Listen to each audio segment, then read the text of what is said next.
Hello everyone, we're going to be playing Morrowind in just a minute or two. Let me hit some buttons there. Okay, buttons good. Yep, just kicking back and relaxing today. No big deal. So, what was I saying? Oh, yeah. Load! So, as you can see where we ended up, we were only 136 hours into the playthrough. That's barely any time at all. We're practically just getting started. We're at Sotha right now, so let's hop into the game.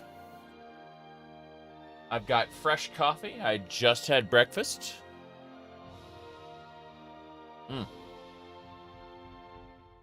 So everything is good for now.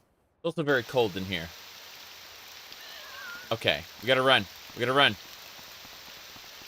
Sotha destroyed us the last time. Hold on. The last time we were over here, those cliff racers, a cliff racer paralyzed me and a horde of Daedra killed me. Yes, I have a garden trowel. No big deal. So this is horrifying. This is 11 cups of coffee. Now, I have more energy drink than I do coffee, actually.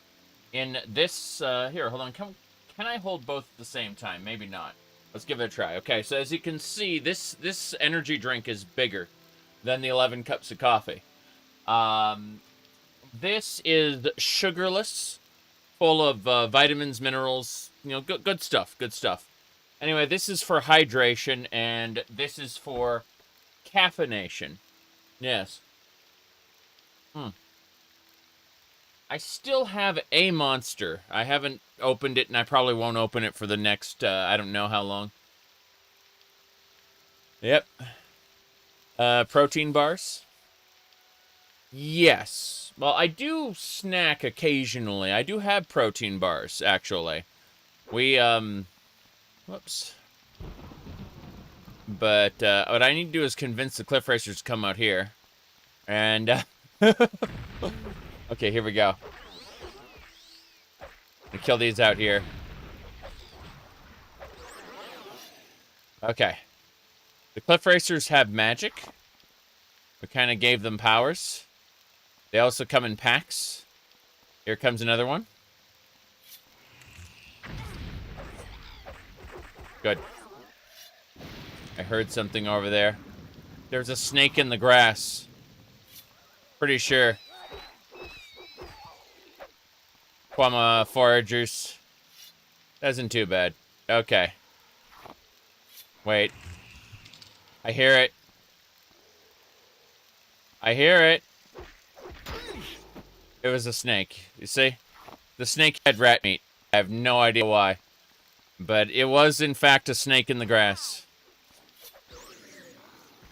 That is funny. That is the current title of my Final Fantasy XIV character. You know, you unlock titles as you do things. And you can choose the title. The current title of my Final Fantasy XIV character is, in fact, Snake in the Grass. I use that because the character is stand-outy in a certain way. And so I use Snake in the Grass for that, that particular character. Anyway.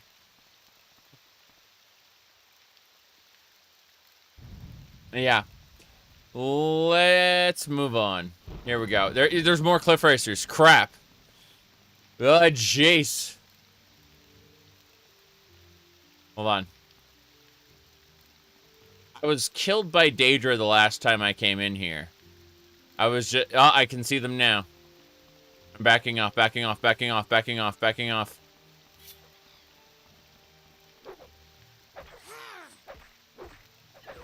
Alright.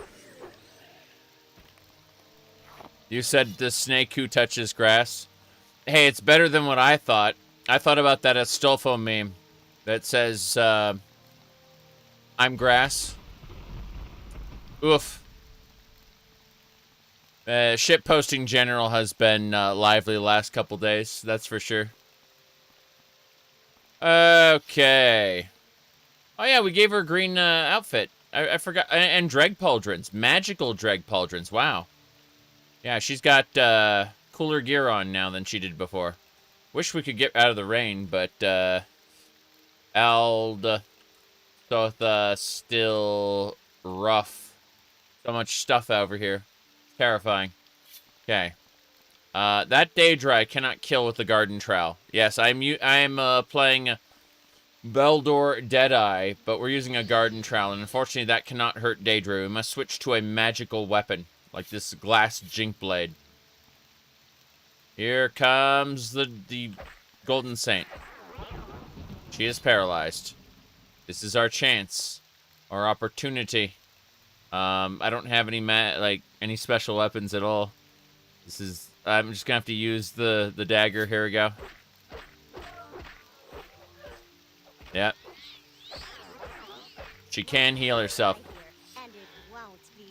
It won't be me. I see. Now, what if we gave you this cuirass? What would you look like? Would you look horrifying? Let's find out. Golden Saint Golden Cuirass.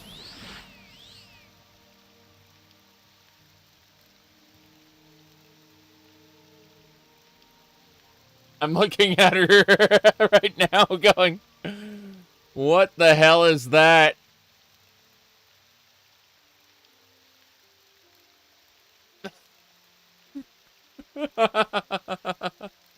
It's the dress. There we go.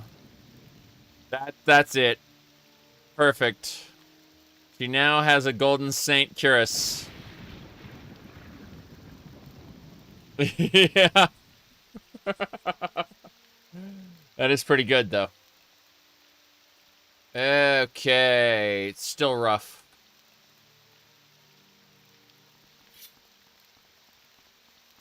Let's figure out where we're going.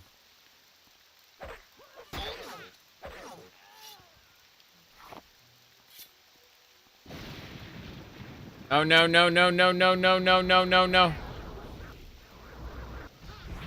Here they come. Hungus.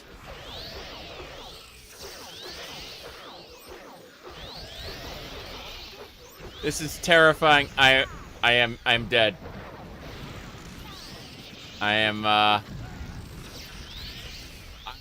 Seriously. I forgot that Ald Sotha was horrifying. Yes. I will go ahead and reload. So when all the Daedra come out, it gets a bit rough. There's a reason people avoid Daedric ruins, you see. They are full of things that you may want to avoid. Jumping right in is a mistake, as you saw, with all the hungers and other creatures. It was not survivable. Getting the warbow here. Okay. Here we go. I need to kill that cliff racer. Oh no! The cliff racer like backed up, and now the Daedra are attacking. Yep. See, the problem is the Daedra back up and pull her to them. And then after that, it's over. Like, there's way too much stuff going on. We cannot win. So, we have to back way the hell up, and I'm going to have to probably do this alone. Like, my followers are just going to die a horrible death if I bring them in here. Ald Sotha is a scary place. Yeah, they're working together. That's correct. Like, they pulled us. Okay, like, the monsters pulled us to them to kill. You know, it's the opposite of your typical, like, you know, MMO battle where you pull one of the monsters from a pack over to kill it.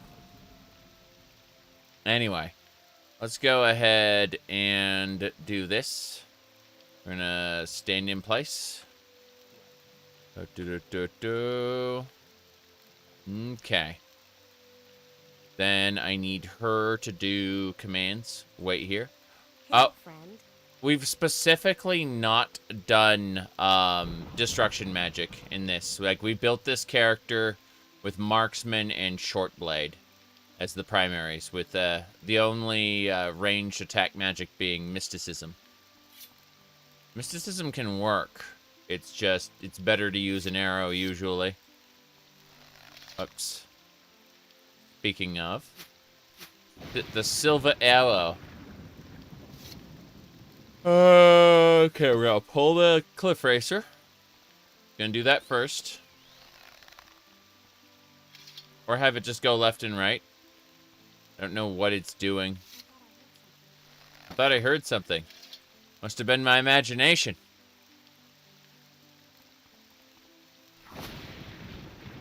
Okay. Getting over it. I mean, you rage games like that. I quite enjoyed Celeste, but if you want my favorite game in that genre, it's a little older than most. Let me go ahead and pull this up, and we'll talk about it in just a sec. So, let me see. Here is, hold on. I know I have watched a video on it recently, because I showed it off in a different stream, like about a month ago. So, let's see. Short blade with paralysis is the biggest cheat in the game. If this were the normal game, yes. However, a lot of things are resistant. And, here, hold on. You know what? Before we do anything else, because it's going to take me a moment to find what I'm looking for, I'm just going to really quick give you the Alsote experience, okay? So, if we get this short blade with paralysis here, you know, it looks pretty fancy, right? But we come in here, and as you can see, so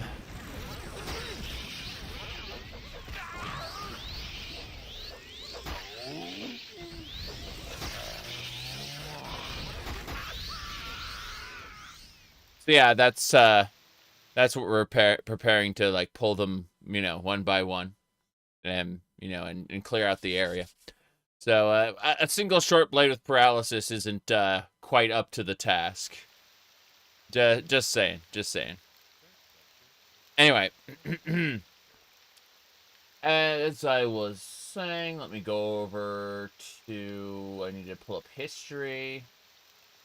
That should be there, and then I just type in my best run. And it'll be right where I need to find it. Okay. Oh, yeah. So, there is a rage game called, and it's very old, but it's still one of the ones I like. It's called I Want to Be the Guy. And you can see that it's about avoiding unfair obstacles. Basically, you have to memorize everything in advance. And you can see how those spikes are getting ready to fall, but here's an example of what you need to do. And you see you need to time it so that, if you look, hold on, I rewind it. See that spike that falls down? You need to know that spike was there. And basically avoid an event. Oh, you said it looks like a bit like Mario? Yeah, yeah. But it's every game. Not just Mario. Like, you have to avoid the Tetris blocks and then get up that way. Now watch this. See, you had to know that spike was coming and stop in time for it. Same deal there, spike again. Those apples are special because, oh yeah, and then there's yeah, those apples will fly at you. Yep. But you can see how that works. I've never seen any games that come close to it. People talk about rage games and how rage games are supposed to piss you off. But, not, like, all of this requires memorization and death. Death, memorization. Yeah.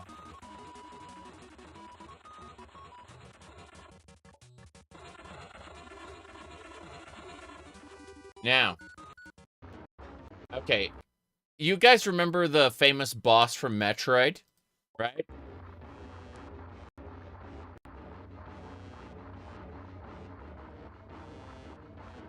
Crade. Yes.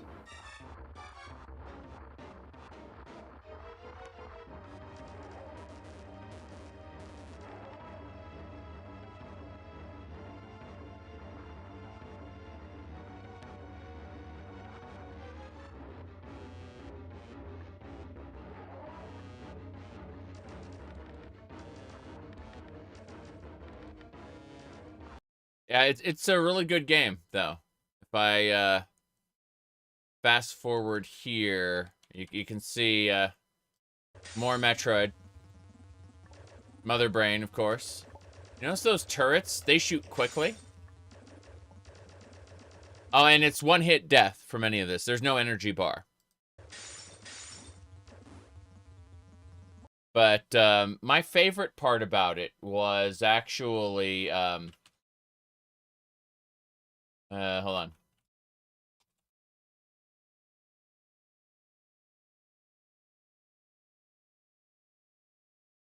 I'm just typing it in right now.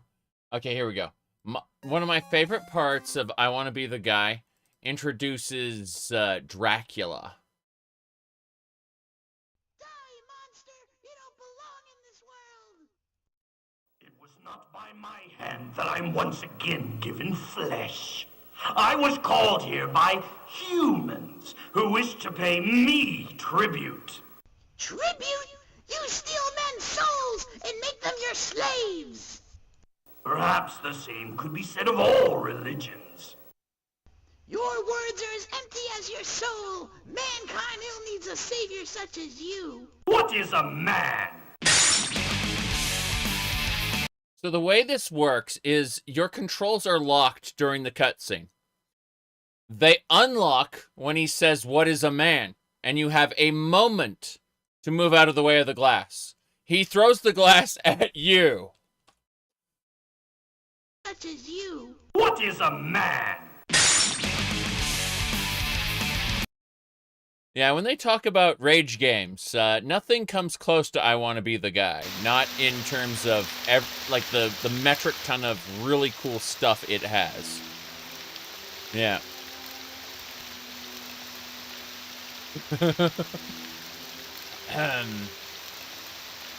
Let me see. There was one other one. It was... Let me see. Hold on. You know someone speedruns this? Of course he does. Multiple hymns. And maybe a her. Okay, so let's introduce, before I get back to Morrowind, because I'm going to get back to Morrowind, the last part that I can talk about, which is a certain boss. You remember Bowser?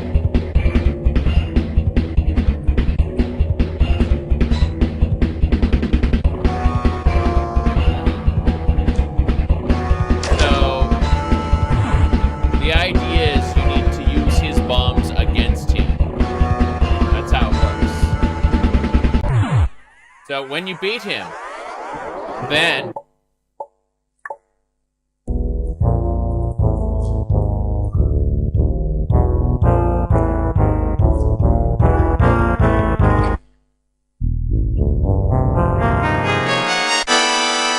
it's warped, and then...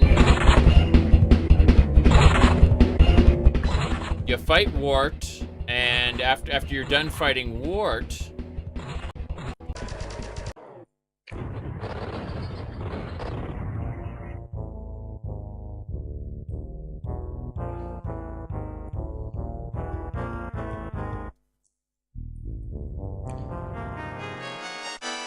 Dr. Wily.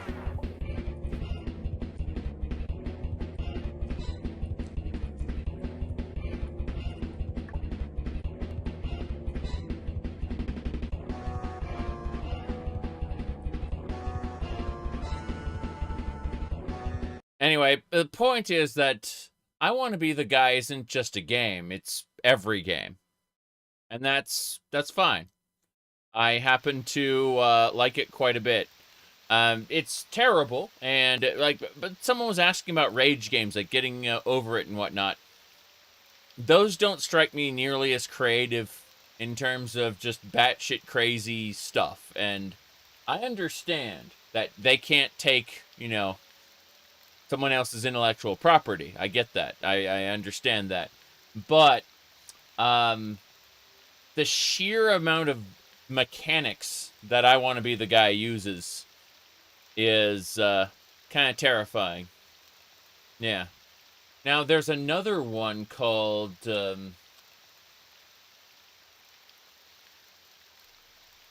me look at this up. But here we go. So, this should be a full walkthrough. Alright, so this game is called I Want to Be the Shrine Maiden. And it is full of invisible blocks. And you have to know where things are in advance to be able to avoid all the traps and whatnot. It is just like I Want to Be the Guy, except without any graphical flourishes or anything. Yeah. And you see that it's absolutely fine. Yeah. Anyway, playing this is what prepared me for Celeste. Really. Why I didn't complain nearly as much when I played Celeste. It's because I had played I Want to Be the Shrine Maiden in the past. Anyway, we gotta be careful. Outsoth is full of Daedra. We just died like 3 times trying to get in here. Very, very scary. I need to pull a Daedra and run. I've pulled a Hunger. Here it comes. It heals itself. I actually canceled out its paralysis ball. That was funny. Okay. 1 Hunger down. Yep. The ray tracing for that game, that was a meme. They did the RTX meme. The more you buy, the more you save. Hold on.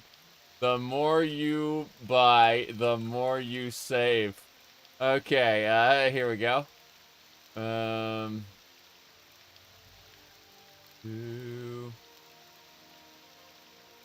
Geo math is not accurate, but it is correct. The more you buy, the more you save. The more you buy, the more you save.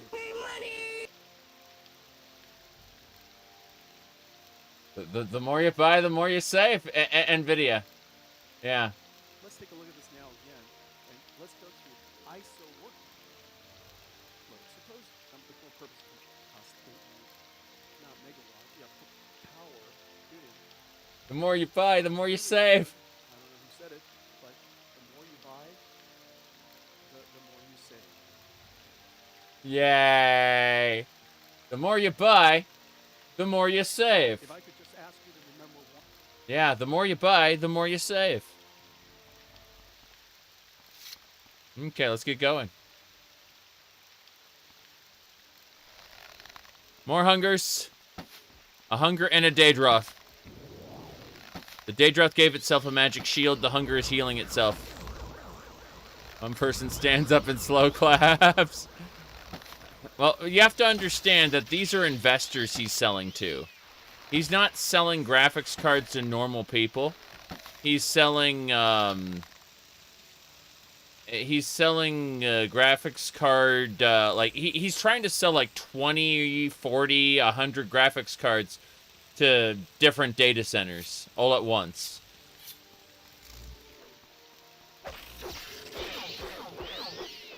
Jeez, I need to use he's selling a lifestyle. That's actually Star Citizen.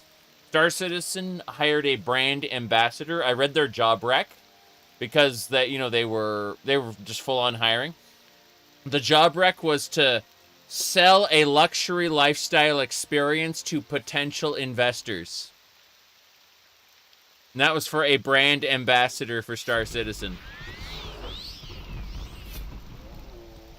Okay.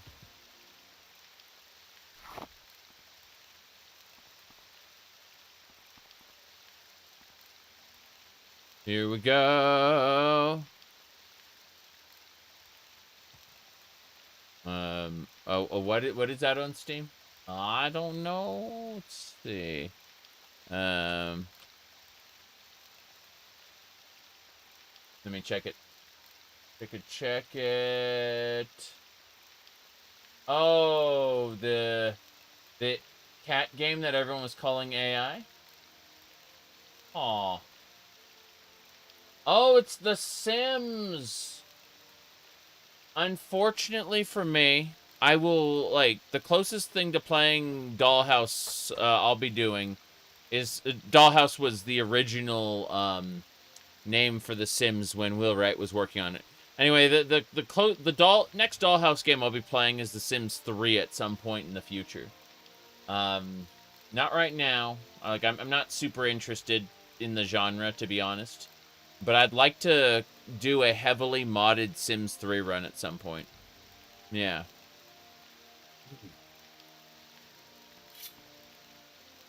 Okay. We need to use arrows to pull these guys in. Yeah. If I try to fight more than a couple of these guys at once, they'll kick my ass. That is the reality. Oh, nice. The Daedra cast a shield and then got triple staggered. That is delightful. Okay, so we've killed 3 Daedra so far. Technically 4. But I feel like if I go in here, I'm going to get my ass handed to me. Looks like there's a zombie. No, it's an Iron Atronach. Iron Atronachs are from Daggerfall. Thankfully, silver arrows seem to pierce iron pretty well. Lodestone.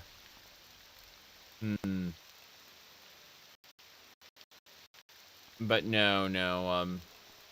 I mentioned that, like, every sandbox game I play ends up turning into me playing dress-up doll. How may I help you? You know, like with my followers. Oh, jeez! That was just a level 5 scamp. That's funny. But yeah. Hail, friend. Iron Astronaut, here we go. He's... Yeah, if I can just keep staggering these guys with my superior arrow shots, this should be fine. It's when I go into a Daedric ruin unprepared that the horde of monsters... Yeah, all of these monsters were in there. The first time I jumped in last time, they all murdered me at once. It was terrifying. But now I have an opportunity to, one by one, kind of pull the Daedra out and kill them, like in pairs or at the most. We shall see.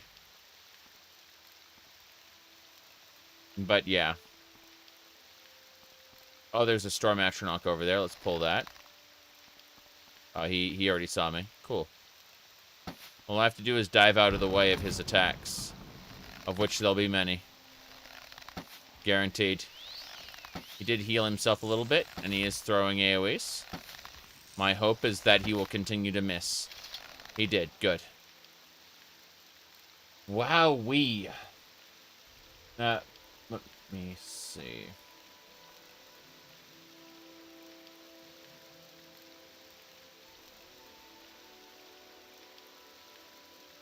By the way, I mentioned this, but someone posted a picture of Tony Hawk having signed a copy of Maid Skater, the what do you call it, Japanese manga about skating maids. And I mentioned that I personally find it very comforting that Tony Hawk has been made aware of my niche interests. It's true. It's true. That's a good thing. Okay.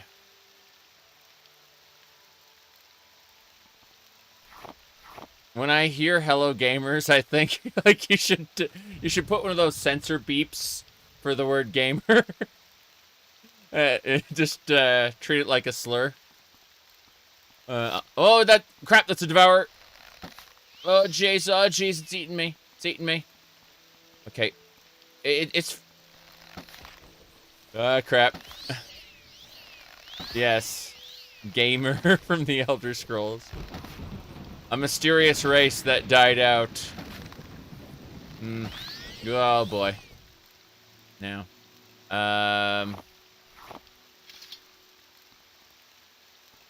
What a shame, what a shame. What else, was there I was memeing about?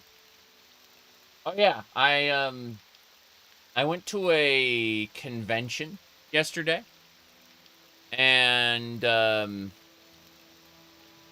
there is, like, I'm so delighted that I saw this. But I saw a Lego set. I took a picture of it. But this Lego set had soldiers dying on the beach, storming the beach. And you can see some other, like, it's Lego. But, I call it historically accurate Lego. You know? Pretty funny. Just saying, like, I found that at a convention there. But, yeah, it was actually a train convention. As I showed a picture of it. Sorry, a little video there. I titled this one, "I Like Trains."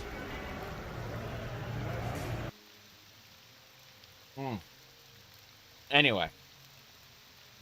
We were talking about that the other day. Cat ears. I don't know anything about that. Alright, let's get going.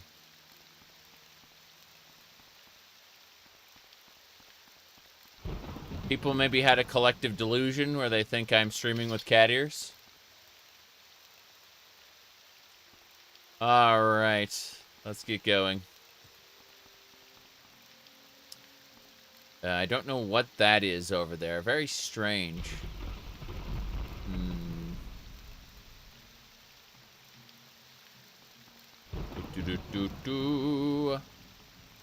Okay. Let's get going. Yeah, exactly. Well, it must have been someone else you were thinking about. Oh, shit. I heard something behind me.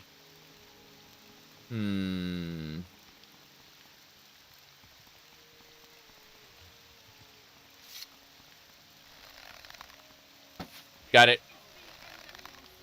Yep, that's a witch hunter. Up.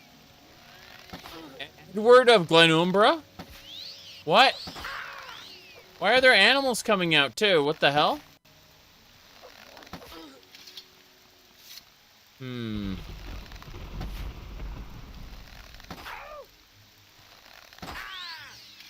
Okay. Aren't I bi? Well, I actually prefer women.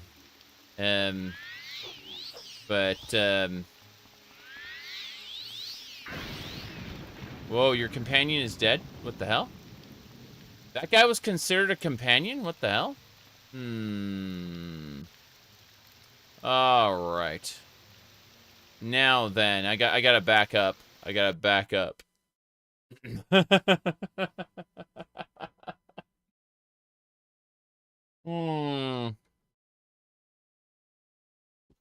As always, my foremost goal is to fuck with you.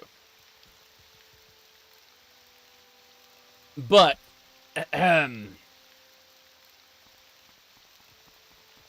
let me see. That's a huge mug? Yeah, you see, I've got 11 cups of coffee here, but this isn't as large as my energy drink. My energy drink is bigger. This is for actual hydration. This is for caffeination. Yeah.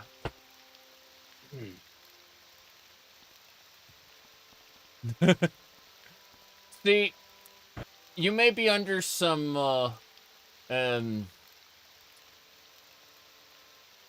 under some, whatchamacallit,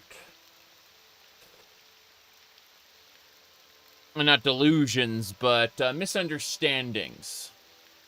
You may think that, for example, I don't, in fact, stream, hold on. Let me zoom in here to, like, hit the point home here. You might think that I was a normal person, and I didn't stream for 10 hours and 45 minutes, and then another 4 hours afterward. Do you have a set sleeping schedule? No, but there are times when I have to wake up after only having 2 or 3 hours of sleep because I have a meeting or something else. Won't your nerves get tweaky? So, caffeine has the opposite effect on me. It's calming and it helps me focus. I'm serious. You know when the kiddos, the children on the social media, say neurodivergent and like they use it like a little badge of honor.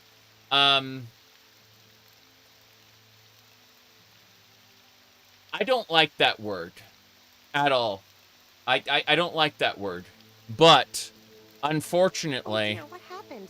You're half dead. I'm half dead. Unfortunately, my brain chemistry is a little different. Yeah. Okie dokie, follow me. And you too, follow me. Onwards and sideways. Mm-hmm.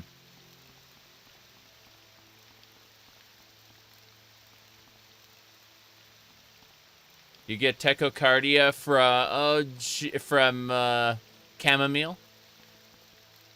I've heard about that. It's something similar to an allergy, but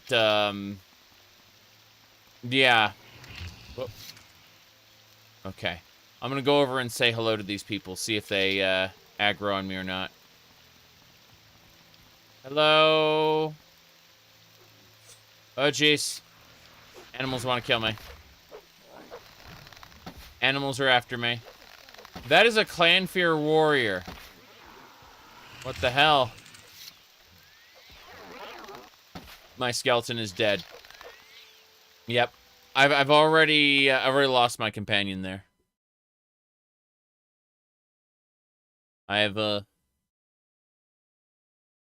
No. Caffeine does help me stay awake. So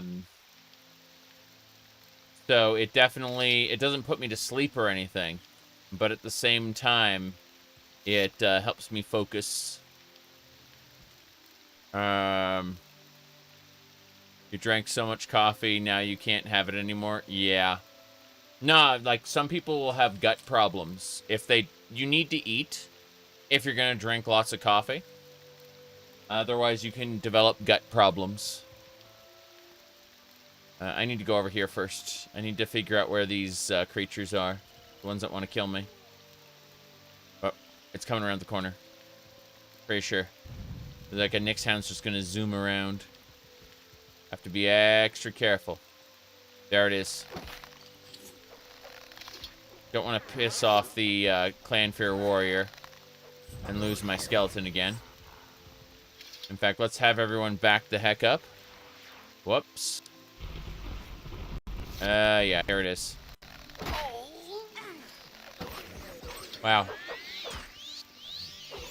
I drained the Clanfear's health until it was dead, but this is a regular Clanfear. This isn't the Clanfear warrior we were fighting earlier. That's really scary. Okay. Minion orders, please wait. Lol. Now then.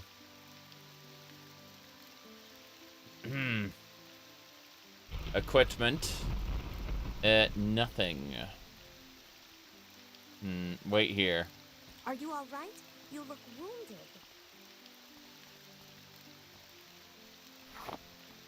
Whoops. What is that? Looks like I can see her armor Are you through all right? walls. You look wounded. Hold on. Watch her armor here. Okay. Oh, Jace! Iron Atronach! What the hell? I told my followers to wait so they aren't engaging. That was horrifying. This area is still full of monsters, but yeah, so watch her armor, and Are I'm you going all right? You look I'm gonna look wounded. through, yeah. See that? Her armor is still visible. I'm gonna, Jace. A Hern! Herns are from Elder Scrolls Legend Battlespire. They're basically legally distinct satyrs. Goodbye, Hern. Okay. What do we got? I'm looking at a thing.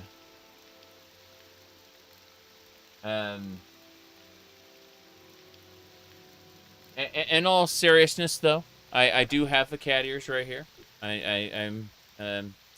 They are charging because I very often use them and then forget. I mean, I can use them while they're charging and just have a cable that is shorter than this little red cable. I don't know. Besides, I'm not really dressed for them at the moment. Usually, I like to, if I wear the cat ears, I like to use like one of these, you know, different color, kind of matches. But I've also been messing around with this one. This one might actually work with the white, and it matches the cat ears. I don't know. Maybe, maybe not.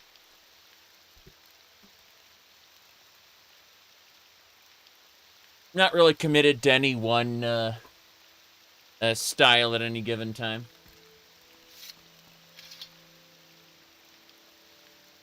It's all memes.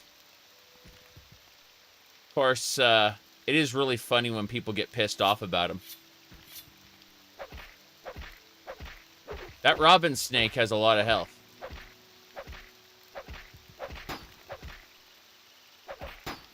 It is a good way to mete out terrible people, though.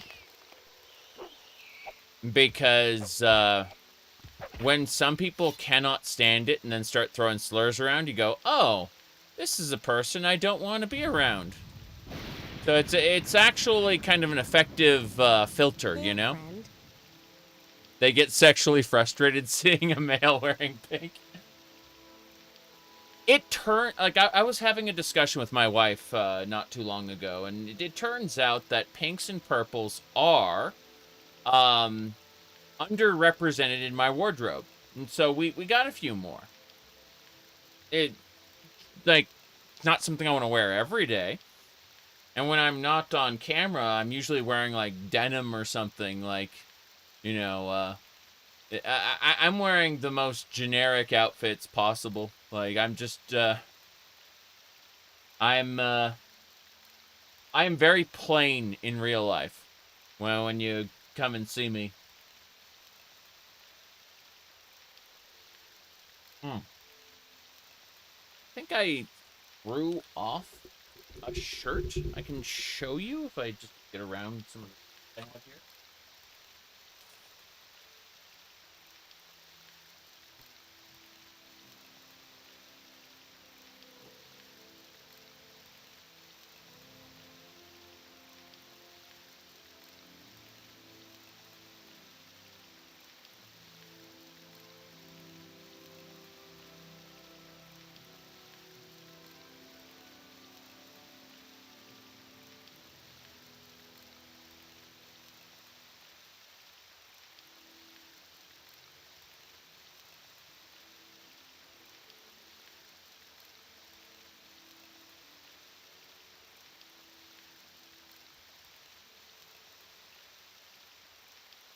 There's a lot of stuff in the background. A lot of stuff, but no. Like, I'm talking the plainest, like we're talking like plaid shirts and what do you call it, for the evenings, like just really really soft silks in like patterns like this. I know this doesn't look like, but as far as like going out and about, like pretty generic plaid and stuff like that. You know, denim plaid. Oh, here's a denim shirt. Denim. That's what I mean. Like, plain as plain could be, man. The internet, I don't treat the internet like real life. And that's where a lot of people get kind of confused or flustered. The internet's just my playground. Seriously.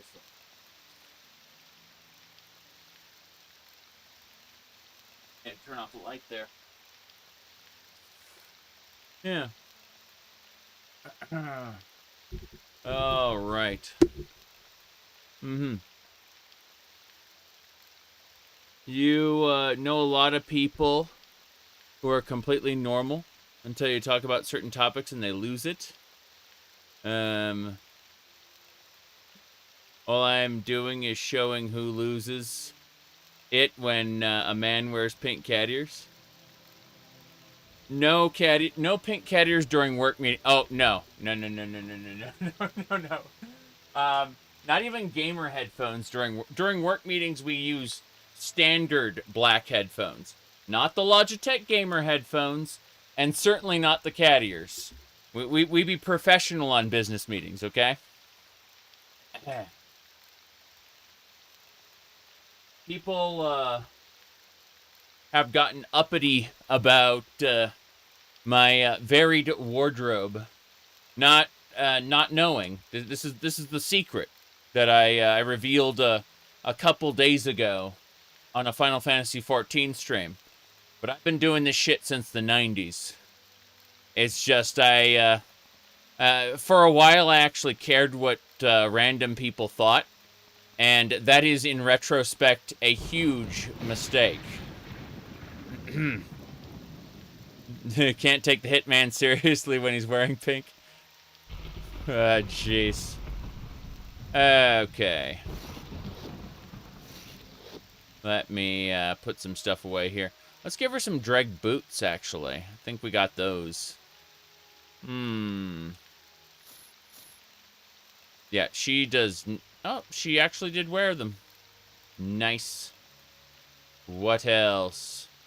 A glass pauldron. Dreg boots. So you get dreg leggings. Yeah, this is great.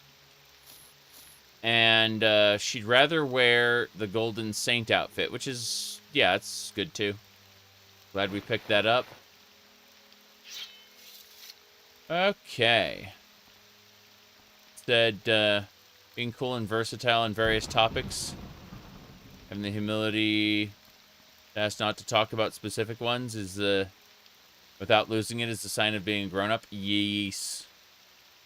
I am extremely childish at times, but I think that there's a time and a place for certain things, and I just want to have fun on the internet. That's always been the goal. That's the Clan Fear Warrior. That's the one I was seeing earlier. I have to use Drain there. Good. That's a Clan Fear Warrior. We have to be extra careful here. Dire Viper Blade should do it. Yep. And then drain the last of its health. It tried to heal itself, but it couldn't. And Stager Heart belongs to me.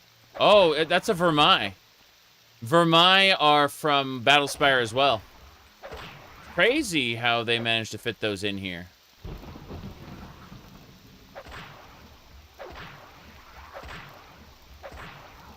You thought the goal would be to rule the world? Same thing we do every night, Pinky. Try to take over the world.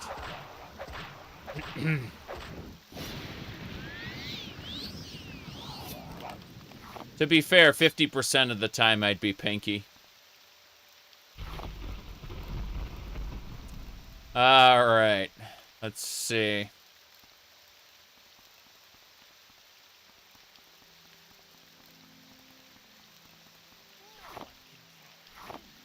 Oh no. A Bosmer shouted, "No one can challenge me."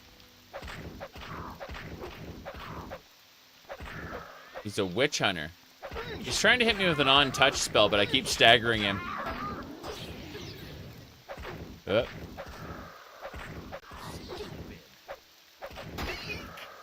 yeah, there are people out there whose whole world is the internet. There's one guy, I still remember him. He's left a permanent impression on me because of how pathetic he was, but when I made a meme about I said that there may have only been 2 genders in the past. However, Quake 2 gave us a third, more powerful gender, the cyborg. And I showed the, where it says male, female, and cyborg, right? I showed that. The guy lost his shit. And I looked at his page, and he was retweeting Elon Musk and, doing a bunch of right-wing talking points and stuff. And like, he lost his mind over me making a joke about the cyborg from Quake 2 being the third gender. Yeah, he said, of course, genders are made up. They're all, it's fake. Correct. It's, yeah. I've said that before. But that guy lost his fucking mind over a joke. And so my response was to do a Skyrim joke with the 3 standing stones going, these are the 3 genders, warrior, warrior, mage, and thief. And yeah, I ended up having to block him because he just went absolutely bonkers. Like, he lost his fucking mind. And it was incredible. Yeah.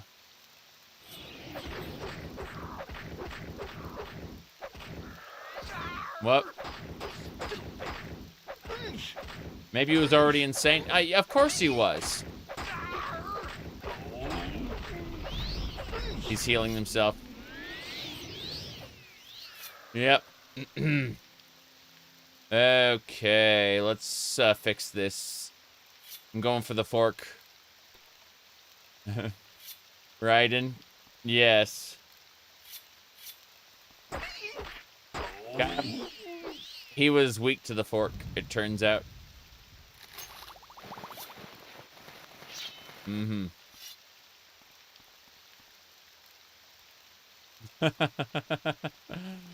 Jeez. There was a really good meme about how the government is eventually going to rein in generative AI and try to take control of it in the future. And that is, it was about Raiden. Raiden was taking, doing sexy role plays with a generated version of one of the female characters. I forgot what her name was, but it's like that was the catalyst that sparked the apocalypse, basically. If you can find it, like Metal Gear Solid on generative AI, it's a very elaborate meme. Yeah.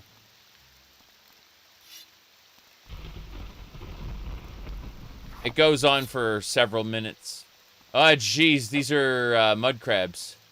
Titan mud crabs. I just wanted to clear out the Al Solta area. Instead, I have, like, a whole ton of Titan mud crabs.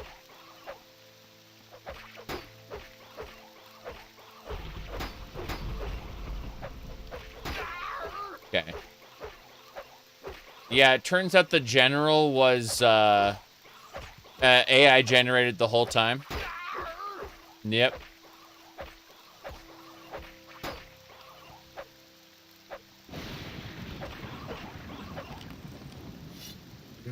All right. Let me see. We got everything. Hell yeah.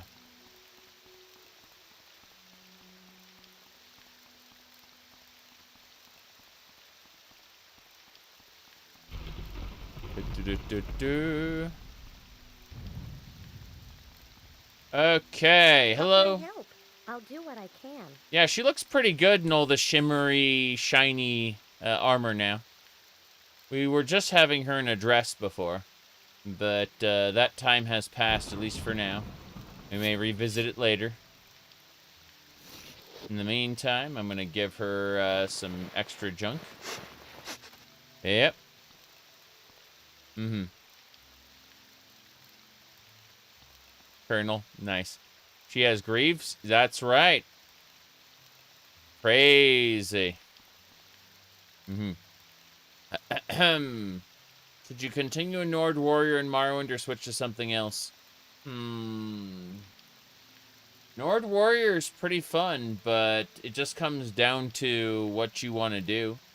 Like, every single race is viable, but if you want to do stuff with magic, Nord Warrior probably isn't a good way to do it.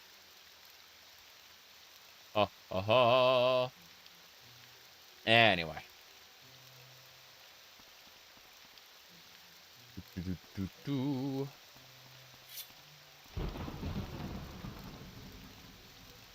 Okay.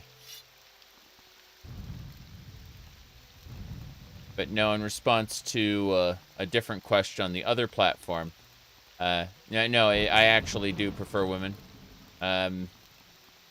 You know how the hierarchy of preferences go, where you like one thing more than another, but not necessarily rule out one thing.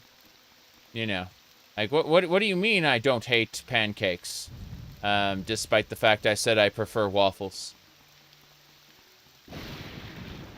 Yep, my preferences are not equal. True, true. You prefer cat girls? I can see that. Okay, I need to see what's in here. Who are you? Oh, that's Edward of Glenumbra. I hear something, though. Got it. Now then. Where are we going? Oh, yes. Engineering the best.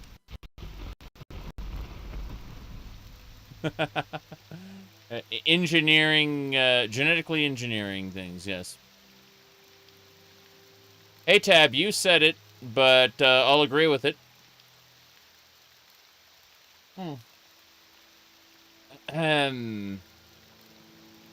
Inside Ald Sotha. We gotta go in here and find the item. Go ahead. I plan to go ahead. I'm actually gonna bring my followers into this spot, assuming we don't get any more random monsters. I'm listening. Who are you anyway? Oh, you're just a companion, a potential companion. Damn, you look kind of, not Sheogoroth, but definitely, grizzled old man. I'm impressed. That's all. Onwards and sideways. Okay, come on, let's go. How can I help? I'll do what I can. Mm-hmm. Follow me. Now then, come with me.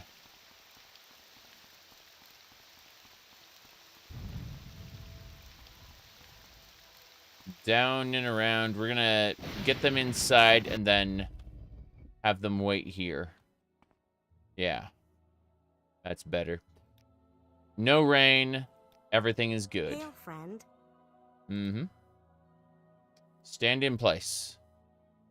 Yep.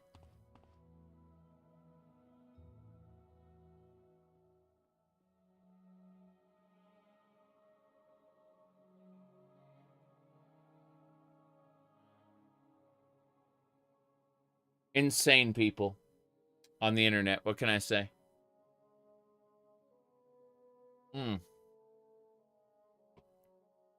Fargother? No.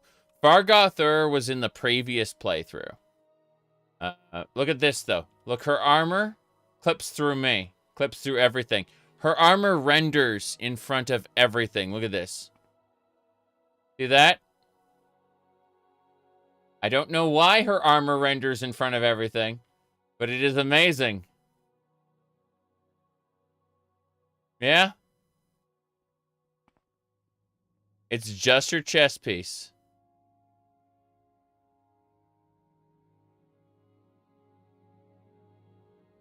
I have no idea. Imagine if it was only her body. I mean, unfortunate. But, yeah, we're gonna have to switch out that armor eventually. There's no armor that looks nearly as good. What a shame. Shira. You still doing mod lists? Yes, you can check out... This is the Beldor Deadeye run. You can check it on the mod list. In the meantime, I've got places to check out. We are now inside Ald Sotha. Let's go. Daedroths. Apparently, I am an Enwa. I must shoot. That is an elite Dremora. I'm gonna die. So it turns out Ald Sotha is beyond my strength. Yeah. I am not doing too well. I need to drink Healy potion. Health. Health, please. That isn't working. I need all the cheap restore healths. There we go. That Dremora Lord is dead. Oh no, I'm out of energy. I'm just gonna drink all the health potions.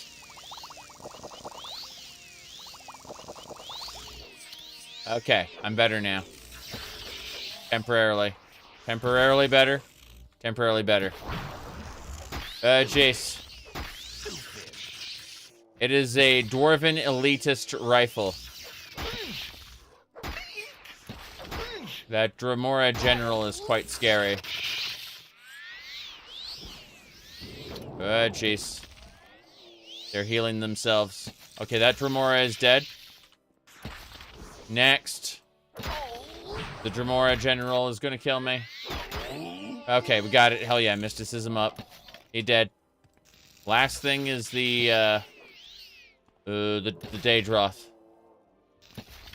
He's gone. They're all gone. I win. That took a lot of potions. Those Daedric axes, though. Serious business. As a Daedric Wakazashi. Light Daedric? I've never seen light Daedric. That is light armor. It is nowhere near as strong as my glass boots, but it looks nice. That's great. Looks like I'm gonna have to drop some the Wakazashi on the ground. I'm gonna put it on this stone. That's where it belongs. Belongs on the stone. Good. Mm-hmm.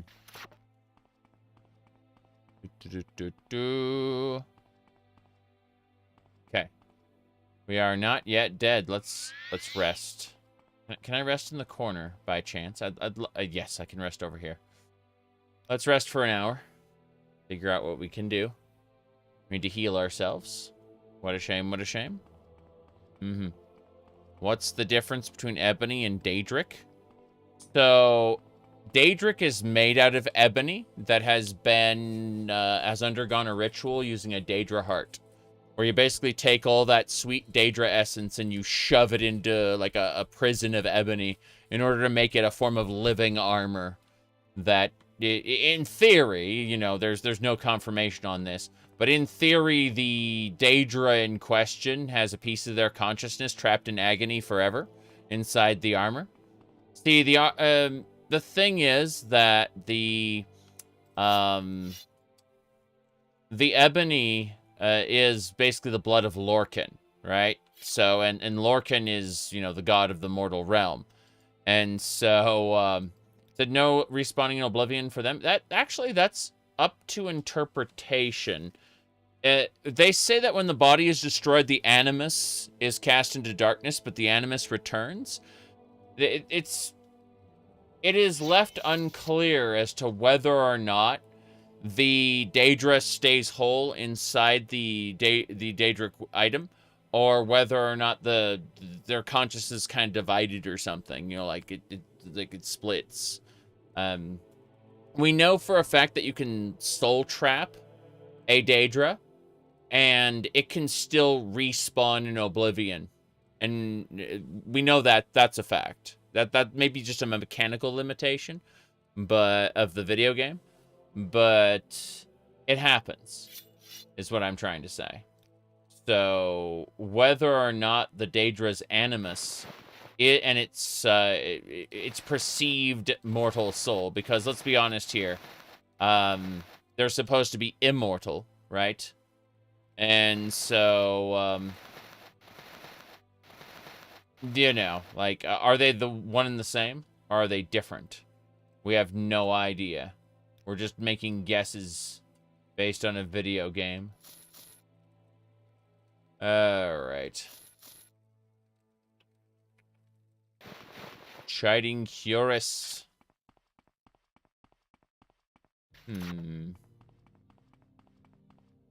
Are you all right? You look wounded. Yes, I am wounded. But, what is my... Do I have a heal spell at all? I don't think I do. Let's see. Ah, yes, Mother's Kiss. It's like WoW, where the rules are you kill the creature in the void. Fucking Blizzard. Blizzard Entertainment. So, for those who don't know, Blizzard... Oh, Mayron's Tears? What's this? This is a long blade. I don't need it. Ebony Shield. So, this is all heavy armor stuff. Cool. The Imperial Steel sucks. I'm never going to bother. But, so... Blizzard Entertainment had a problem for a while.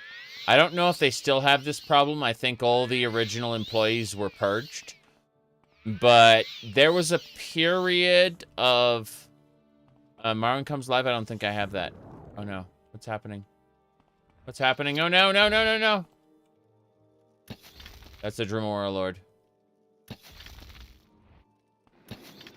Sorry, what I was trying to say was that, for a while, in the middle, it's not the OG Blizzard people from, like, Warcraft 3 and StarCraft. It's like the World of Warcraft era Blizzard had a problem.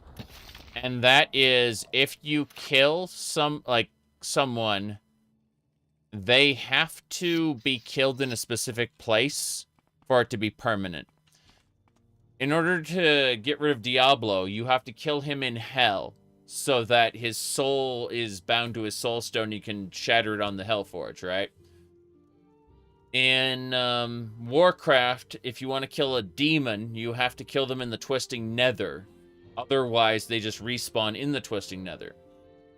Likewise, if you kill a, like Amon, the Dark Titan, if you kill him in the physical space,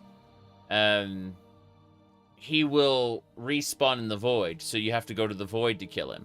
That's 3 Blizzard franchises all use the exact same type of mechanic, and it's annoying to me. Now, they kind of moved away from that. Like, emphasizing that, I should say, in more modern entries. But it's still something that exists in the lore that was created around, or was emphasized around the StarCraft 2 era, for the most part. StarCraft 2, World of Warcraft, really played with it way too much. The idea that if you want to kill a monster, a particular type of monster, it has to be in a specific place. You know, Diablo in Hell, Amon in the Void, and demons in the Twisting Nether, like Archimonde, Mal'Ganis, stuff like that. Keep your distance. I need to switch to something more effective, specifically a Jink Blade. Yes. The Dwarven Elitist rifle is cute. It's a nice little crossbow, but here we go.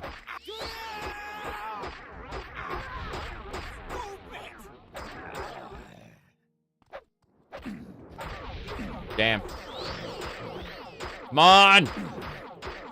See, if I attack him fast enough, he doesn't know to, like, we can interrupt his spell casting and prevent him from healing himself. The optimal way to do damage is to hold for, like, a second and then release. And that's the optimal... Oh, jeez! She just burned away, like, 2/3 of my health. That is bad. That is very, very bad. Okay, we're going to use Suck 3. It is a power to drain 1 to 100 points of health. And number 2 is 1 to 100, so yeah, whatever. Let's do it. There we go. Hell yeah. Damn, she's got Dark Brosenhood stuff. She's a Dark Brosenhood agent. The Imperfect Razor? Ooh, that is a powerful short blade. That is what kicked my ass, actually. It procced the Imperfect Razor and almost murdered me. Anyway, let's drop this gear on the ground. And we killed Diablo by smashing his soulstone in the Hellforge in Diablo 2, and then he still returned in Diablo 3. That's because they decided to recontextualize his permanent death with, instead of being, like, his soul itself being rendered non-existent, which is what happened in Diablo 2, they changed the lore, and then, it was that Diablo's soul was banished to the unfathomable abyss. Deckard Cain's words in Diablo Immortal. Now, Diablo Immortal is actually pretty good until you hit about level 35, and then the game falls off a cliff in terms of quality. It just tanks. But it is a better successor to Diablo 2 than Diablo 3 is in terms of storytelling, which pisses me off. And then again, after about level 35, it falls off a cliff and becomes horrible in all respects.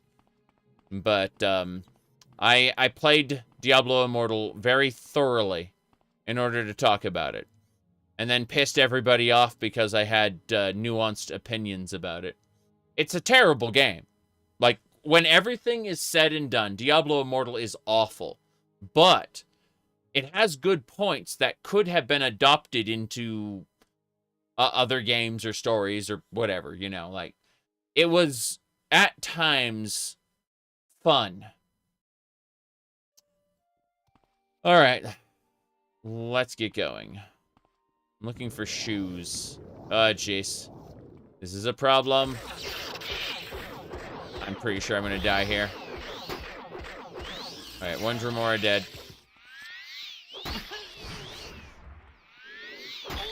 I'm getting my ass handed to me by these guys. I'm just gonna have to come in with potions, I think. This place is too strong for me normally. Yep. Blue stacks? No, I have a cell phone. Don't you guys have phones?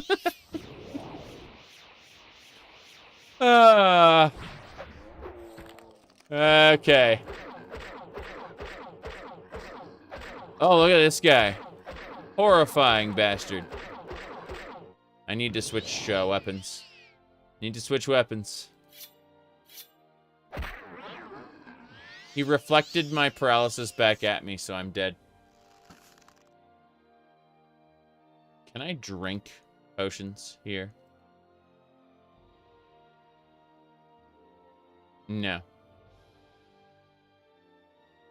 There is nothing that will save me. Invisibility, go! I'm invisible. Your chance to hit is much lower. Damn it. Okay, we gotta switch to arrows. Archery. Go! And then, silver arrows. Bad Diablo, I banish you to double hell.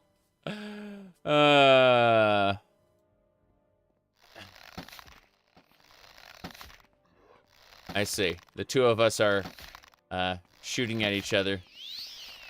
And he's healing himself, of course. Giving himself shields. I'm just trying to not get hit. He's using my friends as a shield.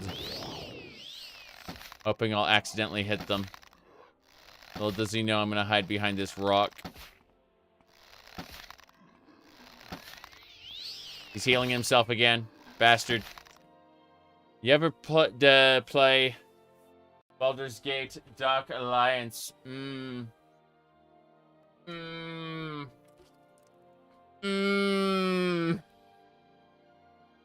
Unopened. Fresh in its wrap. Unopened. Cellophane. Sweet cellophane.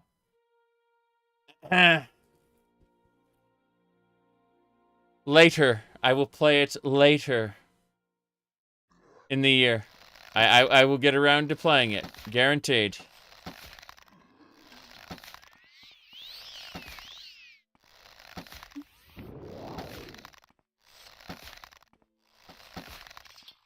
Damn it.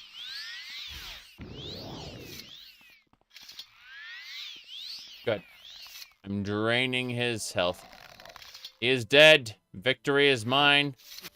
The battle bow of the earth. What the hell is this bow of the earth?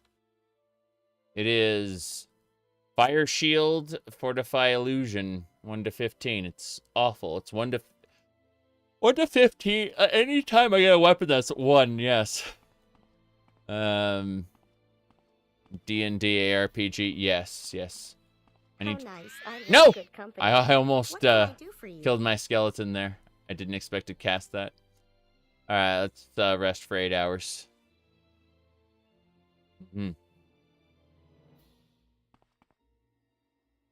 Japanese game is in English? Yes. There's language support. Okay. This is good. Did you stop drinking? I don't drink all the time.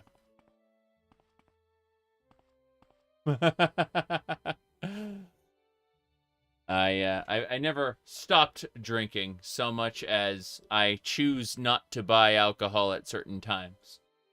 Especially when times get work heavy. Let me see here.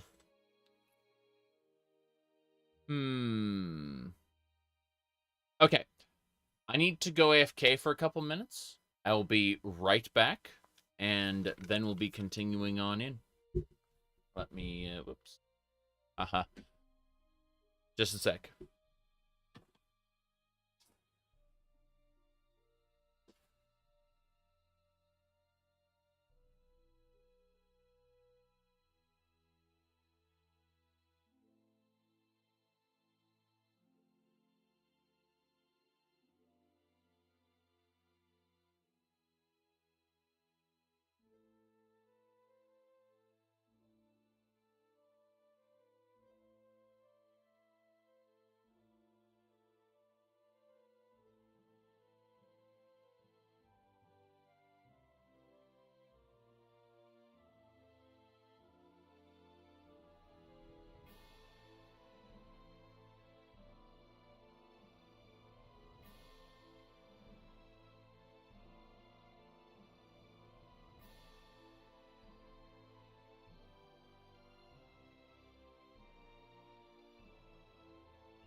Okay.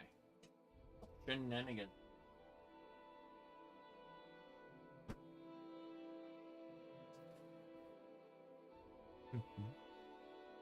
What do you got? How modded?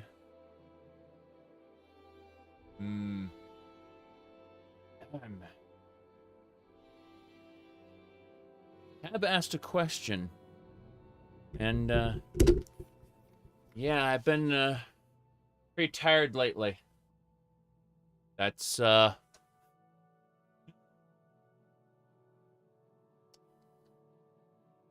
me see here.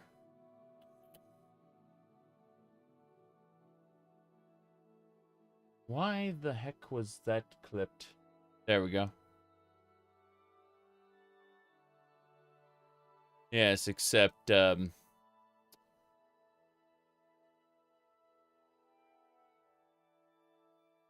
that. There we go. Alright, that's better.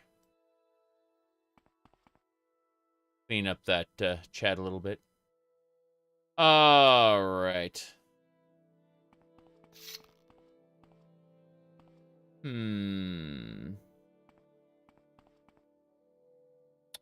What's this? A light Daedric tower shield and the Daedric spear. What interesting weapons. I was distracted by a whole ton of things all at once.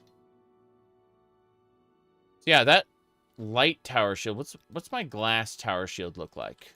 Let's have a peek. Have a peek. Okay, 144. Yeah, this light Daedric is kind of terrible by comparison to glass. We ended up with glass. Daedric long spear. Drop that. We're slowly going to get what we're looking for. Let's repair everything. It's actually a huge deal making sure everything isn't going to break. Good.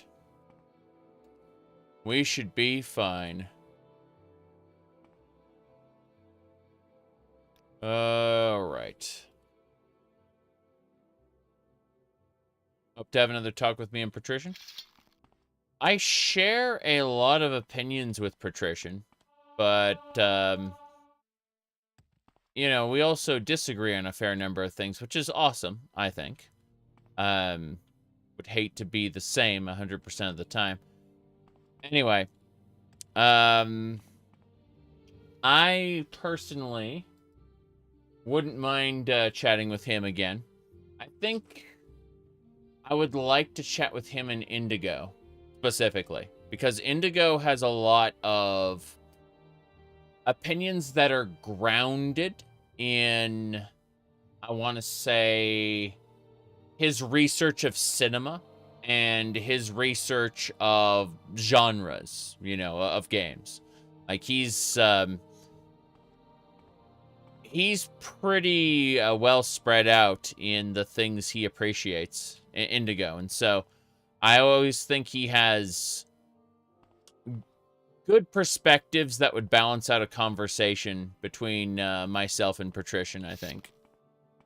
Indigo would be the guy who I'd want with us. I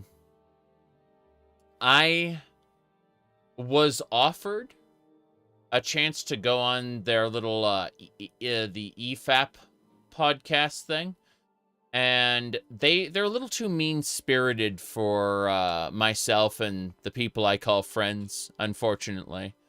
So I turned them down on that. But that's just like, there are a ton of people I would be willing to talk to who I wouldn't necessarily, you know, associate with in less professional circumstances, I guess, is the way to say it. I don't think a lot of us would be friends. But the way EFAP is structured, it's a little too mean-spirited for me to want to, whoops. Hop on there. Here we go. Whoa! I'm gonna leave. I'm gonna run away.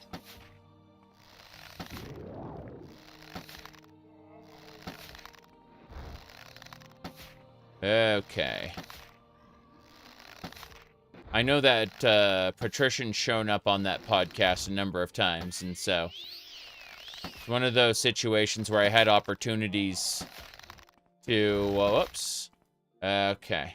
I had opportunities, and I kind of intentionally passed them up. Viper Blade, here we go. This Dremora Assassin, I can continue to stagger him and stop him from self-healing. That's my goal! Daggers! I'm faster and strong. Oh, jeez, he's running away. And he healed up. That elite Dremora Assassin is definitely being a pain. Okay, I'm actually running out of fatigue here. I need to figure out this fatigue. Let's go type in the word fat. I have no fatigue restoring items. This is unfortunate. Looks like I might be able to energy leech him. Absorb fatigue is 5 to 20 for 30 seconds. Let's do it. Okay. What I can do is I can do that one and this one. Damn. No. He's kicking my ass. That's it. I have enough fatigue now where I don't have to worry. That absorbed fatigue definitely did its job. I just have to wait for my magicka to regenerate. Yeah. Okay, my magicka should be high enough to kill him now. Using the suck spell there to drain his health. Got him. Cool. See, he was pretty strong, but we managed to kill him anyway. Need to repair my stuff, though. Let me see here.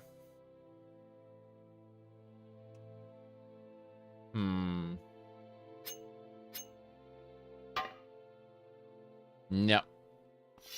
Do you have gas stations that overcharge in America? So in America, there are... You have to remember that it's like thousands of miles of land. And so, as a result, divided among many, many different states, you end up with a variety of gas stations.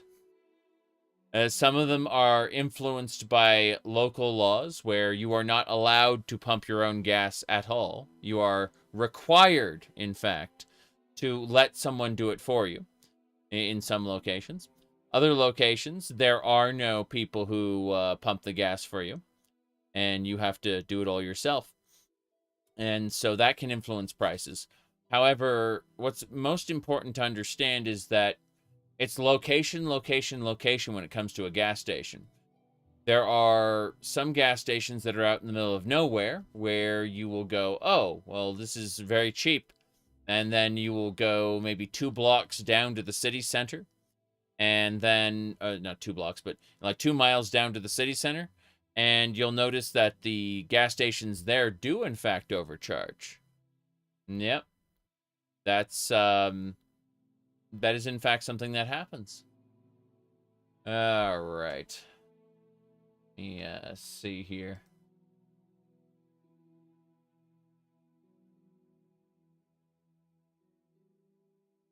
However, been to the Neverine Prophecy server.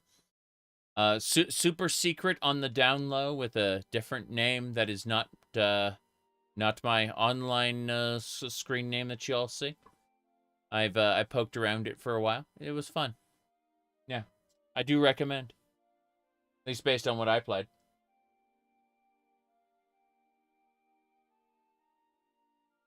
Okay. Now then. Onwards. Gas station food is expensive. Well, I was just talking about the gas itself.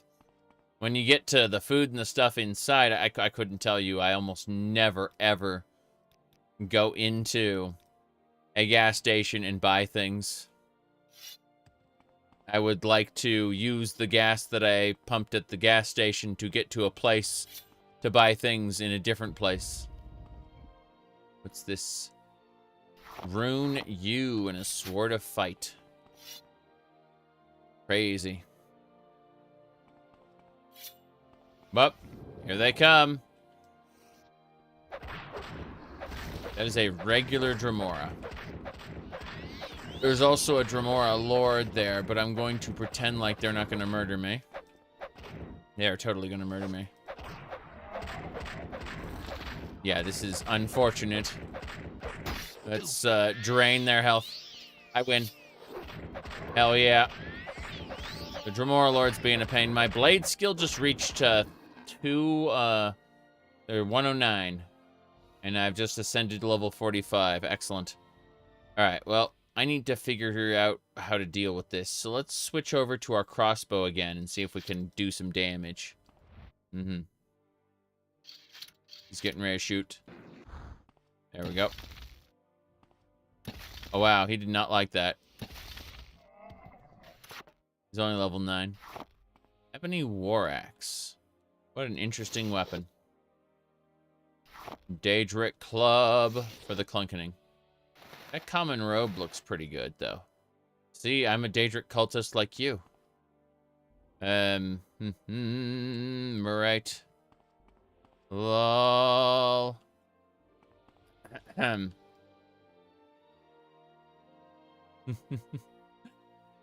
Have a good one, sir. Okay. Jeez. That's funny.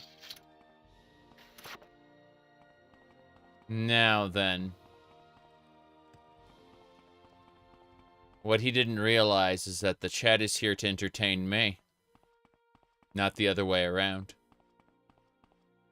I'm playing video games to have fun. Oh, jeez. Okay. What do we got going on here? Glass Jink Blade. Let's do it. All right, he's paralyzed. Now we'll shoot him with my gun.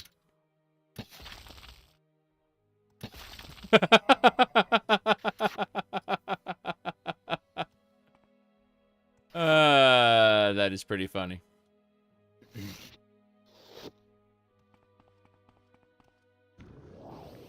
I hear something.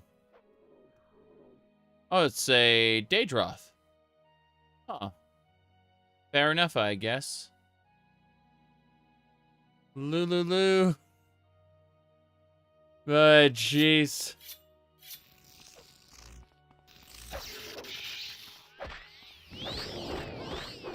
Okay, this Daedroth is not taking damage. What the hell is hit? That's an Iron Astronach. Ow. Ow, ow, ow, ow, ow, ow, ow, run. That is a huge pack of monsters. Yeah, I'm about to die. Oh, that was fun.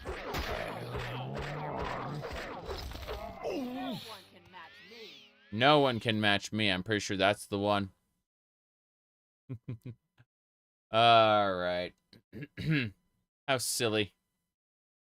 Okay. The bot should get the mod list up in just a second. Takes time. I'm going to reload again and run. I'm going to reload and run. Reload and run. There you go. So, as I was saying.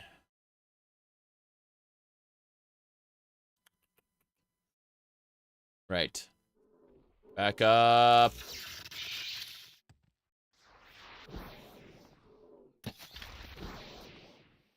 Gonna keep shooting. Nope. The Daedroth is dead. Who's next? Dremora. I'm trying to shoot that Dremora Lord dead while I have the opportunity. So Netflix has a Devil May Cry American cartoon or European cartoon. Yes. It doesn't have a Japanese cartoon, though. You can actually find an animated series by Capcom, which is pretty good. Whereas the Netflix Devil May Cry series is very bad.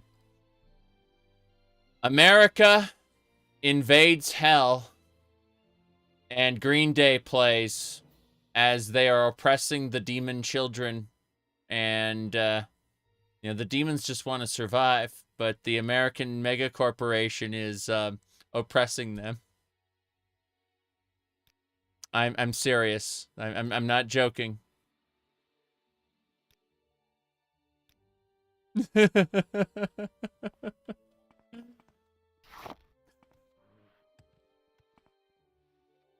Anyway. You should definitely watch the Devil May Cry animated series made by Capcom back in the day. It uses the characters of Devil May Cry 1 and 2, but does not doesn't really touch anything later. And it's a bunch of side stories set in the Devil May Cry universe. Kind of like a Monster of the Day type situation. It's actually really good. But as far as the new one goes, no, just pass. It's not good.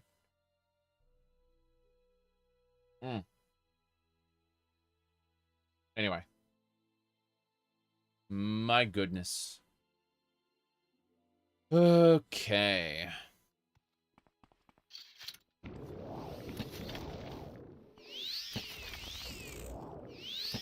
That is a lot of monsters.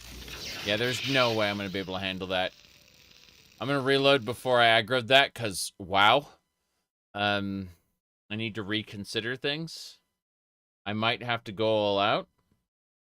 I'm going to head back to the entrance and fix some things. Yeah, Dark Brosen Hood. Yeah, but the problem is she has an army. And that's an issue.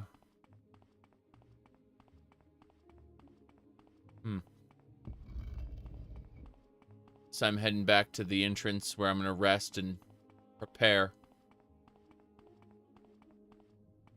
So. How can I help? I'll do what I can. Trying to figure out why I hit some lag there. Her armor, by the way.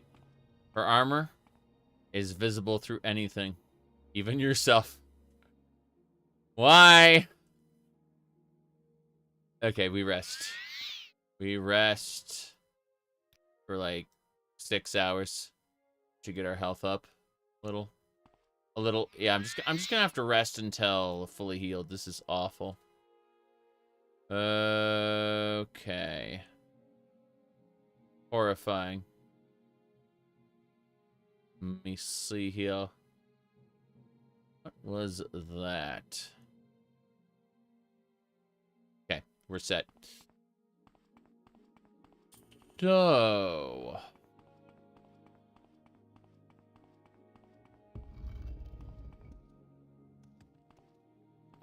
Up. Nope. I give up. That is not going to work. That autosave was perfect. Absolutely perfect.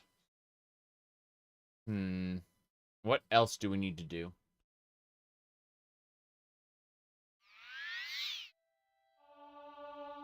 Mysticism increase. Did not mean to hit that button. Okay. Think we're good. Yeah, it gets a little laggy over there for some reason. Not sure why. Wondering if the monsters respawned or something. Doesn't matter.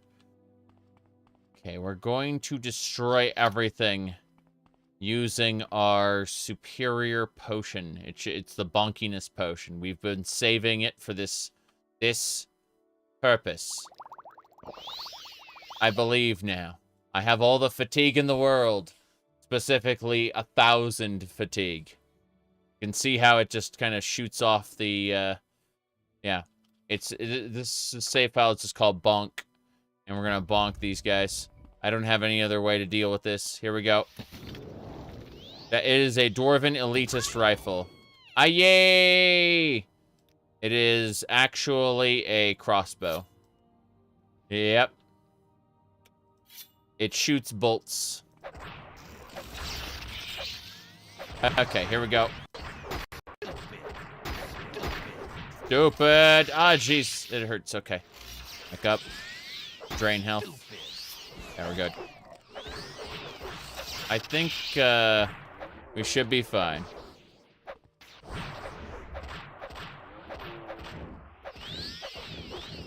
Good. Think we're clear. Wait, someone else is here. An elite Dremora general with 650 health. Let's try this. Good. Stupid. He ran away. I was about to drain his health and he ran away. It was sad. Okay. Yes, he's stupid.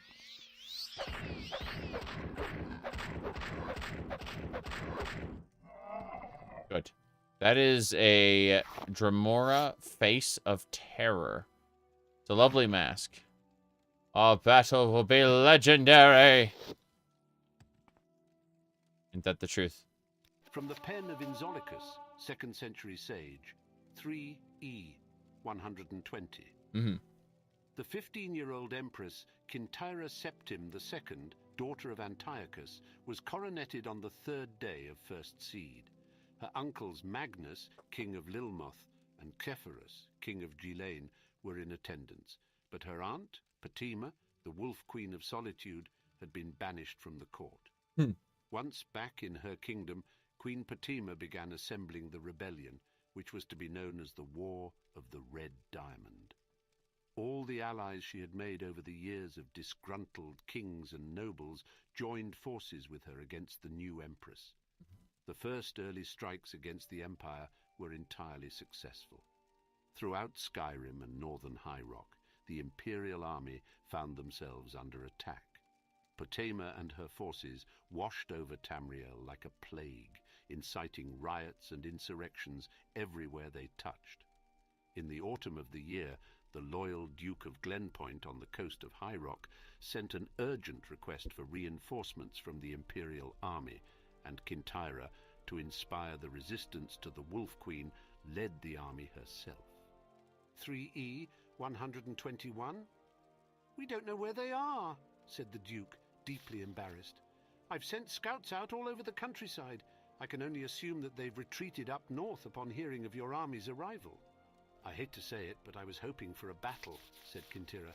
I'd like to put my aunt's head on a spike and parade it around the empire. Okay, I'm stopping that one now. What else we got? Some coins. A Daedric Tonto. Nice. Daedric blades are lovely. Ancient Dagoth brandy. Damn. Let's switch this up. Money. What else? We needed the shoes, didn't we? Just gonna really quick drop some stuff. Where the corpses lie. There's so much junk here. What's this? Ring of Sanguine. Wait. Gloves of Sanguine Swift Speed. These gloves would fortify my short blade by 5 points. That's pretty nice. I think I want to use those. Yes. What did I lose? Nothing. I lost nothing in the process. Just, yeah, glove of fortify short blade. 5. That's great. Daedric darts. Those are glorious. Drop the Dark Brosen Hood gear on the ground. Absolutely. So I was looking... Oh, a Daedric Tonto. That's delightful. But no, resist magicka, resist paralysis. Fortify unarmored. This, fortify light armor. Hell yeah. Got an amulet of fortify light armor. Great. Shame these golden earrings are unequipped now. I do like having earrings. What else? Nothing. Nothing we need to worry about. But where were the shoes? The Shoes of Saint Realms. Daedric Dagger. Take that. This exquisite robe is even fancier than the previous exquisite robe. Damn.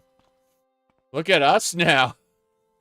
I guess this is, we go back. I'm like, hey, Caius, you told me to brush up on some independent adventuring and like shore up my cover life.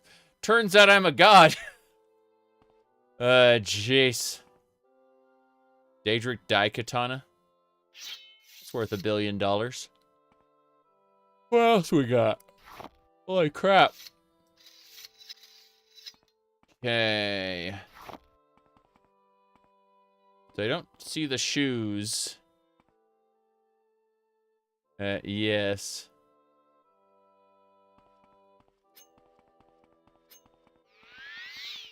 Whoops. It's unfortunate. Not ancestor actually. Same generation. But what this means is that we are somehow related. But we are evil. People need to understand, like, we got a, our name is Beldor Deadeye. Over one of our eyes is a mark of evil. We like to rip people's souls out and put them in soul gems and turn them into zombies and stuff. It's true. We are quite nefarious, actually. We're doing what the Emperor tells us because we don't want to, have anyone realize that we were up to nefarious deeds too early. That's basically it. Okay.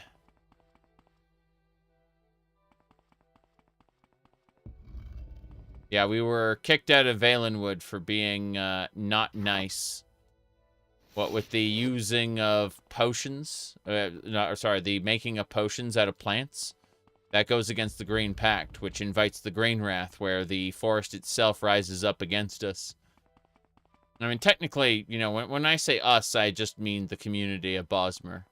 So, we kind of did that. We are an apostate of the Green Pact. No shoes there. Let's see. Yay to salad. Oh, it's, worse than that, I'm afraid. But, yeah, I get what you mean. Not seeing... Do I have the shoes and I just didn't notice? No, I don't have the shoes of Saint... I'm pretty sure I need the shoes of Saint Realms. Yeah. Shoes of Saint Realms. They're in Aldsotha somewhere. I just need to figure out which monster I killed had the shoes. Extravagant shirt. Boots. The Dremora Lord is dead there. Chiding Curate. No, it's not over here. Mm-hmm.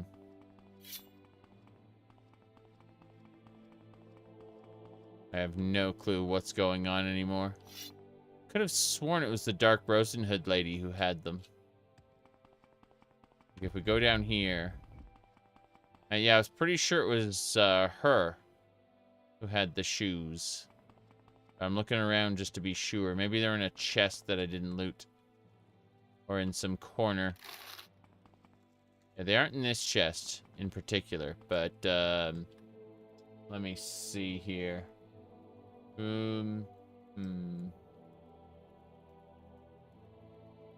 It's okay to eat plants outside of Valenwood. The Green Pact only applies to the Valenwood itself. Yeah.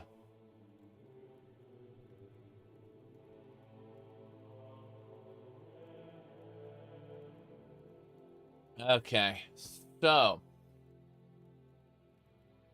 I need to find a statue somewhere, and it should be there. I need to find the inner shrine. It's over here. Let's go. Here it comes. Oh. Here they come.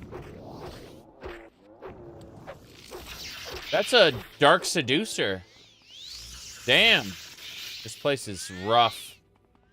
Okay. Have to be careful. Nope. Dodge. Dead. Eek. Okay, the Dremora General is basically down. Damn it. It hurts. Okay. It's just the Seducer. She's all that's left. Good. We took her Daedra Heart. We took her everything. Mm-hmm. So, in ESO, you can provision... Yeah. Yeah, in ESO, you can just ignore the green pact. It's great. And yet, you will do a quest in ESO where another Bosmer ignored the green pact and is actually going to get everybody killed. It's that inconsistent. Yeah. You have to, quote-unquote, stop the green wrath from happening by bringing this person to justice for their crimes. What's this? Fortify Conjuration, Enchanting, Destruction. These are cool rings. But yeah, it's in the same game where you, the player, are allowed to do whatever the fuck you want. They do explain that for outsiders, it's okay somehow. I have no idea. Mm-hmm. Let me see. Almost everything in Morrowind is burned into your mind. I forget things pretty easily. I have a terrible memory. Plus, I'm not just playing Morrowind. I'm also playing the Final Fantasy XIVs and the Oblivions and the No Man's Skies and the Fallout 76s and the Half-Lifes. And I just got done with ESO. I've finished every freaking zone in ESO. Okay? Like, ESO is actually complete now. But, Monster Hunter, Diablo, Baldur's Gate, Doom, let me see here. Hold on. Checking a thing. Asked a question.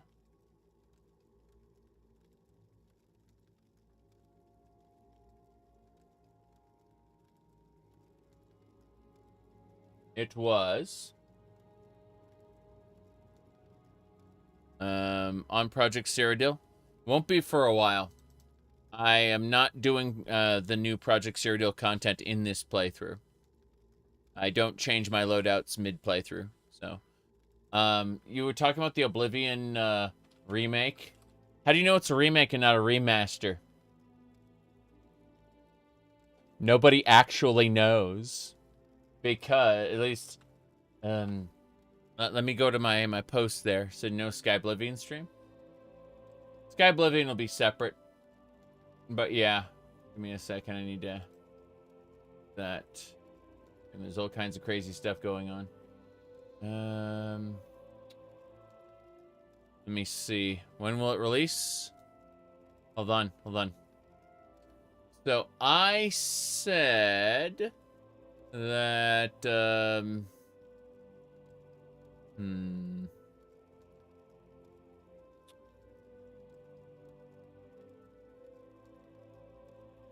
It's weird. Hold on. The leaker has never been wrong before. I'm trying to find the post there.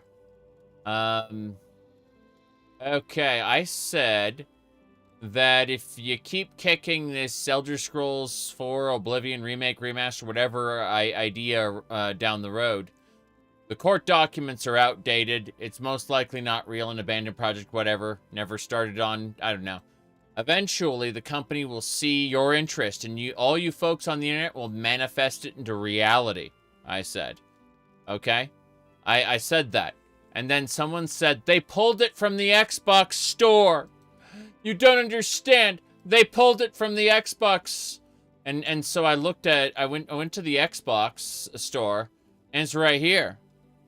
And you can buy it. And they're like, no, it's not on Xbox anymore.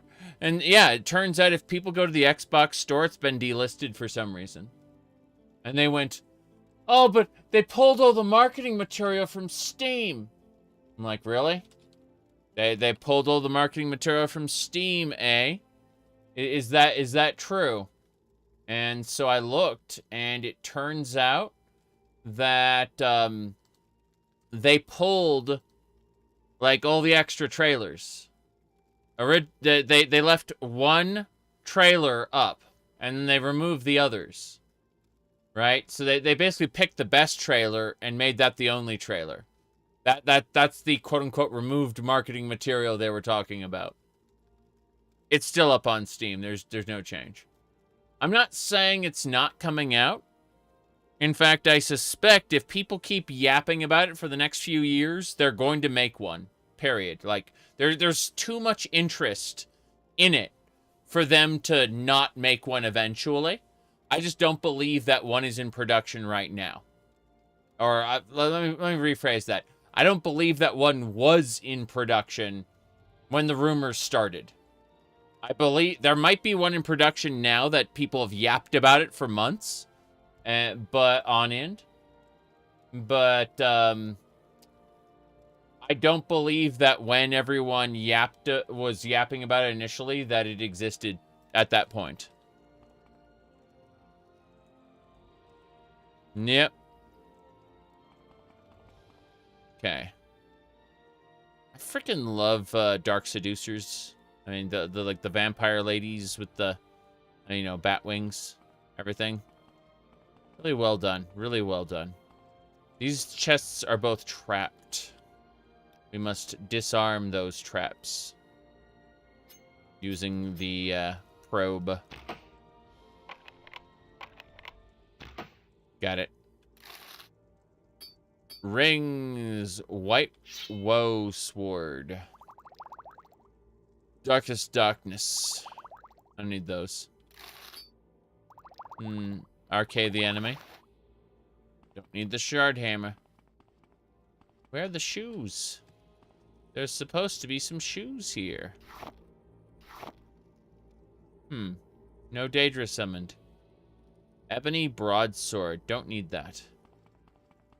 Gotta be the shoes around here. I've sworn they were here. In the inner shrine. Could they be on a corpse? Did I loot them already and not realize it? Oh. What a weird place for it. Fair enough. The shoes. We got it. How you doing, Mehrunes Dagon? Let's go talk to Mehrunes Dagon. We can't talk to him here. Gotta go to a different shrine for that. I always liked how Shale Gross Shrine was like right under Vivek City. Thought that was pretty funny. Okay, we are out of here. My sippy cup won't last much longer, so please, let's go. Let's get out of here. We must leave. Commands, follow me. And then rather than walking out of here, we're going to use the recall. Said Todd Howard said does not want a remaster of Morrowind. The fans should experience it as it was, he said. Didn't know about that. But yeah.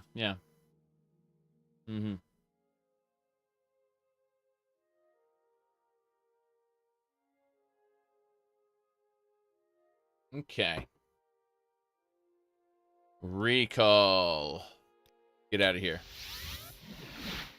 We need to go to, it should be the arena. Molagmar Temple. I could have sworn it was like Vivek Battlemaster there. Riled up crowd howling for blood. True. Blood. Is the crazy lady still here? Beneath Red Mountain, Lord Dagoth sleeps. But when he wakes, we all shall rise, and the dust will blow away. Serve your lord Dagoth-Ur. The sixth house is risen, and Dagoth is its glory. That ordinator gives no fucks that Comfort she's... is given, justice is taken, Curate. Yes, comfort is given, justice is taken. She does not care. Alright. Fine. I do... This is, like, my favorite hairstyle, though. Okay. Even if she's a crazy lady. But yeah, the Ordinator should be, you know, arresting her, throwing her into the... what do you call it? Magical... truth. The something of truth. Hall of Truth. Hall of Justice.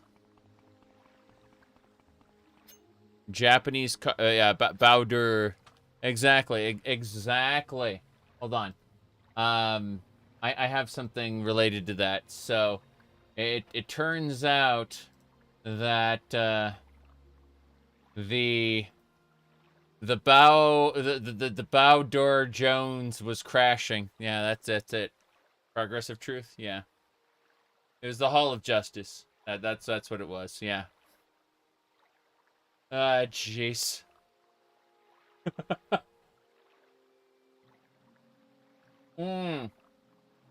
Okay. Yeah.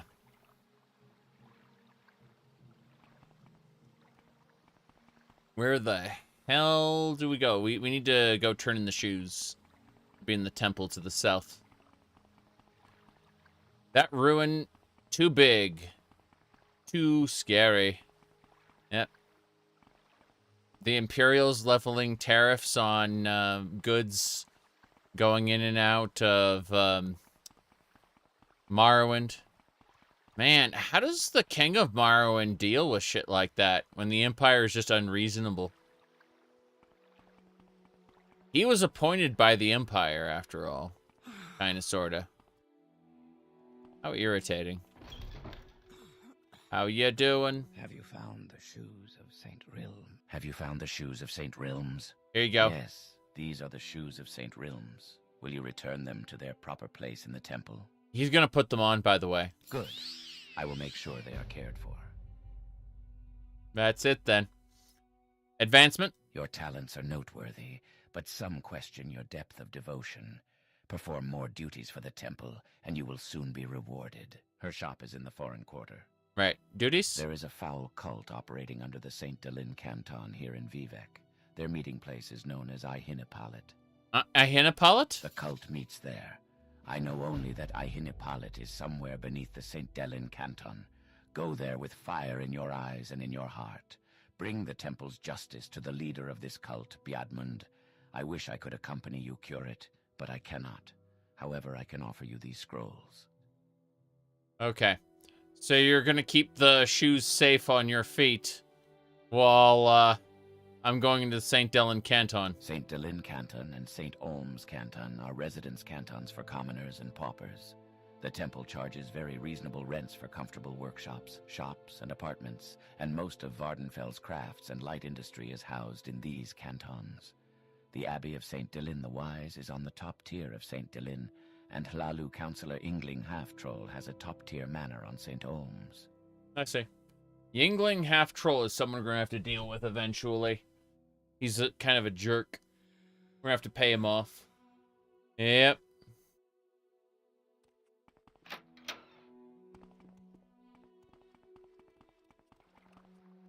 What's your opinion on current thing? Let's see. Hold on a second. Current thing. Give me a sec. Give me a sec. So I mentioned actually that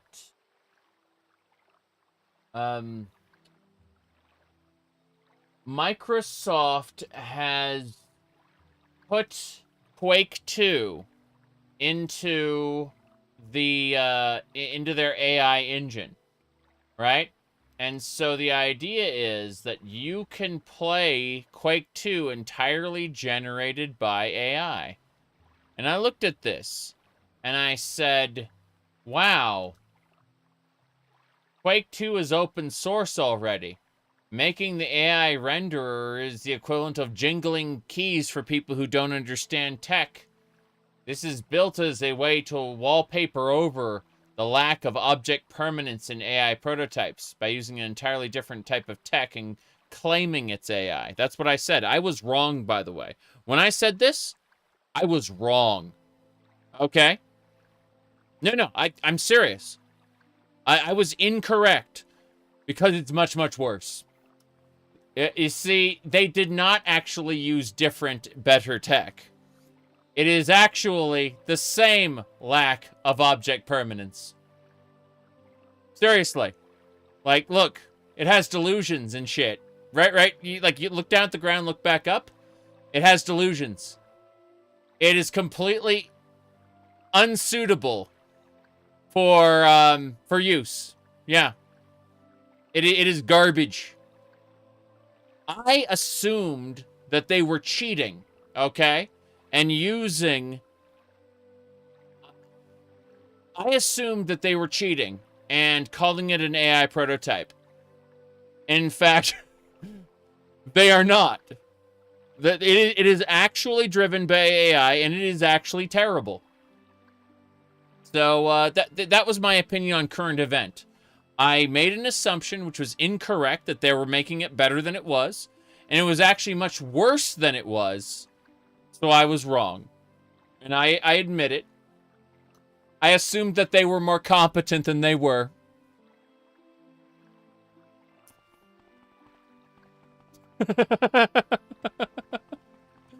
Okay.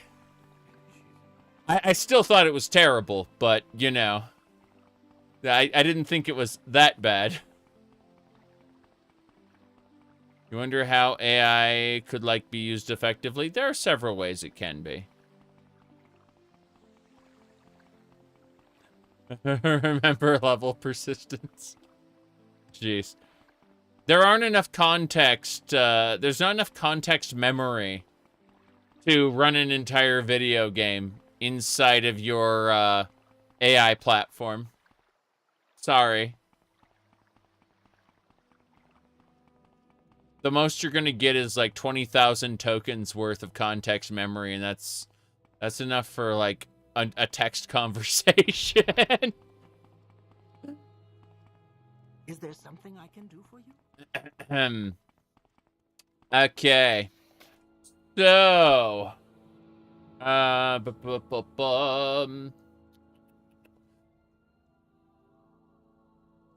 said, would Microsoft be stupid enough to delist Oblivion because of the remake? They didn't, though. People said they did, but they really, really, really didn't.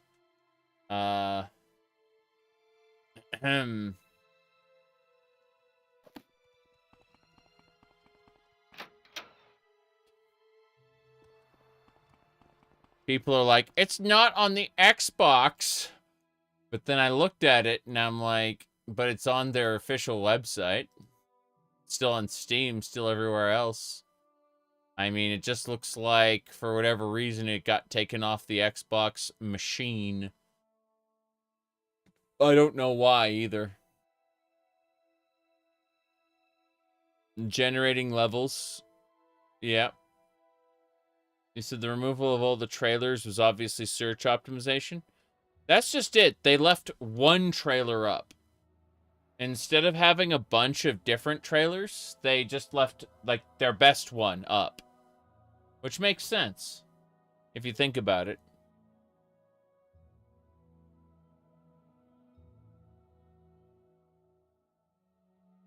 Yep. Okay. So, we have to get out of here.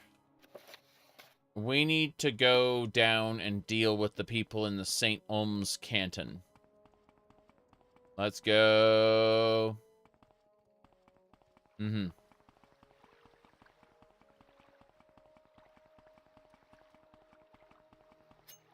don't actively delist their old games, usually. Yeah. Whoops. I like how I've got a glove now. The glove I have is +5 short blade, which effectively puts my short blade up to 114, which is glorious. Anyway, let's switch over to... Got so much Daedric stuff. You know what? Fuck it. I'm going to teleport back to my house. I'm going to recall back to my house. To Rethen Manor. That's where we need to go. So I'm going to drop a bunch of alchemy ingredients. Because I've always got extra alchemy ingredients. Look up and do it that way. So I don't actually accidentally put something on a shelf that I don't mean to.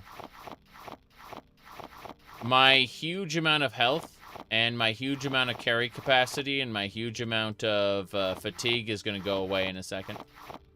And we're just going to be left with pain and suffering if I don't get my inventory in order before then.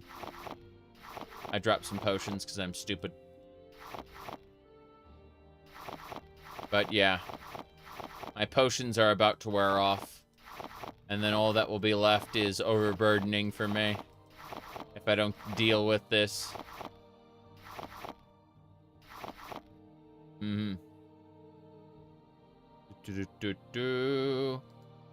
Perfect placement. I think I have that.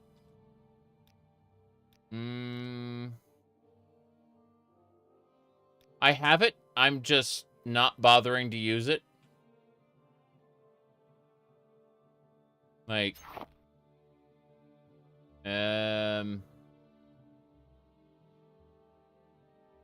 I mean, I have it. I'm just really, really not bothering to use it. That's all. I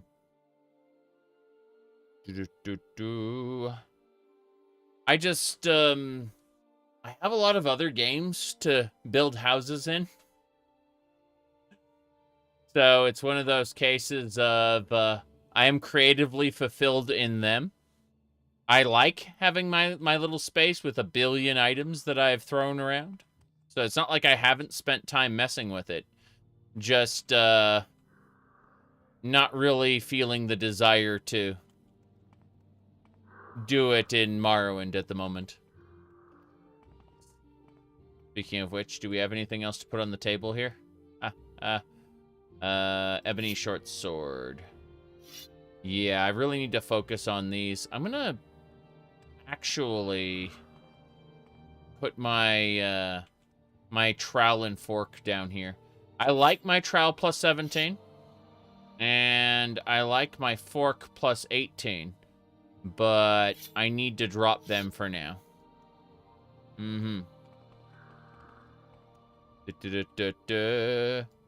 Even during current playthroughs, there's Fallout 76 No Man's Sky. Yes, there is. They're absolute. You're 100% correct. I'm just looking at the whole situation going, let me see. How far back have I played? Okay. So, obviously, Final Fantasy XIV yesterday. But, what was it? Okay, yeah, I finished up No Man's Sky 8 days ago. So basically a week ago. I finished up the new content in No Man's Sky. I'm glad I did. It was super fun. But, let me see. It looks like Fallout 76 I played 11 days ago, basically 2 weeks.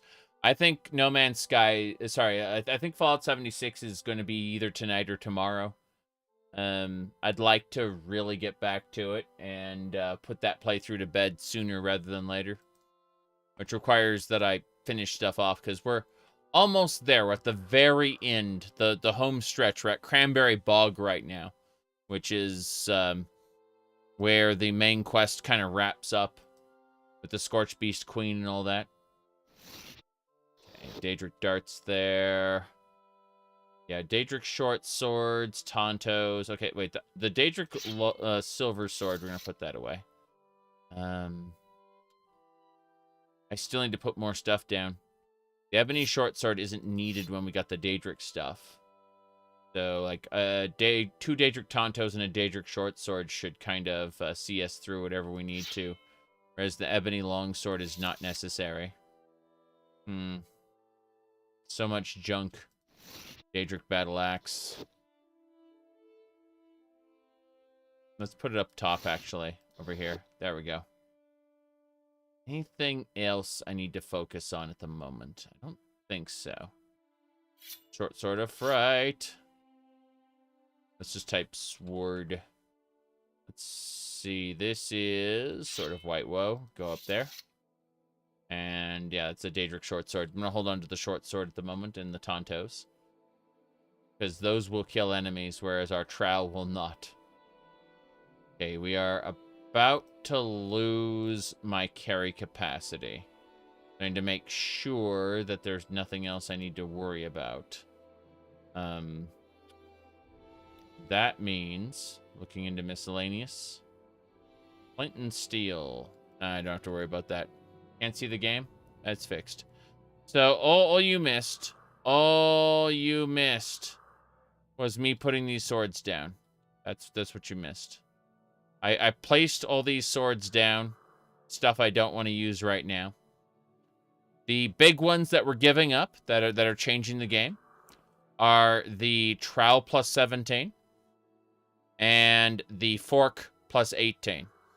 The Fork and Trowel are super powerful, super stabby swords that I kind of messed with. And we are about to lose our benefits from the bonkiness potion I took earlier. Which means we're going to select our Daedric Short Sword. And we're going to upgrade it. Yes, we are upgrading a Daedric Sword. Now, that said, the Daedric Sword plus 3 seems to be more or less capped. Crazy. What else? This Daedric Dagger, same deal. Okay, the Daedric Dagger is in a good place. 14. Yeah, there's nothing I can do with that. Let's... Wait, the Imperfect Razor. 50 to 75. That Imperfect Razor plus 4. Glorious. That's the Imperfect... That's not a whole lot of damage, but still pretty good. Anything else I need to do? Yes. We need these Daedric Tontos set up. No? Apparently the Daedric Tontos do enough damage to where it doesn't matter. Yeah. Wow. 146 hours. Sorry, I slept for 146 hours. Isn't that delightful? I just went into a coma and slept for a couple days. Don't worry about it. Oh, jeez. Okay. Yeah, Daedric Tonto plus 3. So we've upgraded our Daedric stuff a bit. Definitely worth it. That's a Daedric Tonto plus 4 now. Okay, what about the Daedric Short Sword plus 3? I'd like to get that upgraded if possible. The answer is no. No Daedric Short Sword upgrading for you. Do NPCs upgrade, react to you wielding demonic weaponry? No. No, they don't. I understand why that would be awesome, but the game isn't nearly as interactive or cinematic as one would expect. Everything is mostly static. Like, NPCs stand in one place all day long. They don't travel places. They don't have schedules. There is reactions if you talk to NPCs under certain circumstances. For example, if you are diseased, they will dislike you. If you have the corporous disease, they will just straight up go away, diseased creature. Kind of scary. But, In the event that you are wearing Ordinator armor, when you talk to an Ordinator, they will get pissed at you and try to kill you. So it really, like, there are things that NPCs will react to, but Daedric weapons just aren't one of them. I think that Telvanni wizards have a tendency to wear Daedric armor, so they kind of just shrug. I know a lot of NPCs will use bound weaponry and armor, so I guess in this game in particular, there's no distinction between like a bound weapon and a Daedric weapon. You're basically just summoning a Daedric weapon for a short amount of time. And that's why it's super cheesy for the early game anyway.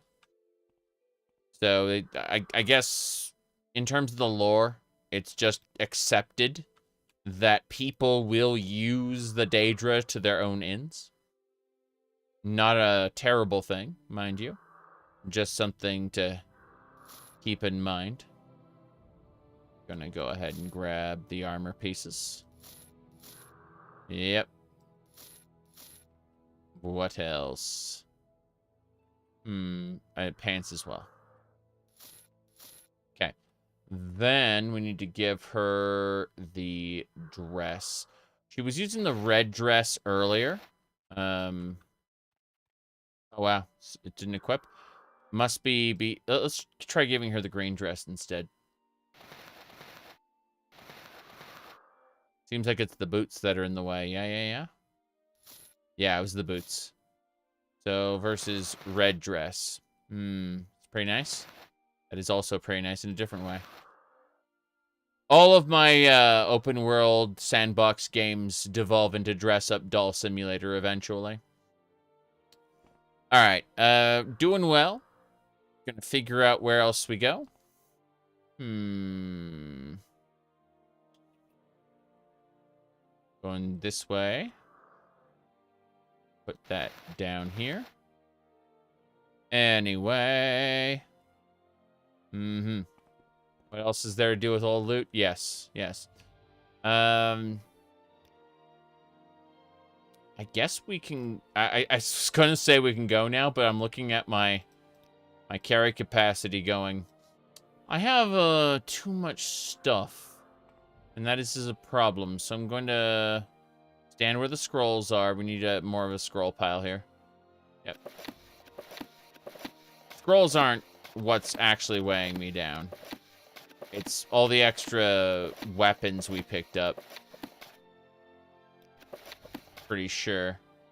Yeah, we have to figure out what we're gonna do with some of this. Jeez. That was the extra glass items. We're gonna put them up here. The Golden Saint Cuirass. Oh, wow.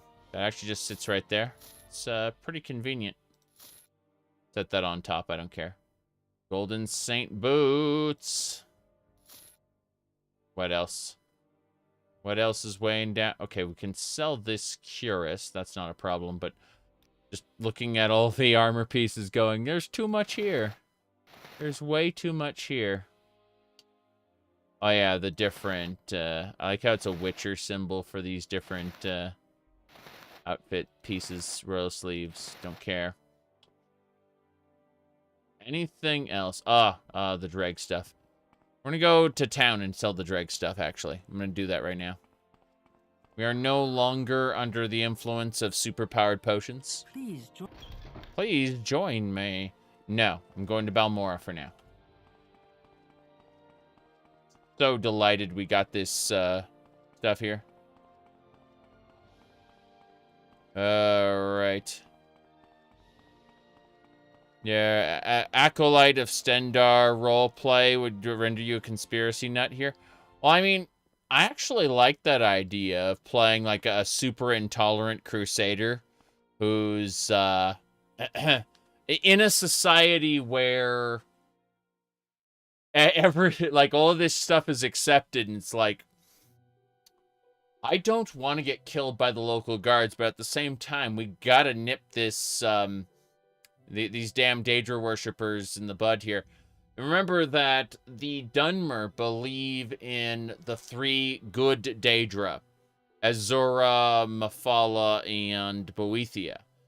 And the idea is they're living gods. The Tribunal are basically the lords of those particular Daedra. In other words, they not only represent them, but they kind of speak for them, like the popes of those Daedra, sorta. Anyway, the result is that you end up with a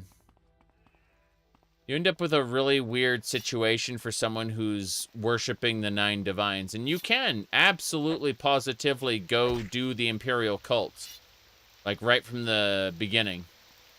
So you could just start off as a super pious character who's kind of intolerant of these of the locals and their beliefs. And so, like, how do we nipple this in the bud without getting killed, you know, by the Ordinators or whatever?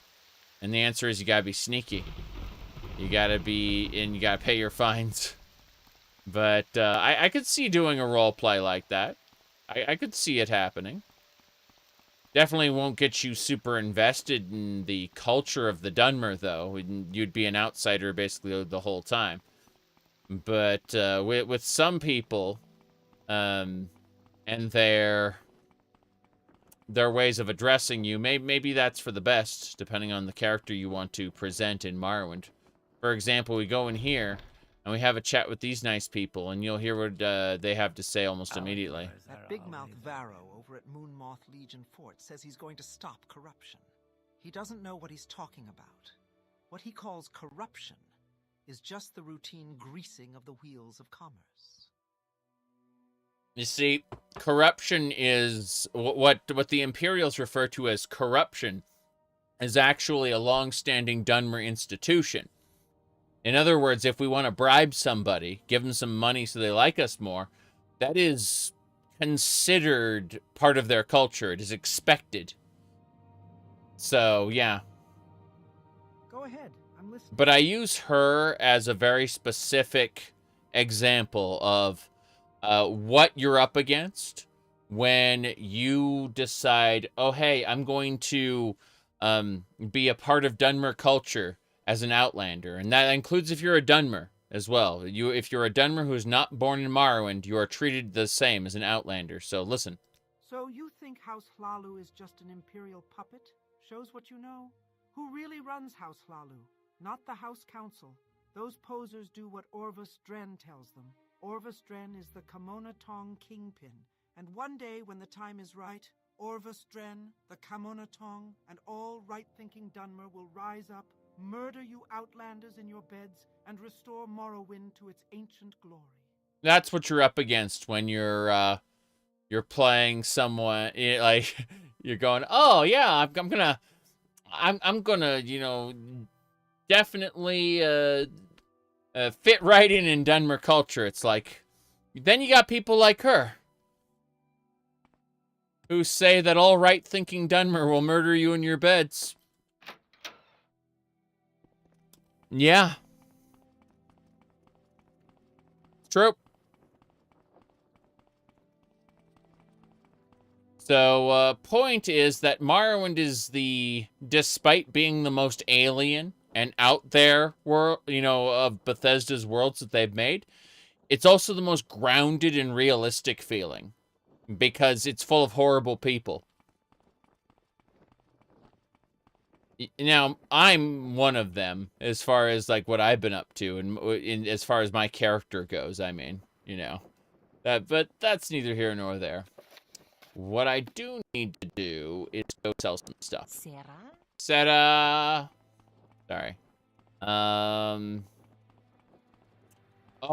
I'm looking for an equalizer. Iron spider dagger. Steel spider blade.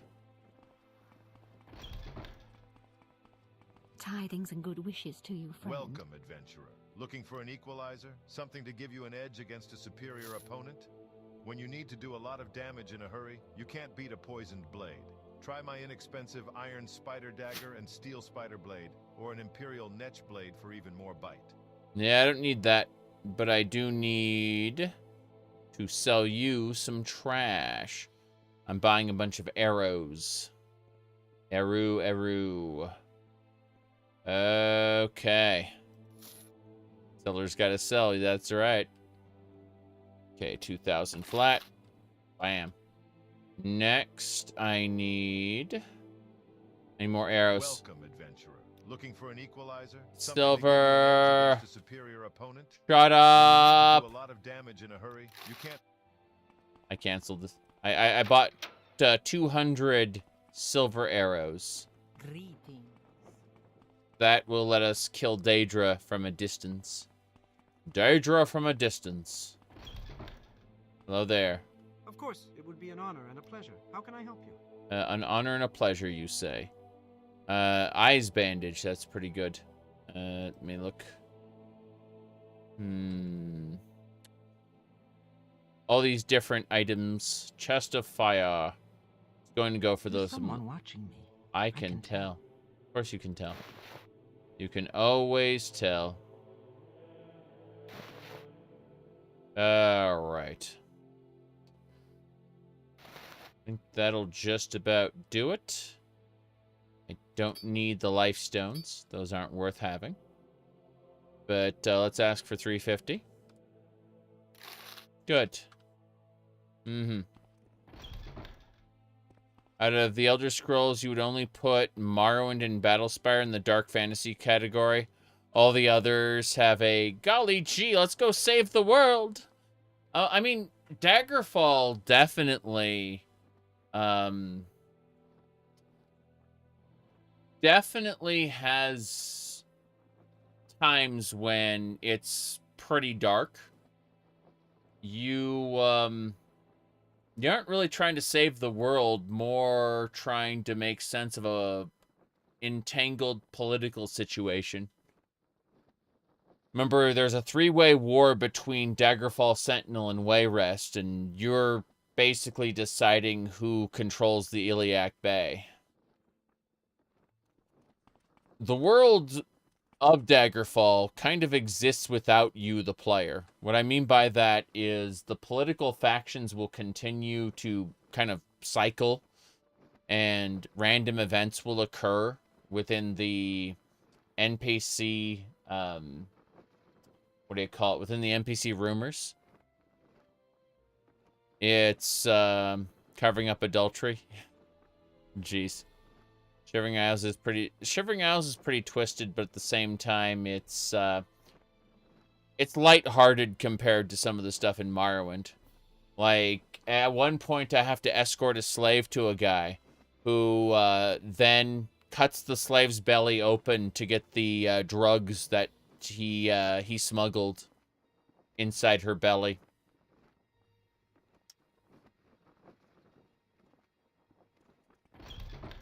Hello there. I am honored. Take your time browsing through my selections. What's this all about? What is this about? I don't know.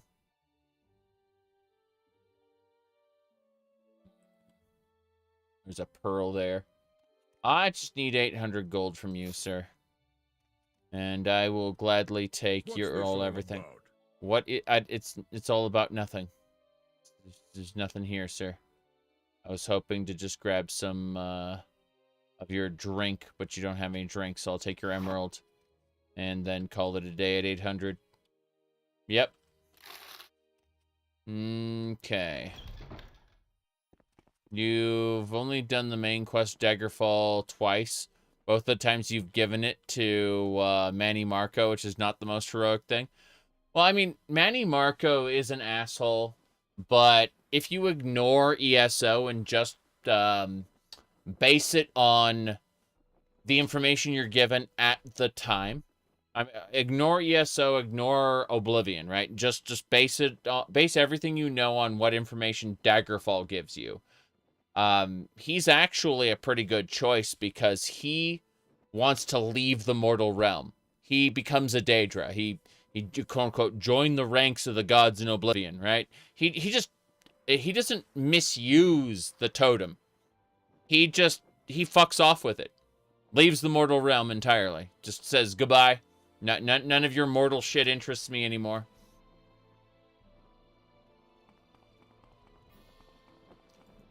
Everyone else wants to, like, destroy 2 other kingdoms, or in case of Orsinium, 3 other kingdoms. You're arguably minimizing harm, by, giving up giving the totem to, Manny Marco, which is funny. Alrighty then.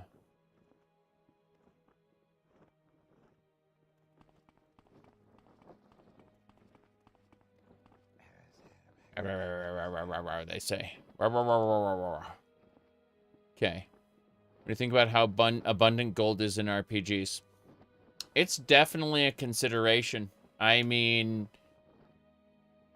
in my current Oblivion run, I own, like, according to the lore at least, I own, like, a majority share of the amount of gold in the Empire. And, it's very stupid. Of course, you go to Daggerfall, and you're taking out loans for, like, 400,000 gold in order to buy a house, because real estate is insane. Remember, there's, like, a full banking system in Elder Scrolls 2. And, like, eventually you can't hold that much gold because you know, it's too heavy. So they hand you a letter of credit instead.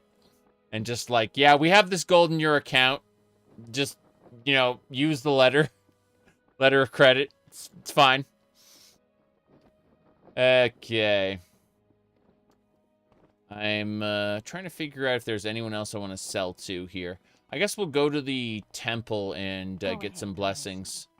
And then we'll head back to Vivek. You know what? No. No, let's go back to Vivek first and get our blessings from there. I think that might be a way to do it. I can love her with the green dress there. I like that. The sheer parts really really fix that, I think. Recall. Okay. Recall me to the Battlemaster. And now, let's get everyone out of here. I could spare a few minutes. I know you could spare a few minutes, sir. But, yep. Stay out of there. There's a fight going on. I know there's a fight going on, but I need to get my NPCs out of the way. They don't get in the way of my arena shenanigans. I'm going to have them all just kind of wait here. Yes. Should be commands. Wait here. Good. Hail, friend. Hail, friend. Yes. Female Bosmer are, again, much taller than male Bosmer, as you can see. The height difference is quite. Oh, wow.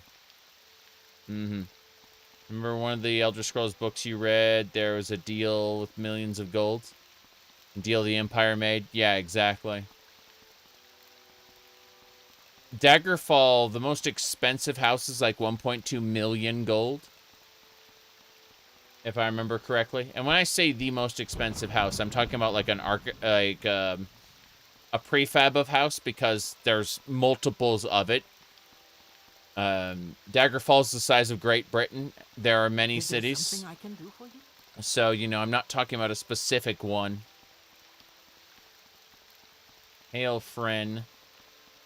That's right. The best kind of friend. Alright, we're going in here first. Before I participate in any arena matches, I want blessings. Now, Welcome, friend. We extend you our warm regard. Damn right. What was I gonna say? Oh yeah, I was gonna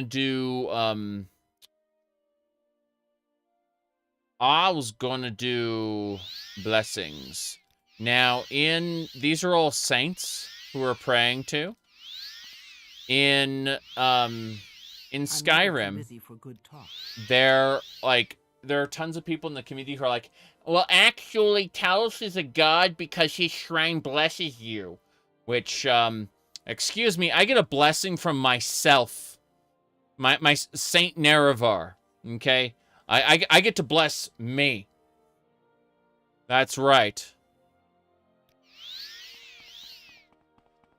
Anyway.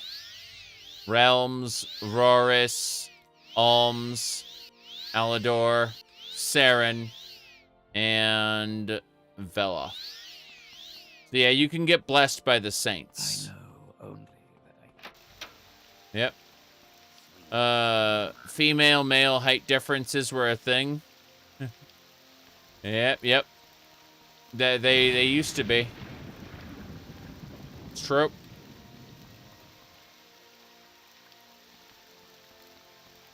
Okay. You said Nerevar blessing the Navarine reminds you of the Obama awarding himself a medal meme. Yes. Yes, indeed. That is correct.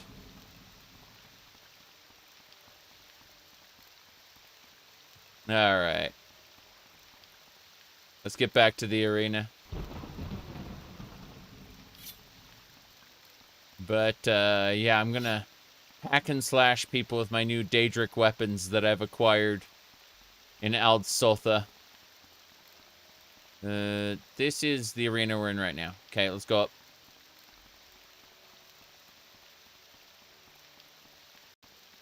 This is really funny. First things first. Is it Arena Canton? Yeah, we're here. Okay, let's watch a fight real quick to get started. The match is about to start. Place your bets now. Welcome to the arena. Raise your voice. May I help you? As these two brave combatants. Place a bet. I want to bet on the right fighter. 100 gold. I just bet 100 gold. We have a cunning Bosmer fighter. Who do they face? A savage orc in a duel to the death. Who will live and who will die? Let the duel begin! Okay.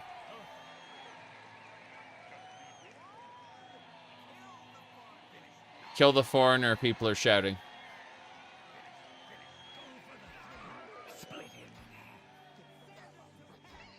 Damn. Yeah, that Bosmer's having trouble getting aiked.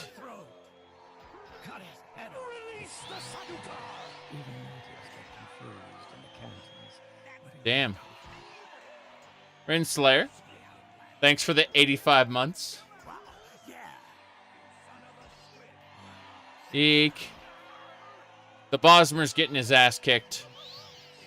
Oh, he's healing himself. Oh, this is too easy, he said. Now he's gone.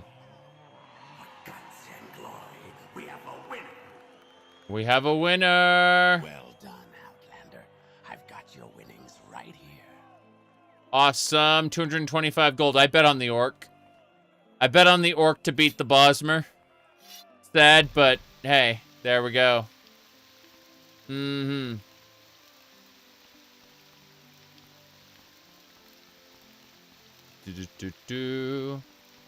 Zombies mod in Skyrim. If you play with some of the more silly mods, I remember it wasn't Genesis, it was Sands of Time. Sands of Time has a zombie apocalypse that can happen. It gets very silly. How fast can you run in Morrowind? Depends on your speed stat. Mine's 113. Your athletics also contributes to your stamina drain. How may I help you? Or detracts from it anyway. There's a fight going on. Praise Vivek. Praise Vivek! Look at this man. I think I could spare a few minutes. He's purty. Anyway. Keep fighting in the arena long enough, and you'll get a face as pretty as mine. Sounds great. Arena in 2. Let's go. I'm gonna book a fight. I want to fight in the arena right now. We're going to the pit. What do you want? I was just looking, that's all. Okay. May I help you?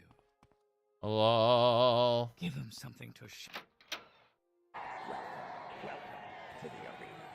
You're already dead.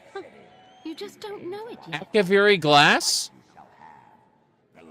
Akaviri glass? Their opponent, the brave Bosmer. They duel till one remains. Let the duel begin! She's paralyzed.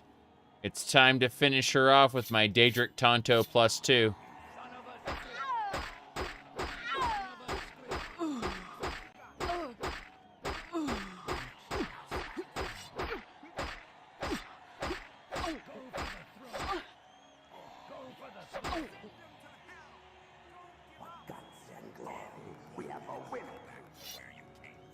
Go back to where you came from.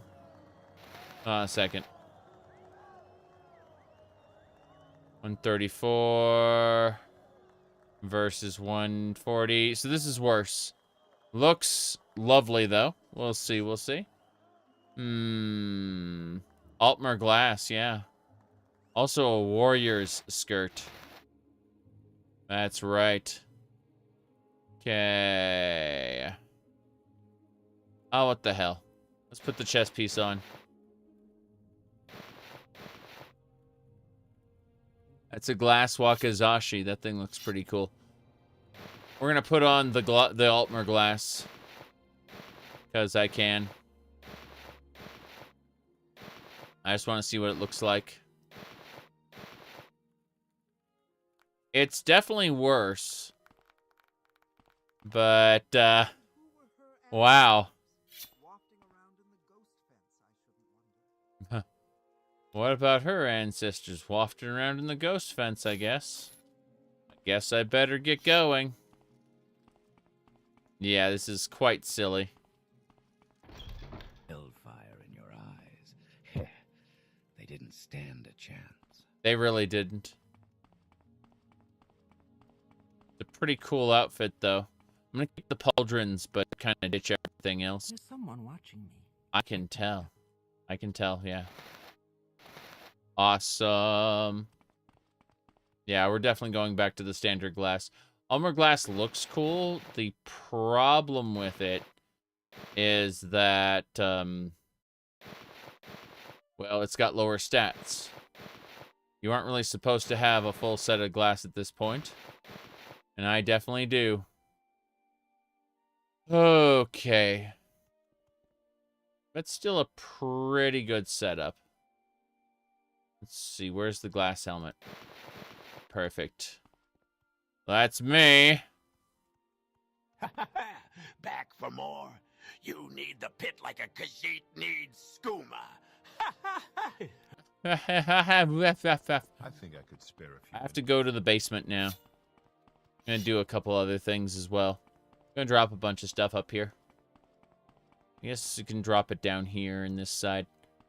The lady isn't over here. Are items static or still leveled? Sorry, are they still static or leveled? I'm pretty sure they're static. When you get an item, it's at whatever level it's gonna be. That's just how it is. But yeah, the Altmer glass stuff, probably not the best. The glass isn't very heavy, which is lovely. But everything else is very heavy. Pants of the Jaguar. I think I prefer the Pants of the Jaguar, getting like a subtle boost to my speed. Anything else? Glass Wakizashi's neat, but it and most of the other junk I've been carrying around just has to get dropped. No question about it for now. I may be able to come back for some of this stuff later, but for now it's just too much. Too much for me. So I'm kind of looking at these different weapons going, wow. The amount of damage I can put out is pretty big. Okay. That should do it. Definitely fix that. Ah, the short bow. Get out.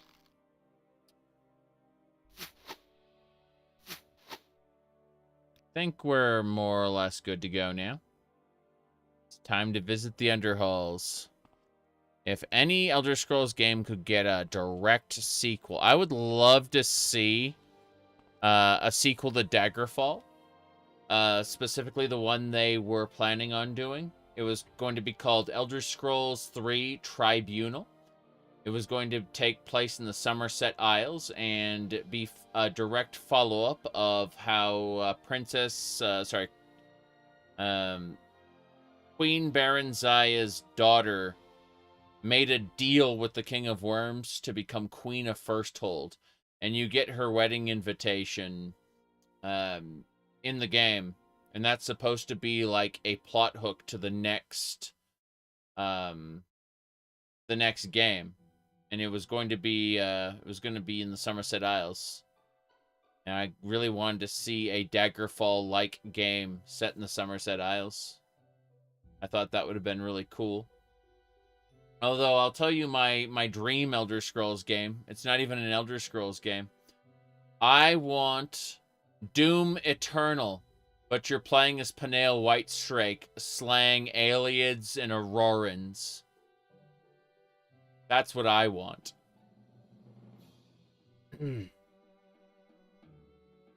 The Human Rebellion. That's what I would like to see. Okay.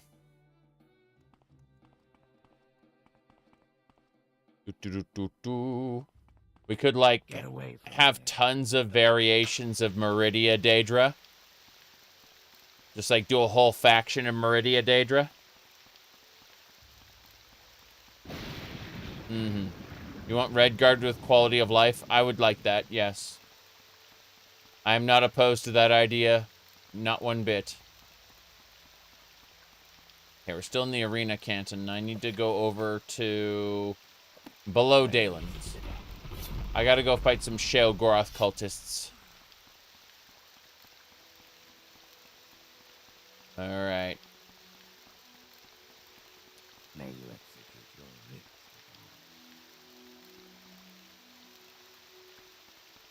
The next game will be Hammerfell. You see, what's gonna happen is there's going to be a civil war between the Crowns and the Forebearers as to whether or not they want to rejoin the Empire. And then something terrible happens. Some sort of ancient evil reawakens, but there's one they fear. You see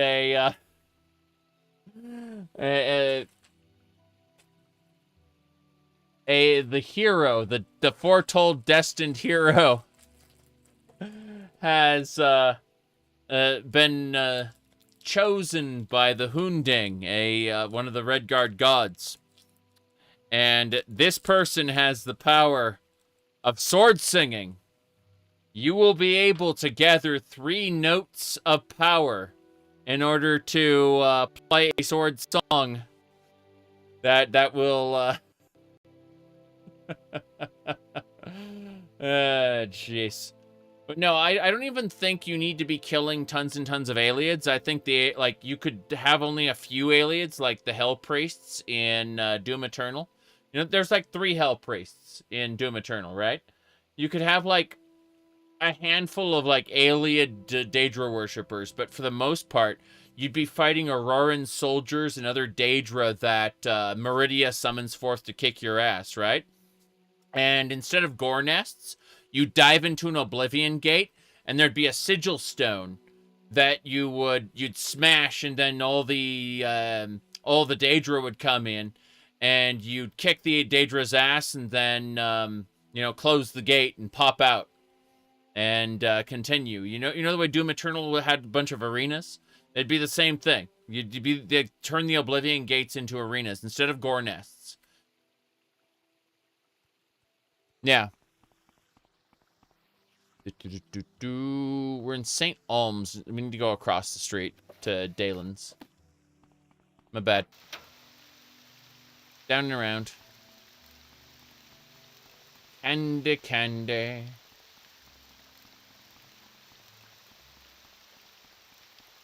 This way. Listen, Pilgrim, even natives get confused in Vivek. What are you looking for? Even natives get confused in Vivek. It's fine. Fine. Are we in St. Olms right? No, we're back at the arena. Damn. Is there something I can Cross the bridge. Panel had a, yeah, like a flamethrower gun arm thing. He basically had an arm cannon that shot fireballs. Yep. That's the idea. You shoot magic out of your hand. Very fantasy.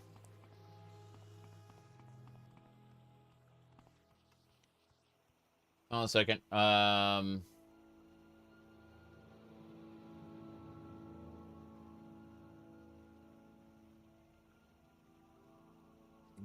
me look. It was this one, yeah. My father humiliated by the Empress. Nenalata as a vassal state to the Empire of Cyrodiil. Wrenching transition to a slaveless economy. Forced adoption of Alicia's 8 Divine. I don't on the... Yeah, there you go. That one right there.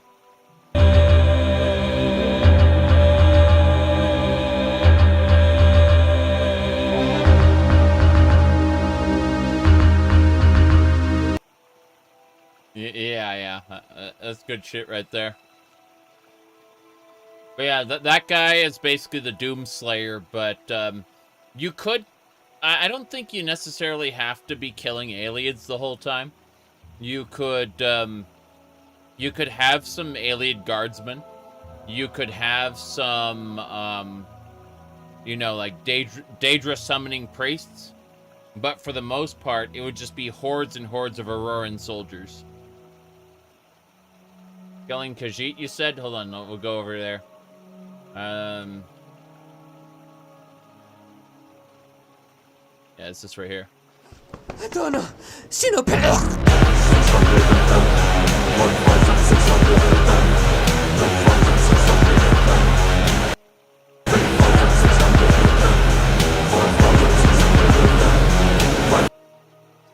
It's a good video. Okay. I'm in the Redoran Wasteworks right now.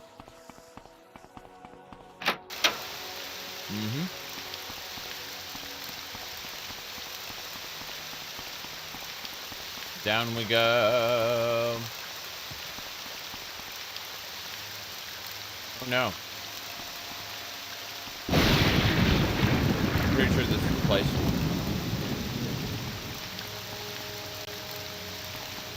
This is St. Dylan. This is where we need to be. We got it.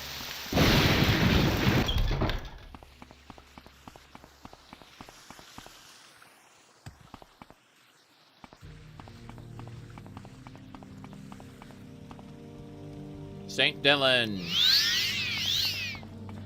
Going to the basement. Is there something you need? Further down. Underneath St. Dylan, there's Sheogorath worshippers we have to kill. Technically, we only know they're Daedra worshippers now, but we're gonna get the Sheogorath quest while we're down there. We kill all his worshippers, and then he's like, "Hey, you wanna do a quest for me?" I'm like, okay.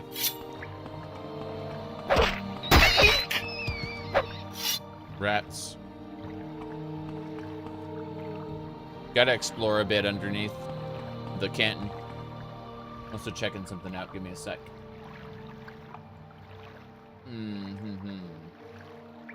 What else?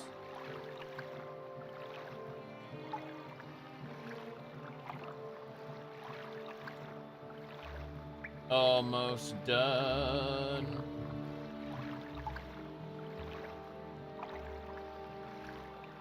Yeah, we're fine. Okay. Who are you? Oh no. I see what's going on here. I need to hunt this guy. Keep your distance. Keep your distance. I'll fight if I have to. Okay, fair enough. Can I get out of here anyway? Apparently not. You are not allowed to escape. You will die here. Can I go through this little section? Pretty cool. So that's the... Wow. Oh, jeez! This barbarian here. What madness? Oh, is he still alive? The other guy's after me, too. We got him. Okay. Before he dies, I need to use a spell called Suck to drain his health and give it to me. There we go. He dead. Perfect. Oh, I added Pursue. And NPCs chase me through load lines. Yeah, that's normal.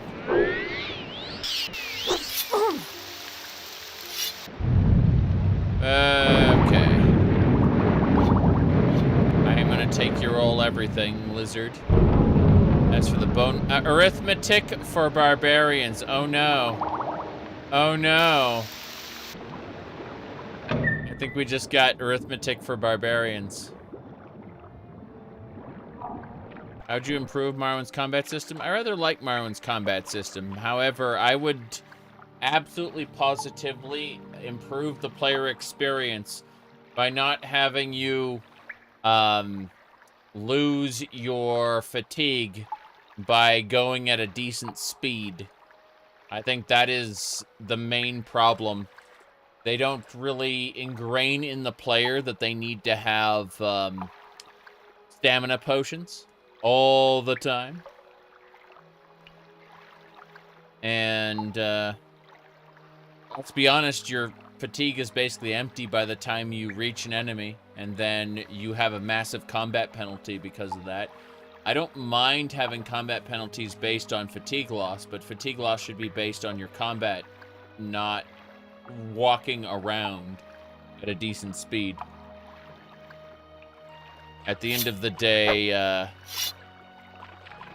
that's my main gripe. And I usually use mods to fix it. Okay.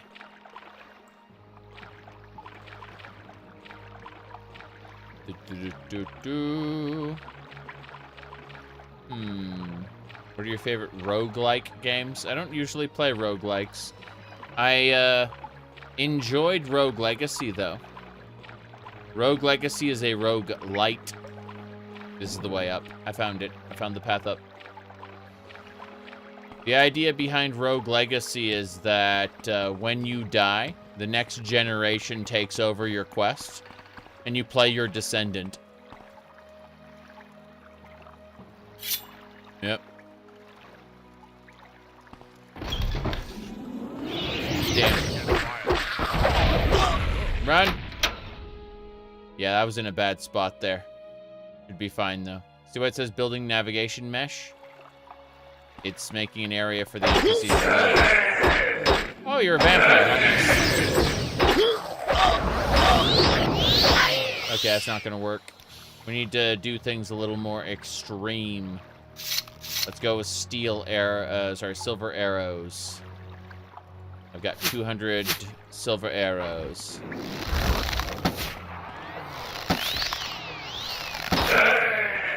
This is lovely. No, thank you.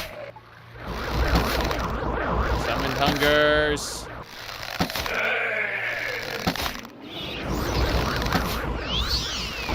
Please stop it, hungers. I'm paralyzed. Please stop. Okay. Okay, here we go. Drain. Oh no! Oh no! Well, that's it for me. I am dead. Freaking love what I did to the game as far as giving enemies more skills and spells and stuff. Jeez. It's a lot of fun. I do need to take another break, though. I'm at the 3-hour mark. I need to walk around for a couple minutes. Just stretch my legs. And I'm also going to refill my coffee cup. Not really refill it so much as reheat it. So I'll be back in like 5-ish minutes, something like that. And then we'll go back in there and get our ass kicked right and proper again. I will abuse more mechanics to not die horribly. But let's actually... Yeah, we're fine. So, yeah, I'll be back in a few minutes.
Alright, so, let's see. You're not sure why you'd use mods for fatigue when you can make a constant effect ring problem solved? Yes, well, maybe someone doesn't want to do enchanting. Maybe someone doesn't want to, break the game to get that early when that's the only time you need it. Because you don't need it later. I mean, you might just, have a bunch of cast-on-use items that sit in your inventory that regenerate, over time, and that handles the fatigue problem for you, right? There are tons and tons of ways to deal with the fatigue problem, but, like, you could just have the fatigue problem not be a problem to begin with, as opposed to trying to work within the system to fix it. That is the absolute genius of packaging your game with a modding kit, is that people get to experience the game in the way they want to. Whether that's detrimental to the playstyle overall or not, it is entirely up to you how you want to interface with the game. That's why I give everyone my mod list on my website, so that they can see how I've changed it. And I discuss that in a different video, in a new player's guide. I talk about the fatigue problem, so to speak. And yes, if you are role-playing extensively, then yes, of course you would, you'd walk everywhere. But the reality is more that you would, if you're playing the game like a game, trying to get everywhere at a decent clip, you're going to run into the problem, and then you're going to have to overcome the problem, which is fine, I suppose. But waiting an hour, like running somewhere, then waiting an hour before doing a trade, or waiting an hour before repairing things, it's the optimal way to do things, but it assumes that their time is not a resource, right? And if it were more like Daggerfall, where quests had a time limit, I mean, and a couple do, like the Ravenrot quests, for example, have a time limit. But if there was like hunger, thirst, fatigue mechanics, where you became hungrier and thirstier with time, then time would actually be a resource, as opposed to a band-aid to fix the fatigue issue, where it's like, oh, I see a pack of monsters up ahead. Wait an hour, then go in. Right? That's how you should do it 99% of the time, ideally speaking. So, just different approaches. But I consider it to be a problem all the same. Like, well, just go get the Mentor's Ring or the free Daedric Dagger. Lol. Maybe not. Maybe not play optimally. Maybe explore the game.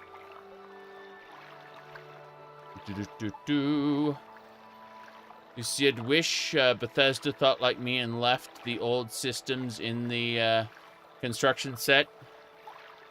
I would have appreciated that, yeah. Admittedly, they kind of had to rebuild the game from scratch when they went to Oblivion. That was a big deal. Like, most of Morrowind had to be scrubbed and replaced when they went to their new version of Gamebryo. Oblivion only has a little bit of Morrowind left in it. On a technical level, I mean. Let me see.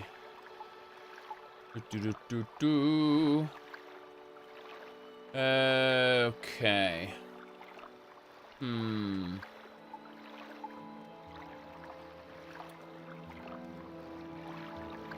Sorry. Shenanigans. Okay. Still reading. Can you imagine playing an Iron Man long play? Getting paralyzed and one-tapped by higher level enemies in any Elder Scrolls game? I played Diablo 2 specifically with hardcore mode. A lot of it. I spent, few months doing that. And I feel like I've really exhausted my desire to play hardcore mode at that point in time. Again, years and years ago when Diablo 2 was new. I feel more like I am okay dying and picking up where I left off in video games. Reloading my save. I understand that some people enjoy challenge runs. To a certain extent, so do I. Why I get Cliff Racer's magic. Why I multiplied the spawns by a factor of 6. Eventually, I will have to, I'll run up against a wall and then I'll overcome it using stupid alchemy or something. But it's fun to get surprised now and again.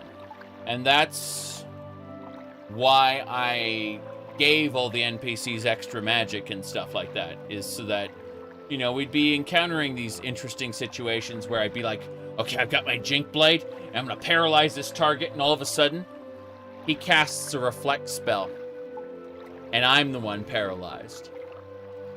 And so, stuff like that doesn't happen that often in the vanilla game, only in very specific encounters. But I've kind of spread it to the rest of the game, and I really appreciate that I was able to do that. That mods have made that possible.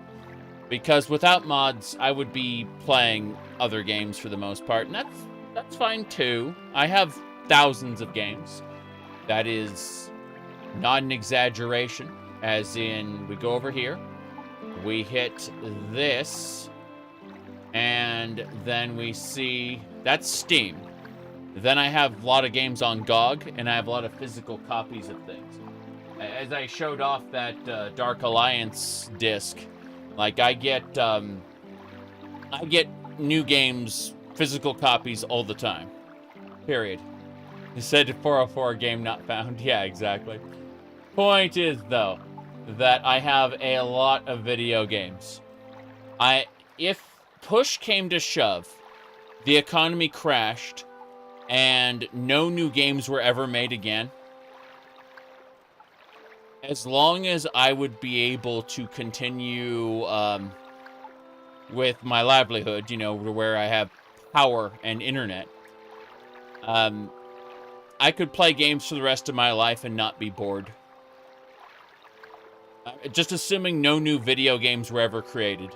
I have enough. And that's why when people go and say, are you excited for new game? I'm like, no, not really. I am cautiously optimistic about new game, but I have enough game for now. Thank you. Let me see here.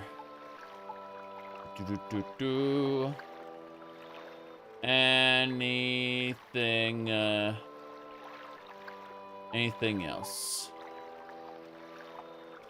All right, let's get going.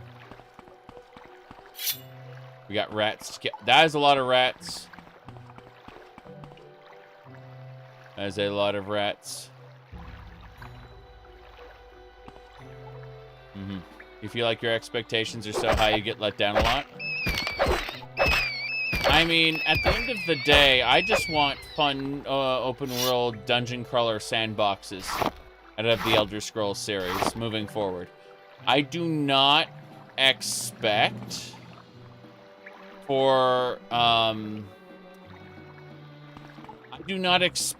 get good stories with any new Bethesda games. I just expect to be able to roam around some open world sandboxes and have fun, kind of like how I do in No Man's Sky. Okay. Let me see if there's anything else I need to do here. I don't think so. I think we're just gonna go for it. Just go for it. Here we go. Paralyzed. Paralyzed.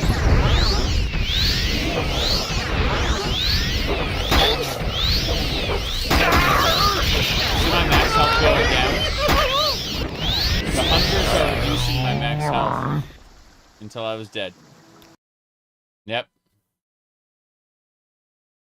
Trailers and hype can be misleading. That's the conclusion I came to in the year 2000, 2001.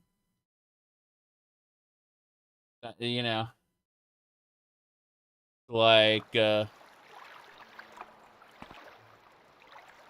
me see. Here we go.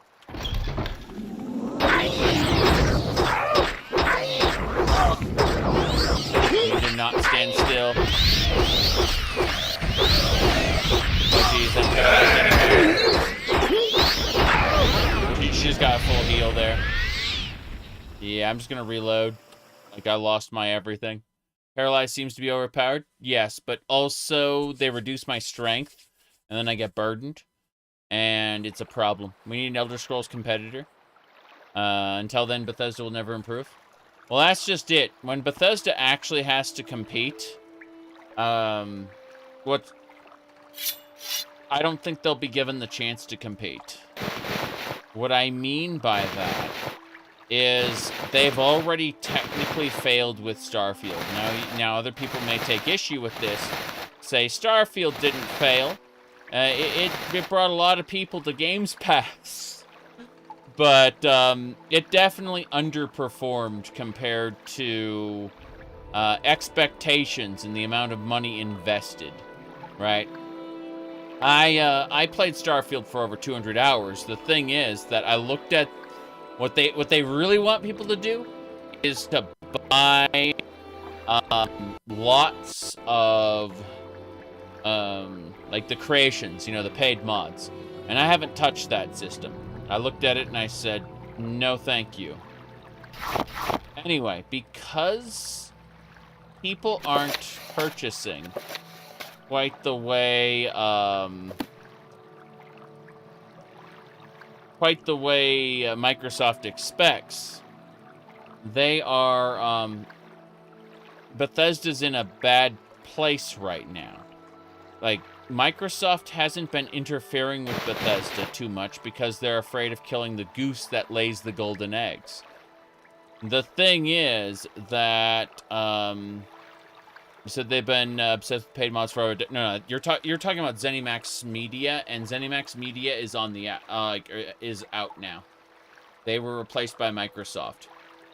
So ZeniMax Media, the officers there, they were obsessed with getting people buying paid mods in order to increase value, right? Well, once Microsoft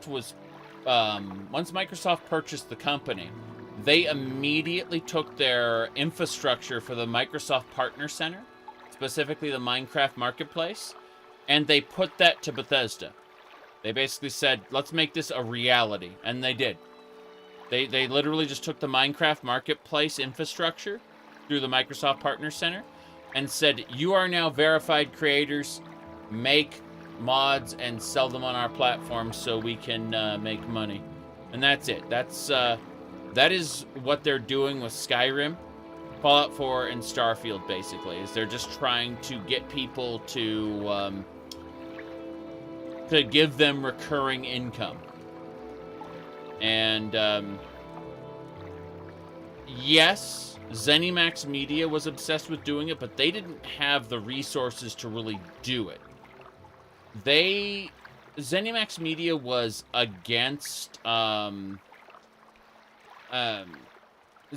Media was against curation because they didn't want to have to take any of the responsibility in making sure that there is a certain level of quality. And when I say a certain level of quality, I'm not talking towards you, the player's artistic expectations. I'm talking towards a we don't get fucking sued level, right?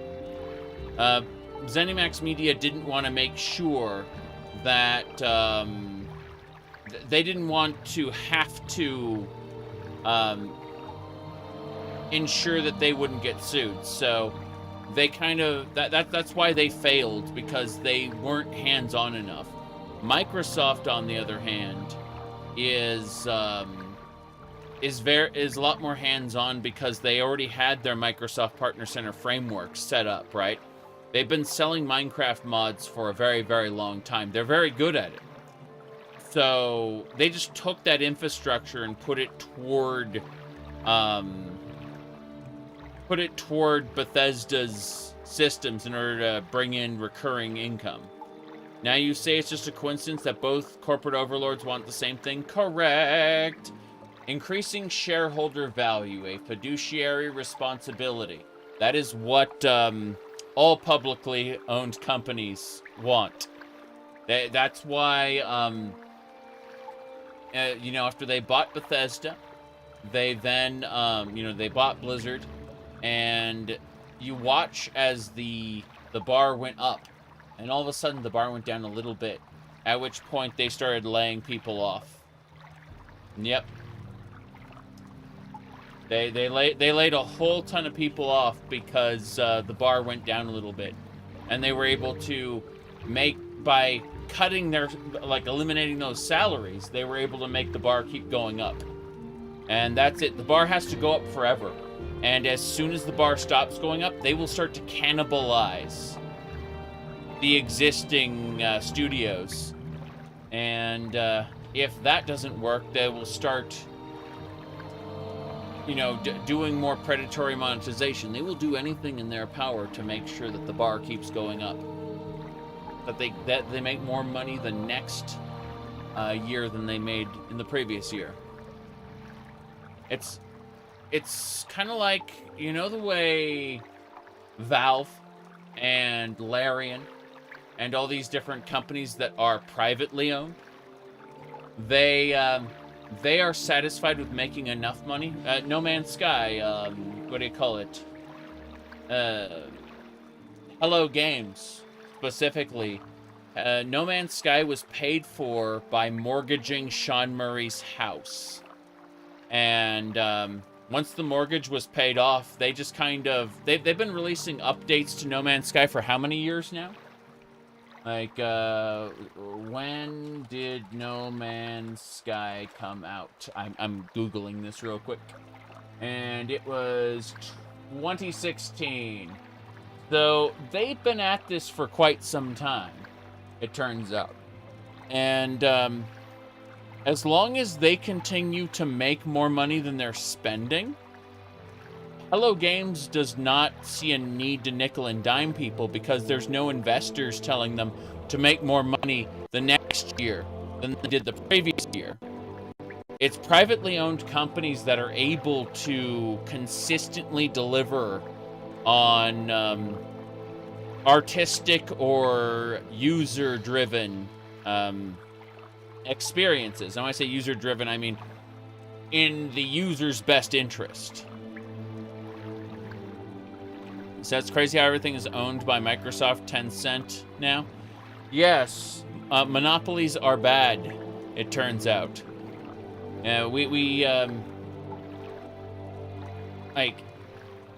We talk about, I don't want any discussion, any in-depth discussion on this, but I'm going to mention it briefly. We talk about capitalism and why it's good. Well, the reality is that competition breeds innovation. That's the core, one of the core tenets of capitalism. Without, the problem is the idea of crony capitalism is when you get all these when you get these companies that work in lockstep with one another in order to never have to compete with anybody ever, right? And that's when things start to stagnate and things get really shitty, like now, because these companies on the whole don't have to compete. Anytime a new up-and-coming competitor shows up, they are either squashed or acquired, right? The best way to compete is to not compete, to destroy competition. And that's what's been going on lately. It's the ideal of capitalism is giving way to crony capitalism, and we're getting giant monopolies that do not allow for anything, do not allow for proper creativity. You said Starfield wasn't a disaster. It was, well, just wasn't the blockbuster they were expecting. Yes, but they paid for almost 1,000 people, 500 in-house workers, plus so many other, what do you call it, contracted workers. The, like, they overcommitted on Starfield. Yep. You don't have to compete with if everyone is just only making 5 out of 10 quality games. Yeah, exactly. Though the market has somewhat soured now that a ton of people have played Baldur's Gate 3, which is kind of funny. Let me see here. Okay.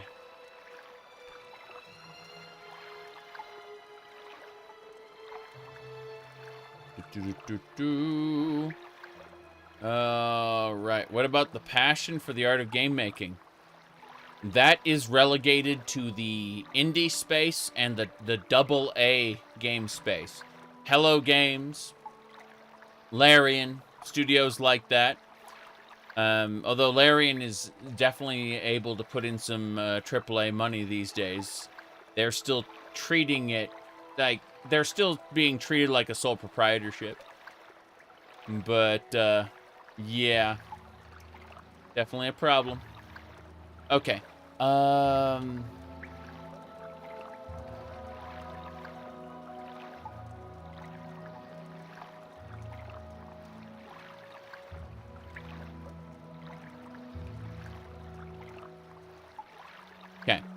Let me see. How do you add the AI voice? It's on my mod list somewhere. And you need to use the in-development build of OpenMW for it. Yep. Let me see here. It'd be Voices of Vardenfell, and you'd use the patches. Right. You said you won't buy Nintendo consoles? The Switch 1 may be the final Nintendo console I own. And that's I showed this off last stream, but like I have tons of Nintendo cartridges, like just tons of them, right? And that's because I know that when they shut down their servers, I can plug one of these into my Switch and play the games I want to play. But the new Switches, the Switch 2 isn't going to have full games for the most part, with the exception of like Cyberpunk 2077, which is going to have the whole thing on cartridge. Like the most cartridges are going to be quote unquote digital keys that will allow you to download the game. Yeah, license chips, exactly. And so it's looking very much like the Switch 1 is going to be the last Nintendo console that I own. I haven't owned a PlayStation since the PlayStation 2. I haven't owned an Xbox ever. So, like, Nintendo was the only, like, console manufacturer that I cared about because they were different enough to PC where I just kind of went, okay, I've got my PC and everything I want in it, and I've got my Nintendo console for my party games. You know, when you invite somebody over, and they aren't necessarily a gamer, but you want to have everyone be able to play and have a good time together, that's what a Nintendo console is for. It's, you know, for Mario Kart, Mario Golf, Mario Party, you know, stuff like that. That's what it's for. You said you think the digital key will not be a major thing. Well, that's just it. It, like, not having the whole ass game on a cartridge that I can put into my console is a make or break point for me as an individual. I understand that most people don't understand the difference or even care about the difference. But I care about end of life for that console because I plan to be alive in 10, 15 years when the Switch 2 dies. The support for it, right? That's my concern. Yes. Yep. Now then, let's see. Yeah. You don't like the direction that they're taking Zelda games? I agree with you on one hand, but I also like open world games a lot. So when I buy a Zelda game, I kind of want a Zelda game. And instead, the last couple times I've been getting an open world sandbox. I'm like, I don't hate what you're giving me, but this isn't what I wanted when I purchased the product. See, that's kind of weird for me. If they had less shrines and more like Zelda dungeons, I wouldn't mind the open world basically at all, but the physics gimmick shrines don't really do anything for me per se. So I end up with the divine beasts, and then like Hyrule Castle is the only real dungeon in the entire game. I'm just like, this is a problem. Let me see. Anyway. Point is, I said it earlier, like, I have enough physical copies and Steam games and stuff to the point where if they never make another video game in the entire games industry, I would still be able to play my Morrowind. Or any other game I wanted, you know. I've got enough. Just saying. How about Wave Race 64? Or Super Metroid. I got lots of games. Tons and tons and tons and tons of games. Yep. What if they take your power away? Well, yeah, exactly. No. Honestly, that's what I need. I need power and I need internet. That's it. Yep. You said generator works. It's true. It's true. Now, let's drop some more stuff while we're here.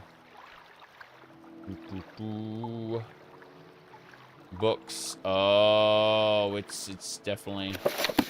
Yeah. Books. Weighing down heavy on me. I'm going to go in, I'm going to piss them off, and I'm going to leave.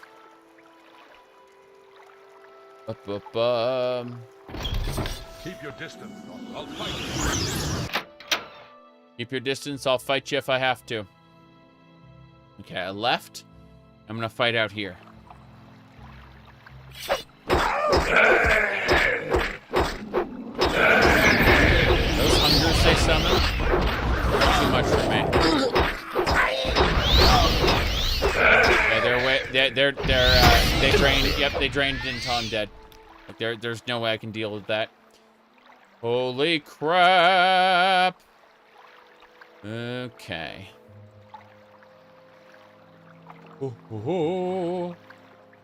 But yeah, I can continue to have fun as long as I have power and internet. Let me reload real quick. Was waiting for that load. Ramora. Landfear. This is a problem. You believe I'm secretly a Bethesda employee? I have never, outside of a couple fun discussions, I've never had any inside information on Bethesda. Blizzard, on the other hand, I used to hang out in Irvine, and I got to talk with a whole ton of, what do you call it? I used to hang out with Blizzard employees back in the day. So I knew a lot about what was going on in real time. That's not true anymore. Not a single one of those people work for that company anymore. So it's like, okay. I can tell you things about the games industry though, like how certification works and whatnot. as third parties. I've done a lot of miscellaneous work with third parties, so I can tell you quite a bit about the process. Oh boy. I can also tell you a lot about mobile game shit.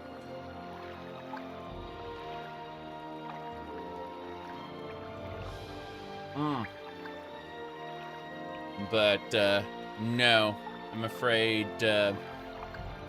I know very little outside of what I was told in a couple sit-down.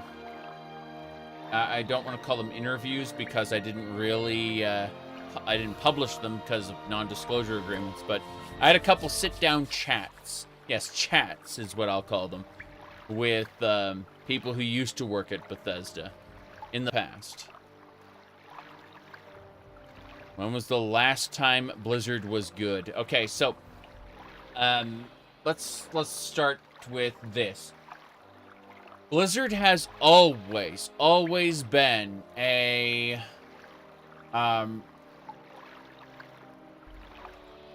unprofessional company, right? In the past. I'm talking about like the distant past. When people say, oh, well, it had a frat boy-like culture, it's like, of course. Everyone down to the receptionist at the front door liked to play games. Someone asked me in the chat, what about the passion for the art of game making? That was it. Back then, everyone had it. You know, when there was a big scandal about people playing, like, games instead of working, that was just common practice at the company. You were expected to play your own game so that you could get a sense for not only how it felt to you, but how, like, what the other players said while you were playing it. Like, this mechanic fucking sucks, and it's okay, let's talk about. And then they'd take notes, and they'd be like, hey, like, some of the players said that this mechanic fucking sucks. Do we want to leave it the way it is, or do we want to, like, tweak it, or what, you know? And so that was a common practice. It was considered normal. Like, all their multiplayer games, they played in studio. And it was a different time, because back then they were allowed to cross-pollinate between different departments, right? They when Vivendi started to really strangle them, and they were then moved over to and, like, segregated in different departments. And when Activision, the Activision era came around, that was solidified and made absolute upon threat of write-up and or firing, right? The idea that thou shall not disturb other employees, and you will stay in your bubble. And that's why Blizzard creativity suddenly just died in the World of Warcraft era. It's because the employees stopped communicating meaningfully. They were forced to stop communicating with each other. They were put into their own bubbles. Anyway, let's see. Sterilized environment became a corporation. Yes. Now, all of the, like, skeevy shit that was happening in that scandal, where, there were terrible people working for the company, right? But I didn't know it at the time. Like, when I visited the campus, everyone was cool. Some people had some boundary issues, where they were like, you'd have to tell them that's not cool, man. But once you did that, they'd be like, fair enough, you know? But when I say boundary issues, I mean, they'd be like, they like to play pranks on each other and stuff, right? You know, and you have to straight up, like, they wouldn't get that you were uncomfortable until you told them you were uncomfortable. And then it would click, and then they'd be a good person to you, you know? But, that was a frat boy like culture. It's true. It's 100% true. Like, but they were, most of them at least, like everyone I knew was fundamentally a good person. They just kind of were too used to horsing around, you know? Like, it wasn't a professional environment for them. It was a fun place to make games. Anyway, let's go die again. Let's go die again. There was one dude who turned out to be kind of a jerk and a bad person online, but you wouldn't know it to like interact with him in real life. He was super civil in real life, and then it turns out he only was like a super intolerant asshole online. Their CEO is a piece of shit, though? Yes. But, he was purchased, Vivendi merged the companies, so, you know, like, it was basically sold off and then he took over. It wasn't always that way. The piece of shit CEO was, installed later. Alright, let's see. We're gonna go with archery. You said sociopaths often are, you can't tell sometimes. Correct. But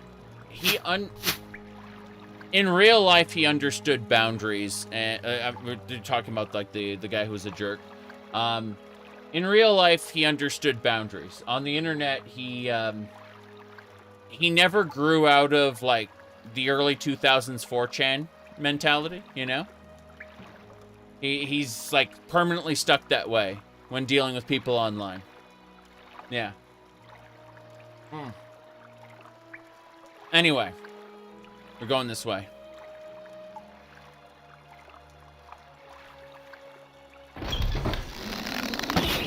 Gotta run. Gotta run, gotta run, gotta run. I need to use archery. And use a bunch of other things.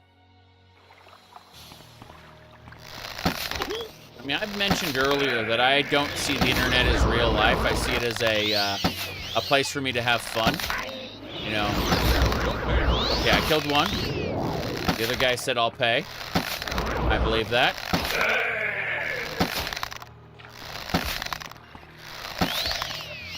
Okay. About to summon again. Nope.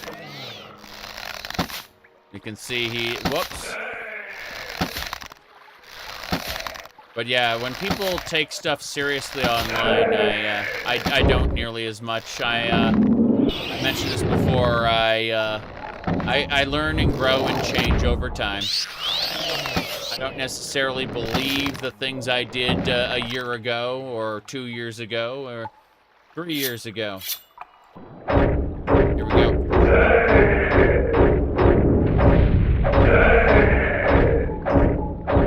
Okay. Come on. We got them all? We got them all. They're dead. Get his axe. Very, very good. For the lulz, yes. I do a lot of things for the lulz, but I've also acquired I'd say a moral imperative. That is to say, while I do still tend to make fun of people, sometimes unfairly, I do have a guiding principle of minimizing harm. And that's something that I did not necessarily have back in the early 2000s. And a lot of people who I used to talk to wouldn't understand this principle. And that's why I don't talk to them anymore. You know what I mean? Game audio is a little loud? Yeah. Now then. Yes.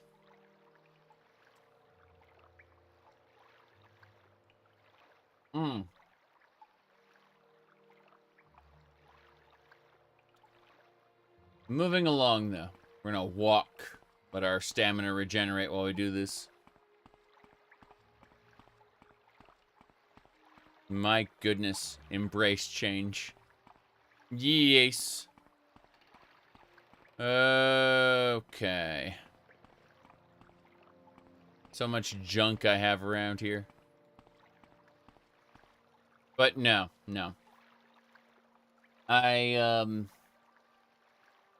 I do very much see the internet as a playground. And that's why I will have a lot of fun doing weird stuff I wouldn't do in real life. But it is interesting to see how many people I've managed to filter in doing fun, like just little fun things like what do you mean you wear pink cat ears?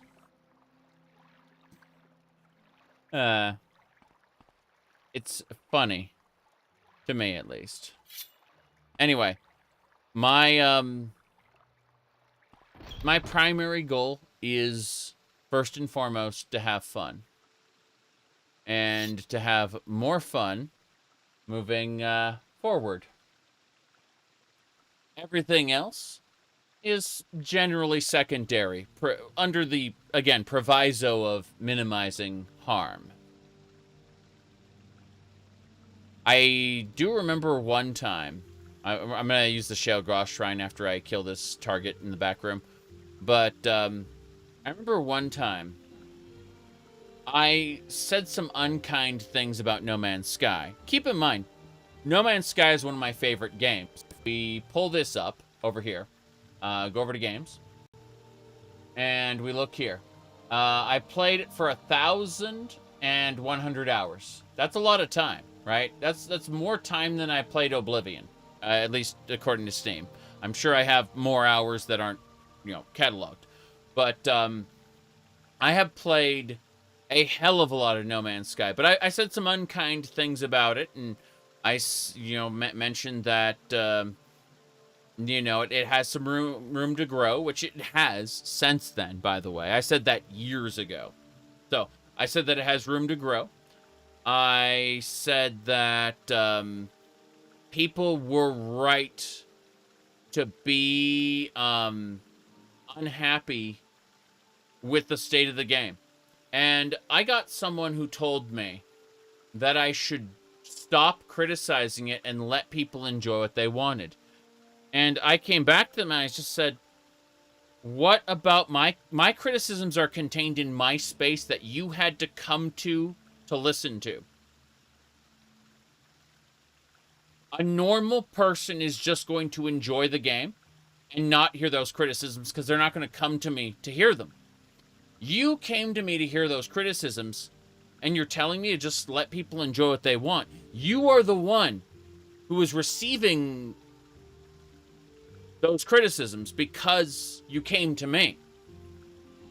So, how does let people enjoy what they want? How am I preventing people from enjoying what they want? I'm not going out there and distributing this this negative opinion, right? I'm not going on the forums and scribbling, "Oh, this game is fucking shit. You should be ashamed for enjoying your game." I'm not doing that. All I did was in my video state my opinions. And they deleted the entire thread, like where they were the entire comment thread that they've been going back and forth with other people on after I mentioned that. Because they realized, like, they themselves were not, like, they hadn't thought about why they felt the way they did. They just felt the need to defend this product. And it's like, the most aggravating thing about it was that I fucking love No Man's Sky. I'm just a hater. I played I played Skyrim for 3,000 hours here, 2,000 hours there, right? In regular edition, special edition. 5,000 hours of Skyrim. I think the story is dog shit. But I also find it an extremely fun sandbox. I think it's one of Bethesda's best designed level design sandboxes they've ever made. I think Fallout 76 is a better dungeon crawler than Skyrim, but that's just a personal opinion. Anyway, I've been told, oh yeah, you're just a hater of Skyrim. It's like, if I was just a hater, I wouldn't be playing it this long. Crazy. You said not a single hour of regret thanks to mods. Mods, even without mods, I would have enjoyed like 3 whole playthroughs of Skyrim. Because the actual, like the sandbox, the level design, is enough for me to go, I want an archer playthrough, I want a sword playthrough, and I want a magic playthrough. Now, admittedly, I would have regretted the magic playthrough without mods, because they did kind of design a piss-poor magic system. And that's another criticism I throw onto the pile of other criticisms I have. But those criticisms do nothing to do nothing to get in the way of me sitting down and just wandering. Going into town, selling my loot, going to another dungeon, completing some quests. It's a fun game to enjoy. Like, yeah. You said rip mysticism. True. True. You said any long-term Skyrim fans lying through their teeth if they say the game doesn't deserve criticism. Well, that's just it.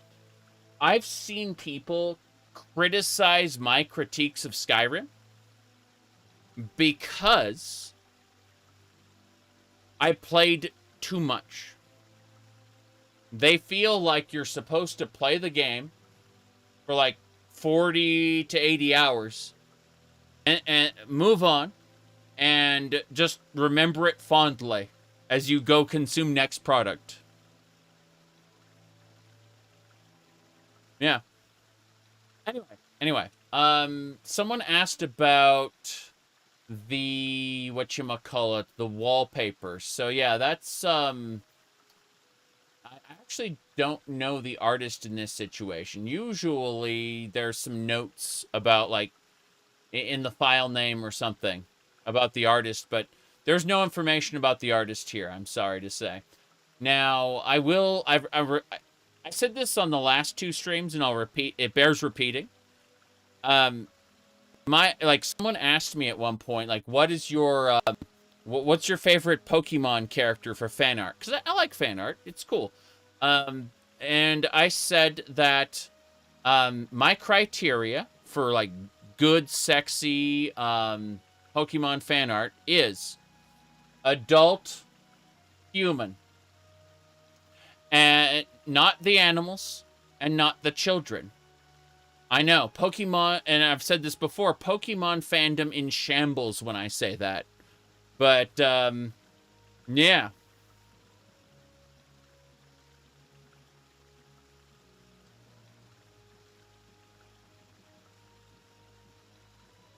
All I ask is that if you do decide to do one of them their protagonists, but please age them up appropriately. That's all I ask. Just human, adult, thank you. Anyway, let's go. Onwards and sideways. No. And I'm fucking dead. She summoned 2 hungers.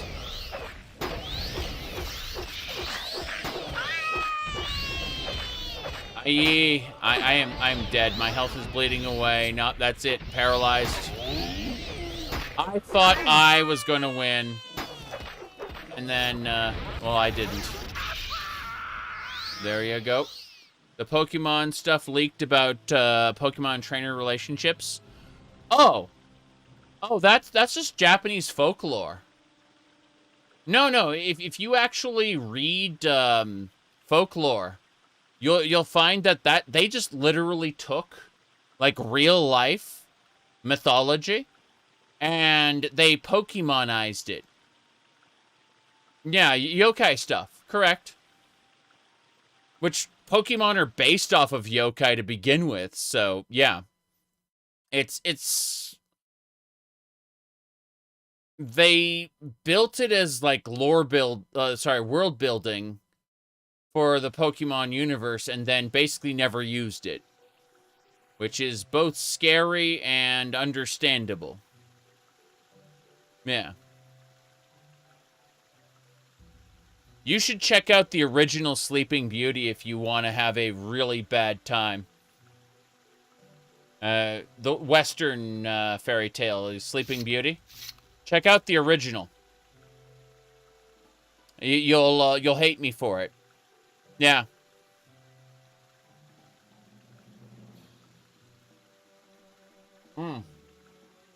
Okay.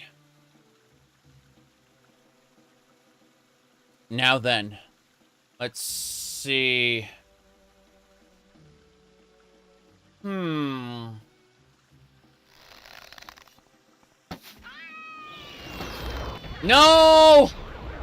The moment I get hit with those, like, it's over. I need to dodge every shot from those hungers or I will die. It's that simple. Holy crap. The lore was never used and people got offended? Oh, yes. Remember that a whole ton of people out there are prudes, okay? That is another issue unto itself. But, I also think that there's a bit of whiplash. Why I love Palworld so much. Palworld understands that Pokemon has this horrible cognitive dissonance. And like plays upon it. So in Pokemon, you basically mind control these animals and make them make them your slaves. And so what you do is you then, in Palworld at least, you put them to work on an assembly line where they make items for you. And, you know, people say, oh, it's Pokemon with guns, but that's only the tip of the iceberg. You know, you can butcher them for meat or, you know, again, put them to work on an assembly line. It's great stuff. Let me see. Did the Puritans never went away? Oh, correct.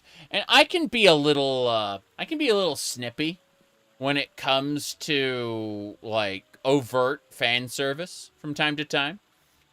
You know, despite having all of this on my screen and, you know, despite having, having these Tamamo figures, I do occasionally make some snide remarks now and again about, like, overt, like, not, I wouldn't say grotesque, gratuitous fan service. I will sometimes go and say, that's a little much, isn't it? And other people will disagree and go, he's just a prude. And that's just how our internet culture works. There's no such thing as nuance, right? They will see an opinion that, you know, I'll say that fan service is kind of excessive. And, then that's what I am to them at that point, is the prude, you know? Just saying.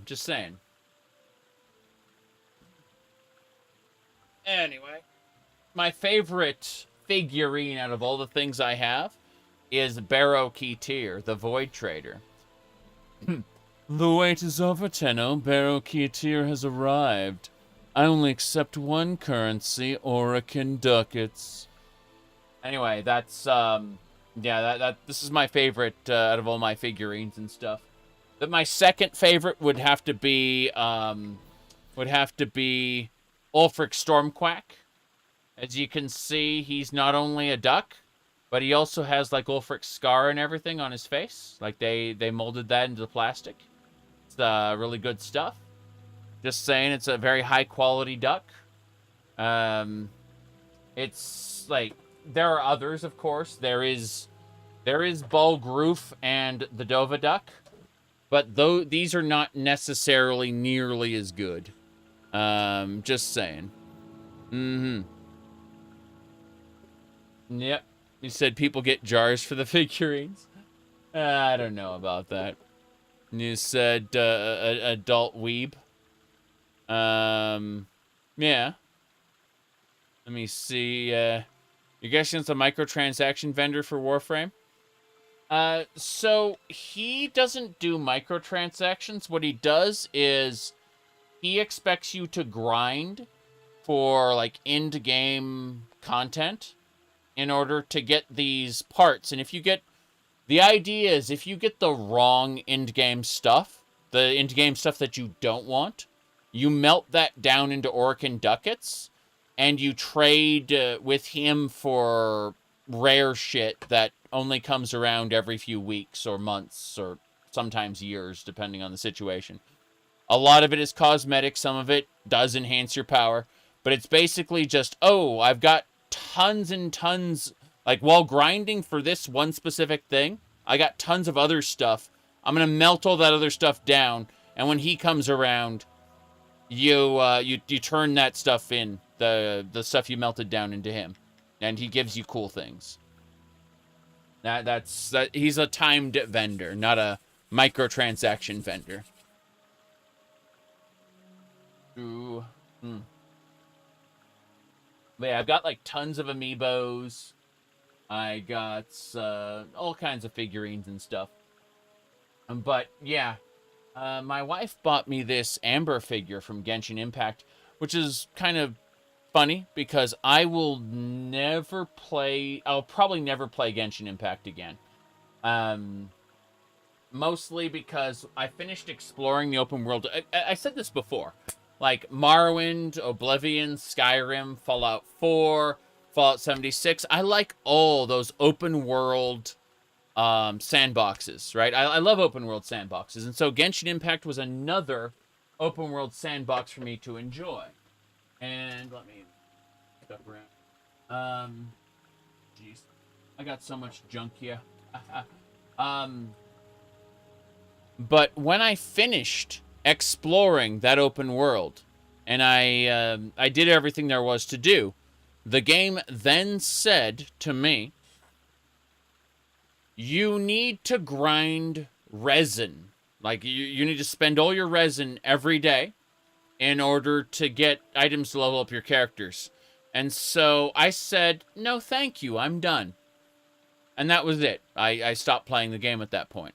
So it's official that I will probably never play the game again, despite having all these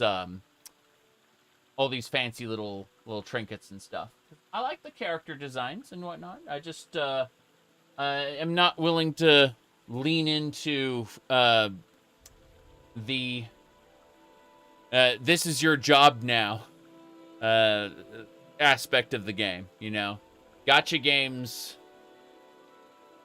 not really a big fan. I really enjoyed Mega Man X Dive Offline after, you know, they gutted the microtransactions and made it into, like, a single-player experience. I was okay with that. Anyway. Let's kill this last target here. Yeah, I need to dodge those. The fact she can do 2 is insane to me. Oh, jeez. They've surrounded me. Nope, she healed her. Yep, I'm paralyzed. That's it, I'm done.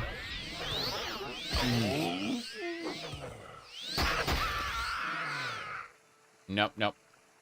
Look at that. I'm down to 45 health. Yeah. There's no way to get around that there. Mm-hmm.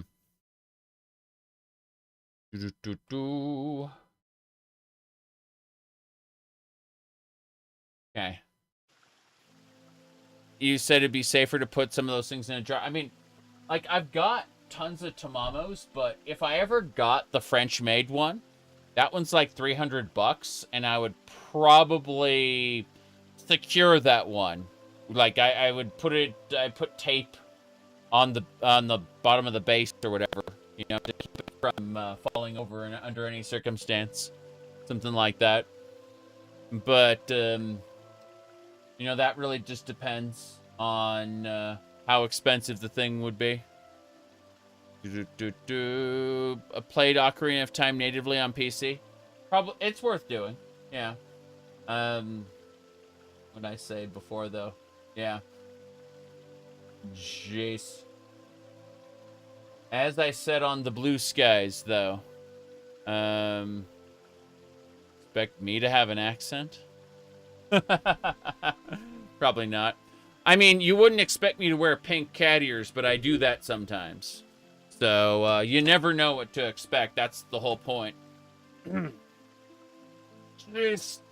Let's get ready to do this fight again. They're probably going to kick my ass. All right. Let's get going. Yes! So, the trick was to kill her before she could summon her minions. Holy fuck. I died like 7 times to her because she summons 2 clan fears. Not clan fears, sorry. 2 hungers that immediately paralyze you. And this time I just double shot her to death. Yeah. The trick is, the first arrow stunned her so she fell to her knees. And then I shot her again. And she's dead. You said all MMOs are eventually dead games and that's sad? Yes. Okay. Asha just killed him in 1 hit. Yeah, exactly. Spam bone walkers. Yeah. It was easy. No problem.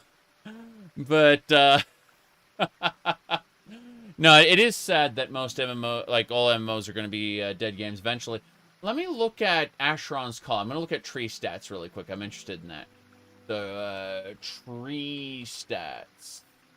Check that right now. Okay. So according to tree stats, the current population is 965 on Cold Eve. This is an MMO that was officially shut down. They have emulated servers for it now, so you can still play it. But you know, this game 415 on Leaf Tide, Infinite Leaf Tide. I remember the old Leaf Tide. I guess they put up a new server. That's fine. Reef Cull, Dock Tide is a PvP server. I know that for a fact. But I wonder if Leaf Tide's a PvP server as well. That might be interesting. Point is that this is a quote-unquote dead MMO, and it now has fan servers, which is awesome, in my opinion. Now, so, we defeated this lady, and we were going to take her stuff. Have you ever played Phantasy Star Online 1? Yes, on the Dreamcast. So, I very often mention how the PlayStation 2 is the last console I ever owned that wasn't Nintendo. And I bought Nintendo consoles because they're party games for, you know, non-gamers to play locally. You know, co-op or party games. So, the Dreamcast was an interesting situation because my friend was, like, mass-producing discs. Like, any game that I wouldn't have heard of most of the Dreamcast games out there had this guy not been, like, downloading every BitTorrent in the world and then burning the discs. And he's like, hey, try this one out. Hey, try that one out. And he had a tower that was, like, this big of just discs. Like, And when I say discs, I don't mean like jewel cases or whatever. No, they were just discs, like just on a stick. Yeah, you know, like through the middle. Ooh la la. Yeah, that was it. Seriously, just a big ass tower and they were all Dreamcast, all of them. My goodness. Let me see here. Anyway. Distractions aplenty. Point is that this dude, he had just all of the games, and so he would hand one to me every once in a while and say, you should try this, you should try this. And so I have played so many Dreamcast games. I ended up buying several of them because I've always felt this way. If you can buy a game, you should. And that's where I'm kind of in this situation where I emulate all my video games now. But at the same time, you know, I'll be like, someone will see me with like randomized Super Metroid and go, like, you're emulating that, right? It's like, yeah, but I'm not pirating it. I got it right here, you know? And so I will, 99% of the games I have, I emulate, or I own the game. There are some exceptions, specifically where you cannot reasonably buy it. When I say reasonably, you know, we all come to different conclusions about what we consider to be reasonable, obviously. It's a personal opinion. I'm not shaking a stick and going, you must buy your game. I understand that not everyone is in the financial position to do so, or maybe they have a vendetta against a particular company. But it is an interesting situation, nonetheless, where people will see me emulating and just kind of come to the conclusion that it's piracy. And it's like, almost always it isn't, unless the company doesn't want my money, which happens from time to time. Yeah. Occasionally, they will just say, like, they will not want to sell me a particular game. They'll say, sorry, we don't sell that game anymore. And I go, why? I want to pay you money for it. Nintendo strongly disagrees. Correct.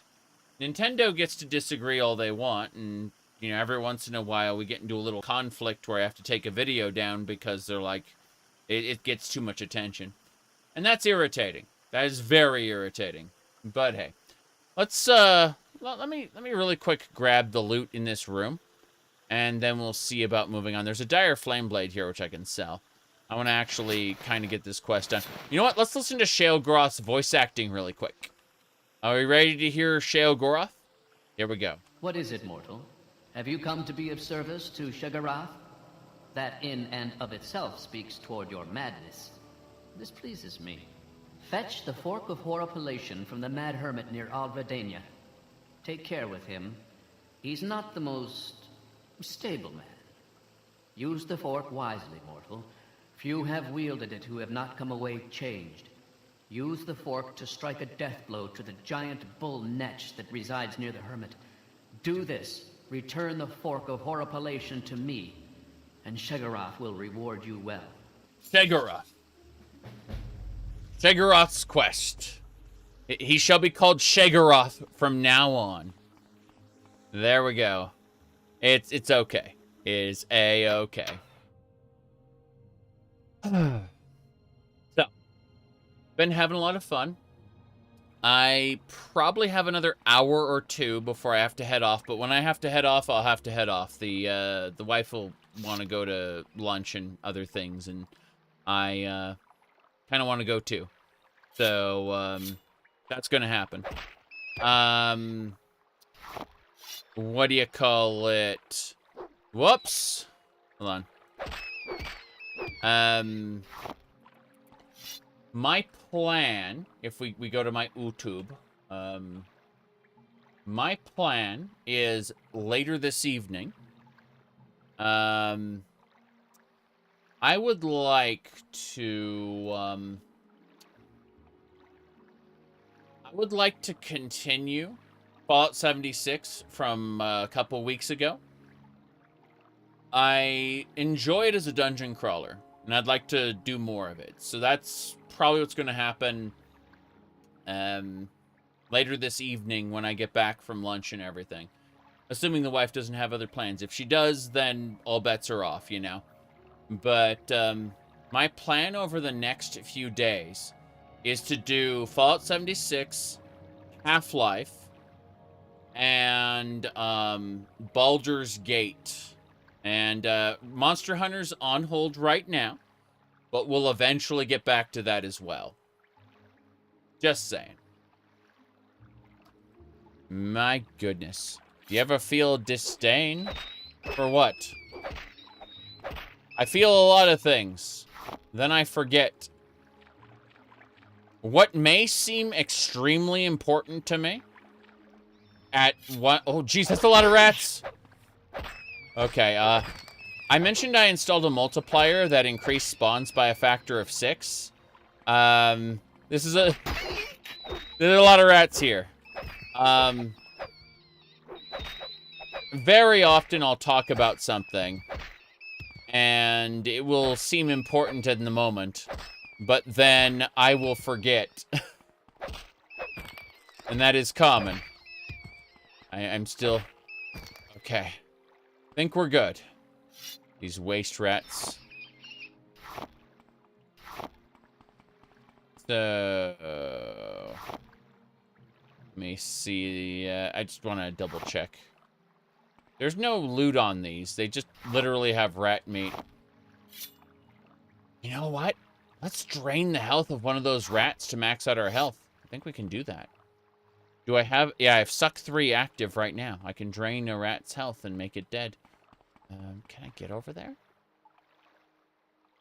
I'm gonna pretend that I can. I don't know for sure. We're gonna find out. Mm-hmm. Got it. Full health. Neat. Alright, we can leave now. Glad we did this. Glad we... okay, these rats aren't attacking, so I'm just gonna go up. Good, good. Anything else we're doing? We're not doing Shegarath, according to the voice acting. We're not doing Shegarath's quest today. We're gonna head back and report in. Praise Vivek. Praise Vivek! Yeah, right. They don't know we're actually evil. We are, in fact, quite evil. I'm gonna have to go to the arena and get my summoned skeleton, my constructed skeleton back soon. That's gonna have to happen. But first things first, we'll go to the temple, report our success. We are the Curate, after all. And that is important. Hold on, I want to see if this guard has, like, special great. Special great for me. Comfort is given, justice is taken, Curate. Curate, yes. Any Bosmer is evil, especially in Daedric armor? Yes. Well, technically, this isn't Daedric armor. It's just a special robe. I'm actually wearing glass. Yep. Okay. You want to see a new Metroid? Wait, the new Metroid's not going to be for the classic Switch? That's sad. I thought it was being developed for current generation. Is they're going to make it a launch title? I don't know. But we'll see, we'll see. I do love Metroid. You said it's on the Switch 1? Yeah, I'm going to be playing it. That's on Switch 1. Yep. But, Friend. Okay, hello. Have you cleansed the cult of Ihinipalit? I have cleansed the cult of Ihinipalit. Yes, I heard Biadmund is dead and the dark cult has been cleansed from the shrine of Ihinipalit. You have earned the respect of the ancestors. Please take this ancestral wisdom staff and my gratitude. Sounds good. Can I get a promotion? The temple recognizes you. You are now the master. I am the master? Very good, very good. It says Disciple here. What a shame. So, not even Mario Kart will make you buy a Switch 2? That's a very good question. So, I personally...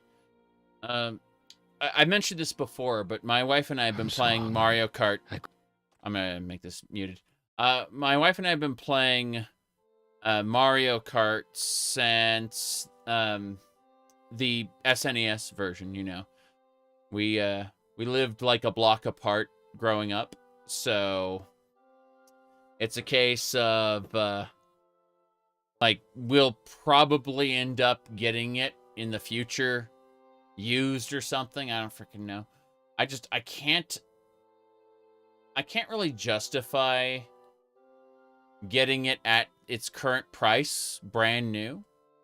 It's like we're enjoying Mario Kart 8 well enough, you know?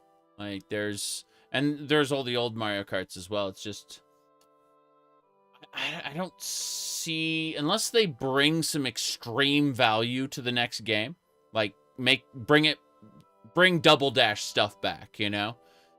Unless they do that, I don't see buying a new console specifically to play Mario Kart on being a thing. At least not for several years.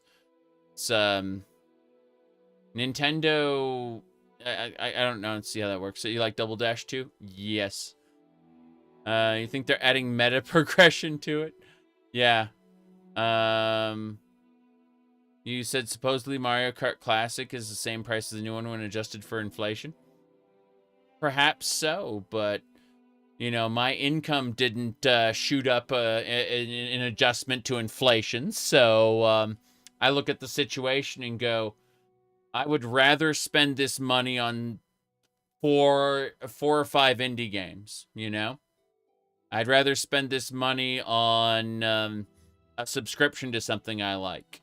Or buy some more books, you know? I don't have a need to get the latest and the greatest anymore. I feel like that need evaporated over the last couple decades. I am, despite my appearance, you know, kind of older.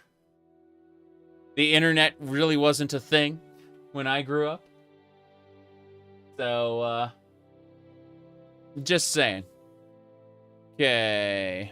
You said company income has gone up more than inflation? Yeah.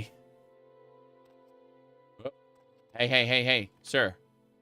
56K modem.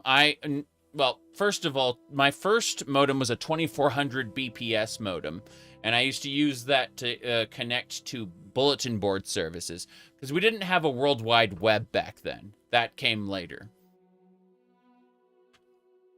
Hello there. Duties.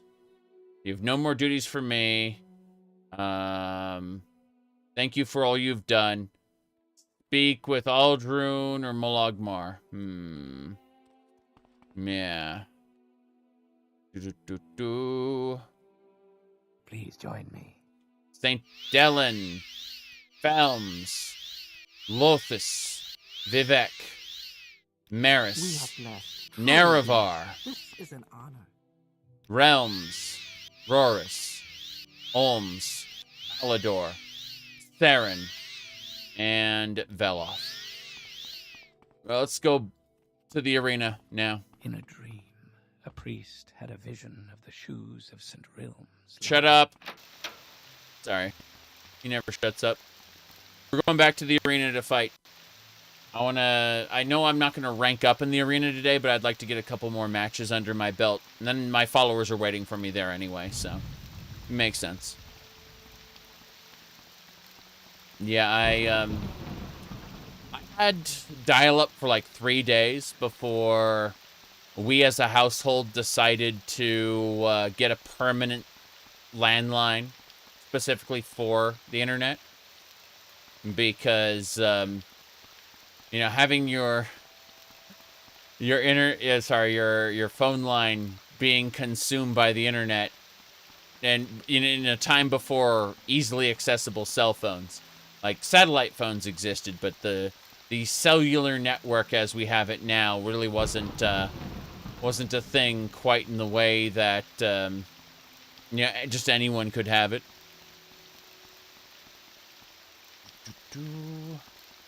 We had pagers. Those existed. Pagers.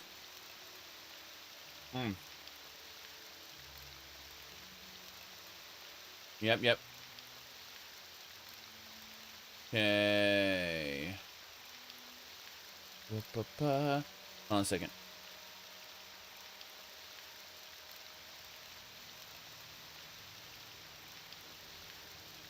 I'm gonna type something in a chat window if it'll let me.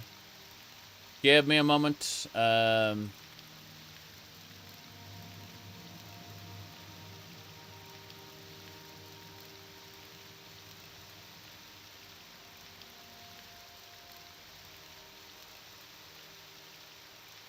Okay. There we go. I typed in the thing, and we can keep going. Hail, friend. Okay. Praise Vivek. Praise Vivek.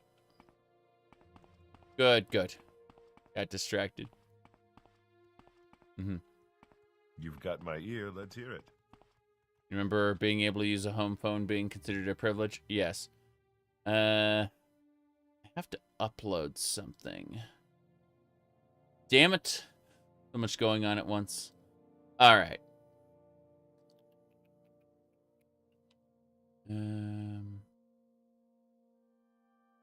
I don't remember where I put this. Okay, I'm going to give up. Let's keep going. Answering machines? Yes. Yes, I had an answering machine. Those were good times. But no, I say this very often, just you guys know that, like, I have a lot of Japanese cartoon shenanigans around, and one of the things I hear constantly in those communities is people talking about how the childhood friend character is never the one who's chosen the romance shenanigans. And so I always like to make a joke out of the fact that I in real life I went the childhood friend route. We met again in college after being apart for a while, and so our relationship changed at that point, and so it was interesting. Interesting life I have led, let's just say. But no, I talk about Mario Kart because it's one of those yeah, it's just one of those situations where Nintendo is a terrible, terrible company, and I kind of put up with that fact in order to get more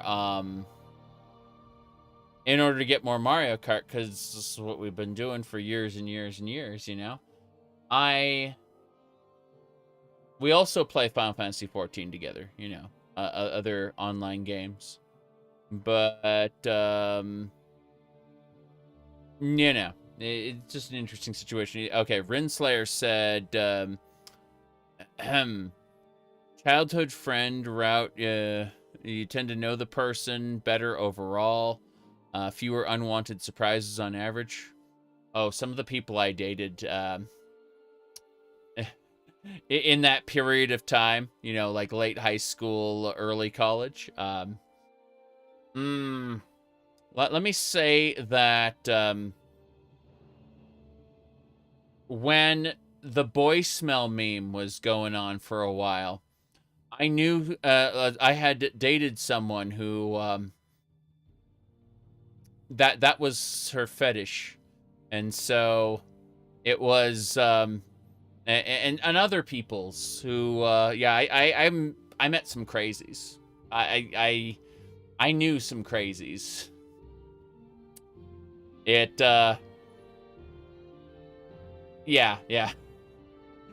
That definitely got to know some interesting people. Let's put it like that.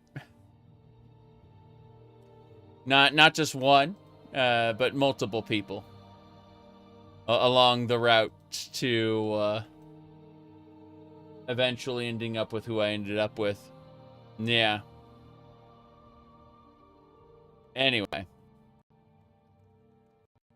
Let's go. Book a fight.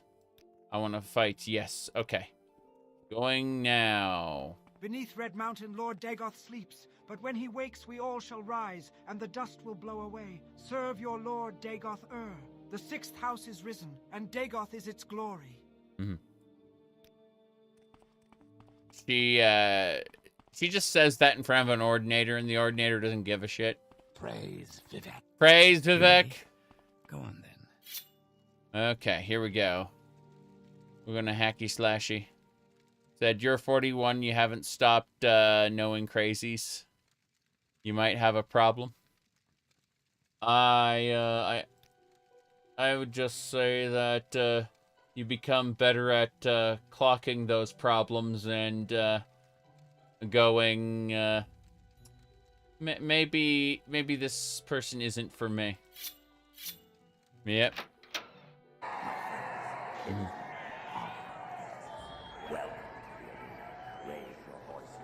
Trying to intimidate me? Just makes you look weak. Gold armor? We have a proud fighter. Who do they face? The brave boss. That's me. But who will live and who will die? Yep. Let the duel begin. Here we go. Oh damn, he's fast. Oh wow, he put some he just damaged my strength. He didn't drain it, he damaged it. I have to cast Undo Bonewalker and so he stunned me. Yeah, he damaged my strength and then started throwing lightning at me. And he's healing himself. Holy crap. Whoa.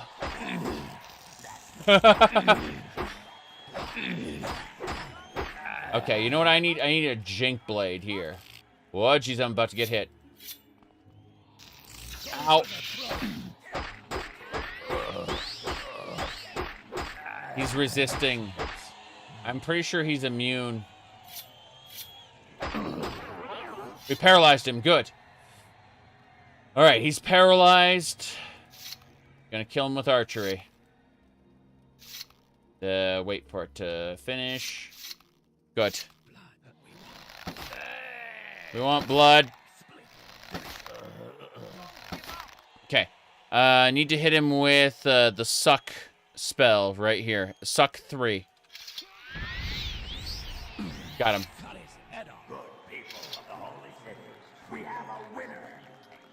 Damn right. Okay, what's he got? Gilded glass. Gilded 140? Hold on. This is just the glass I have, but golden. Yeah, it's gilded glass. 140. Yeah, it's this exact same stats, but it's golden. So I just got his like fancy. I just upgraded my glass armor to something purdy. Yeah. There we go. Hell yeah. How crazy that is.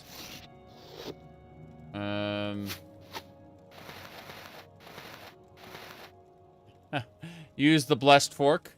I put that away right now because I got some Daedric weapons that I've been playing around with. But I should probably use the imperfect razor, which is kind of crazy. The imperfect razor could probably blast through my enemies pretty quick with its status effect. Anyway, I need to drop some stuff so I'm no longer over encumbered. LOL. The answer is put on the dress. I would. Unfortunately, the dress doesn't work with male characters. It's tragic. Okay, we're gonna need the backpack on temporarily. Good. Gilded glass. How crazy that is. My money was always on you. Damn right it was. Oh, that's glorious. Rumors flow from the House of Troubles, disciple. Rumors flow from the House of Troubles. This is true. Beneath Red Mountain, Lord Dagoth sleeps, but when he wakes, we all shall rise, and the dust will blow away. Serve your Lord Dagoth The sixth house is risen, and Dagoth is its glory. No! Okay, hello. Says the woman in Twin Tails. Yes. You've got my ear. I have a thing for that particular hairstyle. Unfortunately, no go with her. She's a lunatic. All right. Looks like Altmar glass bracers. Yeah, drop all those here for now. That's fine. Okay. Let's go. NPC's glowing. Submit to the three. No. The spirits and thy lord. Mm-hmm. You can wake the sleepers up for a point of fame per person you awaken. Yep.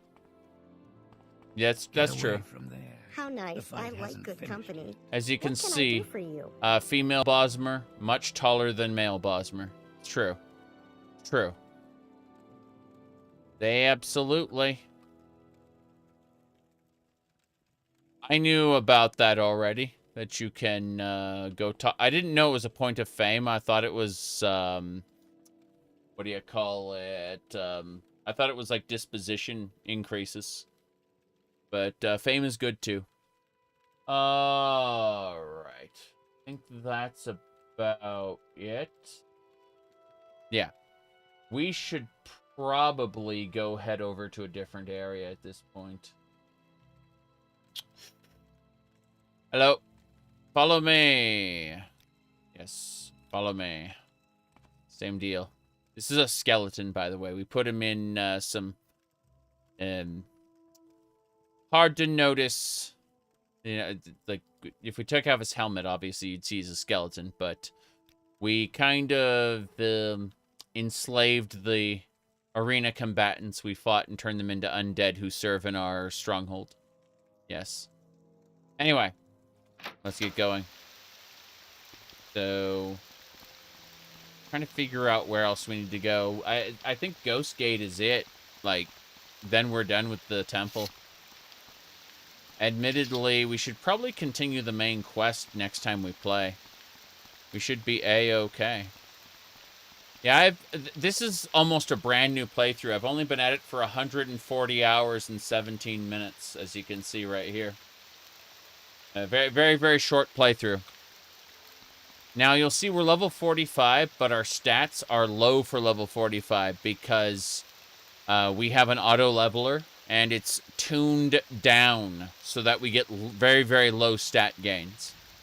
That's all intentional.